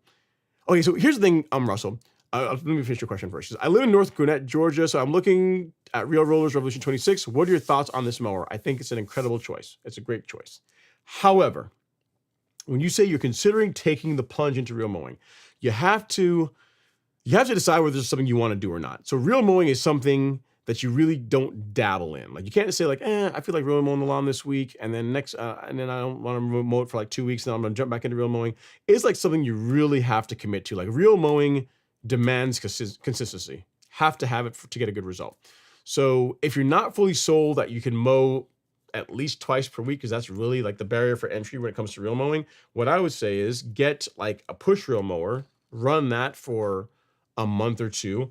And then if you do that and you don't like hate life and you still are like, yeah, I want to like step my game up, and then you go to a powered reel mower, then you'll know that you at least like the process of it is not off-putting to where you're going to have good success with it. If you're already past that, you say, yeah, no, I'm good. I'm really good. I'm good with mowing twice a week. I got the time to do it. I got the schedule to do it. My family's not going to hate me if I do it. Then the Revolution, in my opinion, for a mower under like, especially under $3,000, is tough to beat. Like it does so many things right. In my opinion, really to do better than the Rev 26, you have to go to a greens mower. So like to either a John Deere or a Toro, because it really is that good. The design of it, the way it's balanced, the way it cuts, like all of it is it's really well done. So that's my thoughts on the matter. Just know that really any real mower, if it's set up properly, will do really well with Revolution. You're not going to be unhappy with it. And Colin says, I always found that I'm always using a tripod 98% of the time. Still thinking about getting another gimbal just to have the flexibility and making videos. Yeah, I mean, tripods are cool. Well, I look for the next comment here, Colin. Tripods are fun, but the thing is, like, if you think about life, right? Like things like movement makes an image interesting. Like next time you do this, and you probably don't even notice it. Next time you watch anything on TV, like not like news, because they're all those shots are all locked off. But like look at like watch any sitcom or any any show, like most stuff on TV, and you don't really notice it because doing it that way just makes it look more natural. And you'll notice that a lot of the shots are slightly handheld, or they have just like a little bit of movement, just slight movement in the shot. And a gimbal gives you that natural feel. Like when you're walking, it takes all the jerkiness out of the shot, obviously, but it also, even whenever you just you're shooting something that's like that's static, it just has a nice, like an organic movement that it adds to the image that I like. You know what I mean? So not everyone likes gimbals, but I think if you're especially shooting stuff outdoors, they're worth having. And if you get one, get a good one. Like DJI, like the Ronin is a really good gimbal. Like invest in a good one, because I've had bad ones, I've had like cheap ones, and like I need to take my advice when it comes to the same advice I give you for lawn care. Like there's nothing more expensive than a cheap tool. Like the Ronin, you turn it on, you set it up, it works right every single time. It doesn't do anything funny. It has enough, it's a powerful enough gimbal to run this camera and all the lenses and everything on it without issue. So get a good one, because you're not going to replace it anytime soon. All right, Catherine A. Garcia is up next. She says, good evening, everyone. For hybrid Bermuda sod, how long after installation can you spray for weeds? Also, when can kids and people get on it? Okay, so for weeds, let's talk through the life cycle. So you put out new sod. The first thing you're going to want to do is you're going to water it adequately to help it root in. Once it is rooted in, you can start mowing it regularly. Once you're mowing it regularly, and you still have weeds in your lawn, at that point is when I would consider spot spraying. Not before. And also depends on and you have Bermuda, so Bermuda's okay. But I would not do it before then. So if the sod is still rooting in, just tolerate the fact that you're going to see weeds growing in there. It's not that big a deal. If it really bugs you, you might be able to walk out there and pull them, but don't allow it to be. You're going to be able to control the weeds after the fact.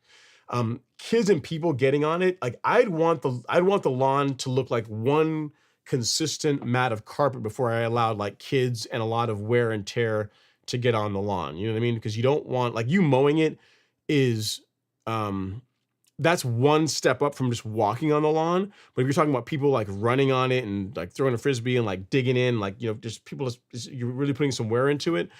I would want it to be established a bit better than when, based on, before you started mowing it. So let's say you sod it, and in 2 weeks, 3 weeks, you're able to start mowing the lawn. And then at the 6-week lawn mark, you look at the lawn, you take a picture of it, and for the most part, it looks like a complete lawn, meaning it does not look like that. You don't see the lines anymore. You don't see where the sod reaches. It looks like a consistent lawn. At that point, yeah, if you want to let people out on the lawn, kids on the lawn, that would be okay. I would still, manage the amount of traffic. You don't want to have people playing football on it or anything like that.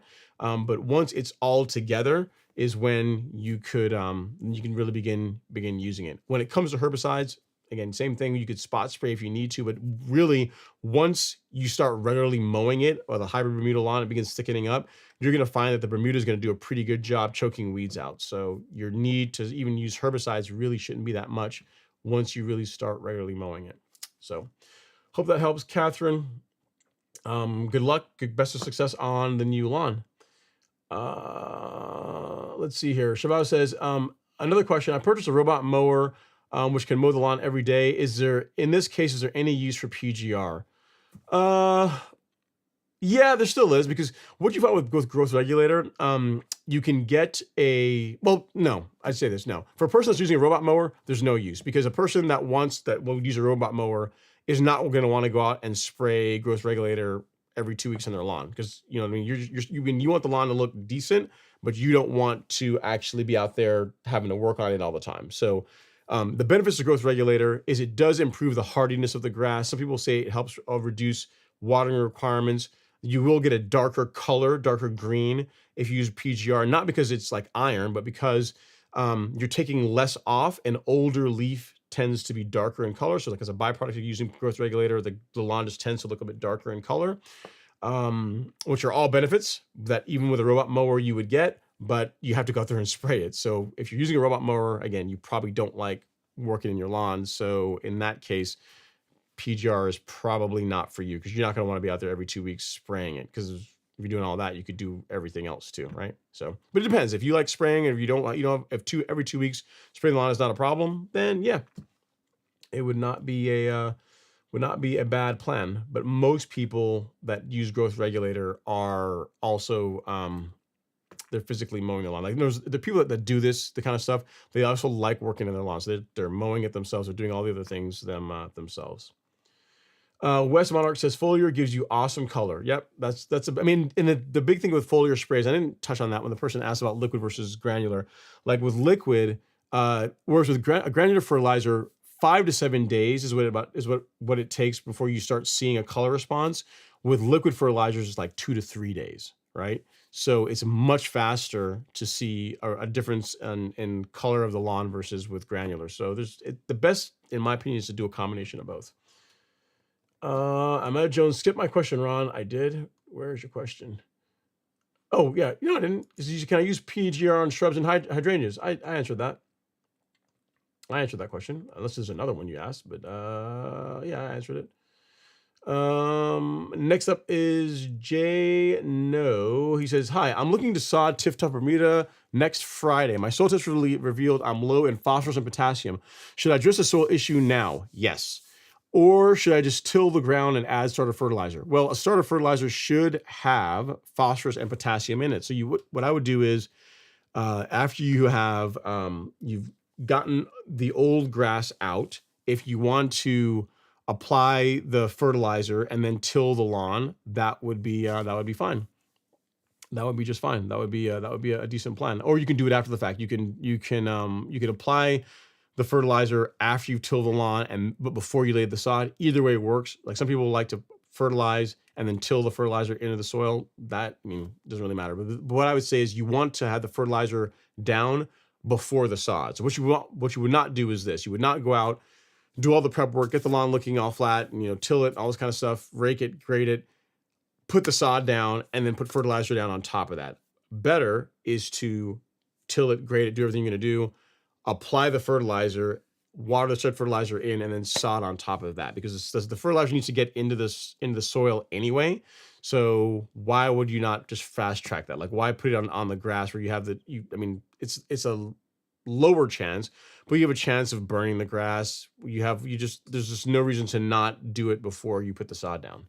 So that's what I would do, Jay. No, if you're doing your sodding project next weekend, I would do any grading, tilling, fertilizer, and then sod last. That's the process that I would take. Hopefully that helps, sir. All right. Matthew Kim says, hey, Ron, does Xeon Zoysia do well in the shade? Because I'm trying to switch to Xeon Zoysia from Bermuda grass and my yard has trees. Yeah, so Zoysia is more shade tolerant than Bermuda. How much more shade tolerant? They say 4 to 6 hours for Zoysia, but it still needs direct sunlight. So it's still, if you're not getting 4 to 6 hours of sunlight, it's still likely you're not going to do as well. So I would say I mean, it's tough to say. Without you telling me how much sunlight you're getting, I can't say how well Xeon or Empire or any of the Zoysias would do. But it does require less sunlight than Bermuda. All right. Let's see here. Ahmed Jones says, that's not for me. Okay, that's not a question for me. Frankie Knuckles says, hey, Ron, do you recommend aerating your yard if you have a bad case of Poa annua? I have velocity PM and I'm waiting for 70-degree weather. Would I aerate if you've got Poa? I mean, you're going to be spreading, you very well could be spreading the seeds around, which is going to create more of a headache for you. It depends on how long it's going to take before you get 70-degree weather. You know what I mean? If it's going to be a few weeks, you could wait and then spray velocity and then aerate. But I mean, the thing is, you've got velocity PM. So again, even if you have any breakthrough, you can always just use velocity, So I don't think it matters too much. If you're trying to minimize more Poa growing in your lawn, you would control it before you core aerated. But if you've got a herbicide to be able to knock it out after the fact, and if you're planning to blanket spray the lawn anyway, it doesn't really matter. But I guess whenever it's more convenient for you to core aerate, go ahead and do it. That would be my suggestion. Let's see here. CPIM says, I totally hear you on that. I'm into golf clubs and camera gear stuff, so screwed on both. Just trying to obviously better my channel and content all around. Always trying to improve. The camera does gear matter when it comes to YouTube? Yes and no. What I would tell you is the camera does not matter nearly as much as the lens. Like if you're going to invest in camera equipment, like invest in good glass, like invest in good lenses, because like the lens really, you don't replace lenses nearly as much as you do the camera bodies. Like they always say, like you date your camera, marry your lens. So don't cheap out on the glass. Like buy good glass, because it can last you. I mean, a good lenses, as long as you don't drop them or anything, they last you your entire life. Whereas the body, the camera, like whenever some new feature comes out, you want to shoot like in slow, like higher frame rates, or you want some better dynamic range, you want to go shoot in 8K or something crazy. You'll be changing the bodies, but the lens you will keep. So I'd say just buy good glass is what I would tell you. is the most important thing. And then focus on like decent storytelling. I mean, good equipment does make it easier to create a good image. Like it gives you more wiggle room. But yeah, I mean, you already know this, man. Like I'd say just don't go overboard with equipment. I mean, there's people that shoot lots of great videos and have huge followings, and they shoot stuff on an iPhone, right? Like you look at Mr. Beast content, like he purposely, even though he shoots with really good cameras now, they purposely shoot their content to where it looks like it was shot on a camera phone. Like it's got like an edgy kind of look to it, and he's got millions of followers, right? Because good storytelling is more important than how the image actually looks. And the next up is, can I real mow fescue? You can, but it's not the type of grass that is typically real mowed. Like what you tend to run into if you start real mowing very tall grass is the grass just kind of gets pushed over before the reel and bed knife can get to it to cut it. So if you're going to real mow like a taller grass like fescue, like what you'll find is most people will often use like manual reel mowers, or use a reel mower without a front roller, like use roller with caster wheels, because that way whenever the grass blade gets presented better to the reel and bed knife without being pushed down by the front roller. So can you? Yes. It's not really the best tool for the job. Like the best tool for the job for mowing fescue is a rotary mower with a sharp blade on it. Like that's a better choice for mowing fescue than a reel mower.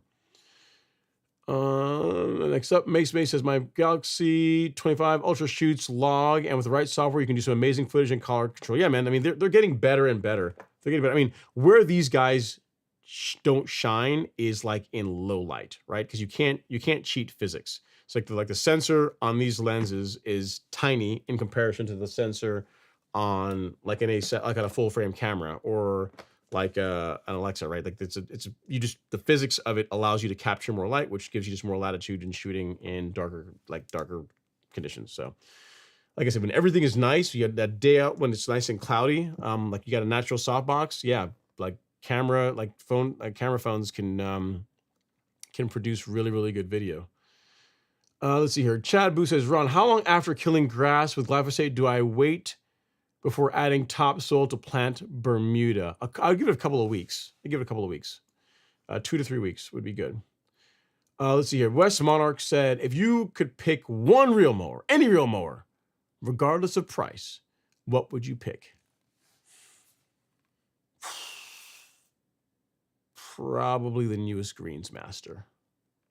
I would say. Yeah. Probably the newest GM. That would be my jam. That's what I would go for. Next up is Toucan Sam. He says, what lens are you using for your live stream? So this is it's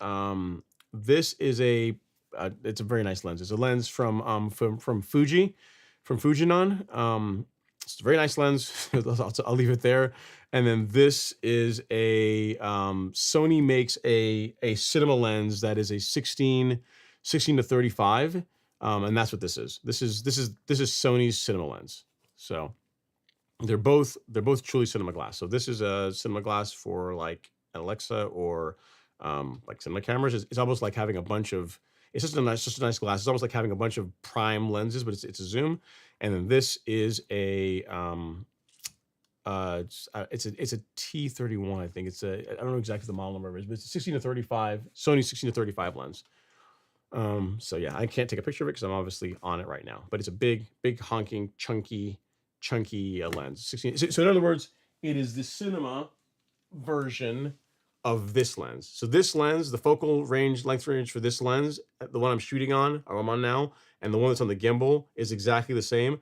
The difference is that lens weighs like 2 or 3 pounds, and this is a lot lighter. So this would work on a gimbal, that one, not so much. All right. So next up we have, let's see what else we have here. Operation Lawn Care LLC. I put down pre-emergent on my yard early in March. Do you think adding topsoil and cultivating will break the pre-emergent barrier down to be able to seed? Yeah, I mean, more than likely. I mean, if you get down there and if you add topsoil and you till it, yeah, that's for all intents and purposes going to do a really good job disrupting the pre-emergent barrier. In other words, you will get a better result as far as germination goes if you do that versus just laying seed on soil with pre-emergent. So yes, if that's what you're after. So hopefully that's useful. Shelby Amos is up next. It's a bit too long. I have missed us. Just backed up the True Cut C27 and ready to rock this season. Hit Celsius Uncertainty combo and the weeds are dying. Neighbors are already getting jelly. Excited. I like it. Yep, I definitely agree. The best part is just getting out there and creating content. You can think all you want and have all the gear you want, but you got to use those tools. Yeah, I mean, I will tell you, like, the best, like the easiest thing, the best part about, you are right. Like, you want to get better at videos, just get out there, just shoot a lot of video. And then when you put out a piece of content, look at what works and just do more of what's working. What nicer equipment will get you is it makes your job easier, makes your workflow easier. So for example, do I have to use time code between the cameras to sync them? Is there a way to can you sync the audio and video after the fact without using time code? Yes, but it's more of a pain in the neck to do it. So the better equipment just makes it easier for you just to be more efficient, because I'm the one that's editing all this stuff. It just better. And then probably the biggest thing I tell you for video, for a camera, like something like an FX6, like a lot of folks will also use like talking about Sony cameras, like the FX3, which is not a bad camera, but something like an FX6 is a better choice for one reason, and for one reason only, is that it has internal ND filters. And what ND filters are, they are sensor neutral density filters, and they're like sunglasses for your lens. So if you want to shoot like at a shallower depth of field, like 2.8 or f4 or whatever, then doing that outside when it's bright is not going to work unless you have some way to block some of the light coming into the sensor. And so the way you do that, if you don't have a camera with internal NDs, you have to go out and have like a bunch of ND filters, and you have to screw them on and check it and see, okay, the exposure looks right, this one will work or no, and then take it off and put another one on. Whereas with a camera that has a built-in ND filter, you literally press a button and you can literally adjust like one of the FX6 is really nice in that it's variable. So you can literally, like in very, very small increments, like block out stops of lights, which is pretty awesome. So I would like, for that reason, an FX6 is worth, or something with internal NDs is worth investing in. But that's the only real like luxury I'd say is worth it when it comes to cameras. Everything else, just not as important. All right, next up is Mandazir. He says, I just got my septic tank replaced and it's a huge mess. Common Bermuda, and my question, a suitable seed replacement. So if you do a grass seed, Mandazir, it's probably not going to match your existing common Bermuda. So if you're good with that, you can go forward. You can go forth with it, but just realize that once it's in, it's in. You're not going to be able to get rid of it after the fact. So it's really your call. What you might do is this: if it's really a mess, depending on how big an area you're talking about, what I might do is this: is take this as an opportunity to do a renovation in that area. So maybe kill off that entire section of the lawn and then either sod it, which is what I'd really say to go because it's just faster and easier. Or if you're going to seed, then you know that entire section is going to be the same cultivar. So it's going to match, it's going to look, the color's going to be good, the growth rate's going to be good. It's going to all be the same. So that's something that I would consider versus just throwing some grass seed down. Unless you don't care. Unless you don't care, then yeah, grass seed will work, but it's not going to match your existing common. And yes, Wes, the Toro Greensmaster 1600, that's what I'm talking about. All right, guys, gals, I think that is pretty much it. I got one last question. Cases, I just opened the Assemble Revolution 20. I got zero propulsion. When I engaged the throttle, I had to stop because the lawn is sloped and the mower is too heavy. It also kept shutting off on the slope. Was this your experience? Okay, couple things. So, the propulsion system, obviously you're holding one of the bail bars, right? Like the throttle, like the bail bar, that's I forget which one it is, but there's two of them. Like the bail bar, that's what engages your propulsion. So make sure that is done. Make sure that you're doing that. And then second, when it comes to the mower shutting off on a slope, the GX160 has a tilt sensor to help prevent the mower from getting damaged from oil starvation. As long as you keep enough oil in the mower, doesn't really matter. So there's a way to disable it. I've got a video right here that will show you how to do that. So let me see. Oil. I think, what did I call this? I think I called it oil sensor. And actually, it's for a Revolution because I knew that folks were going to have this problem, and I said, you know what, Ron, you can take it upon yourself and fix this thing. What do I call the video? Bypass? Yep, there we go. Here it is. So I've got a couple of them, but this is the most recent one from last year, which is titled Revolution 2600 GX 160: How to Bypass the Tilt Sensor. So this K is the video you need to watch. So that will get you all squared away. All right. And I hope that helps, guys. Well, on that note, we can cue the outro music. We've gone really long tonight, almost 4 hours. It's kind of crazy. And hopefully you guys found this useful. Again, thanks so much for all the love and support following the journey as the lawn was getting worked on. Again, I'm going to continue keeping you guys up to date as it develops, and we'll keep going. Again, if you're looking for your fertilizer, your insecticide for this time of year, we got all of them in stock and shipping at the Golf Course Lawn Store. We would really love the opportunity to be part of your lawn care journey, so check us out. I think you'll like what you see. Until next weekend, guys, take care, have fun in the lawn. I'm out.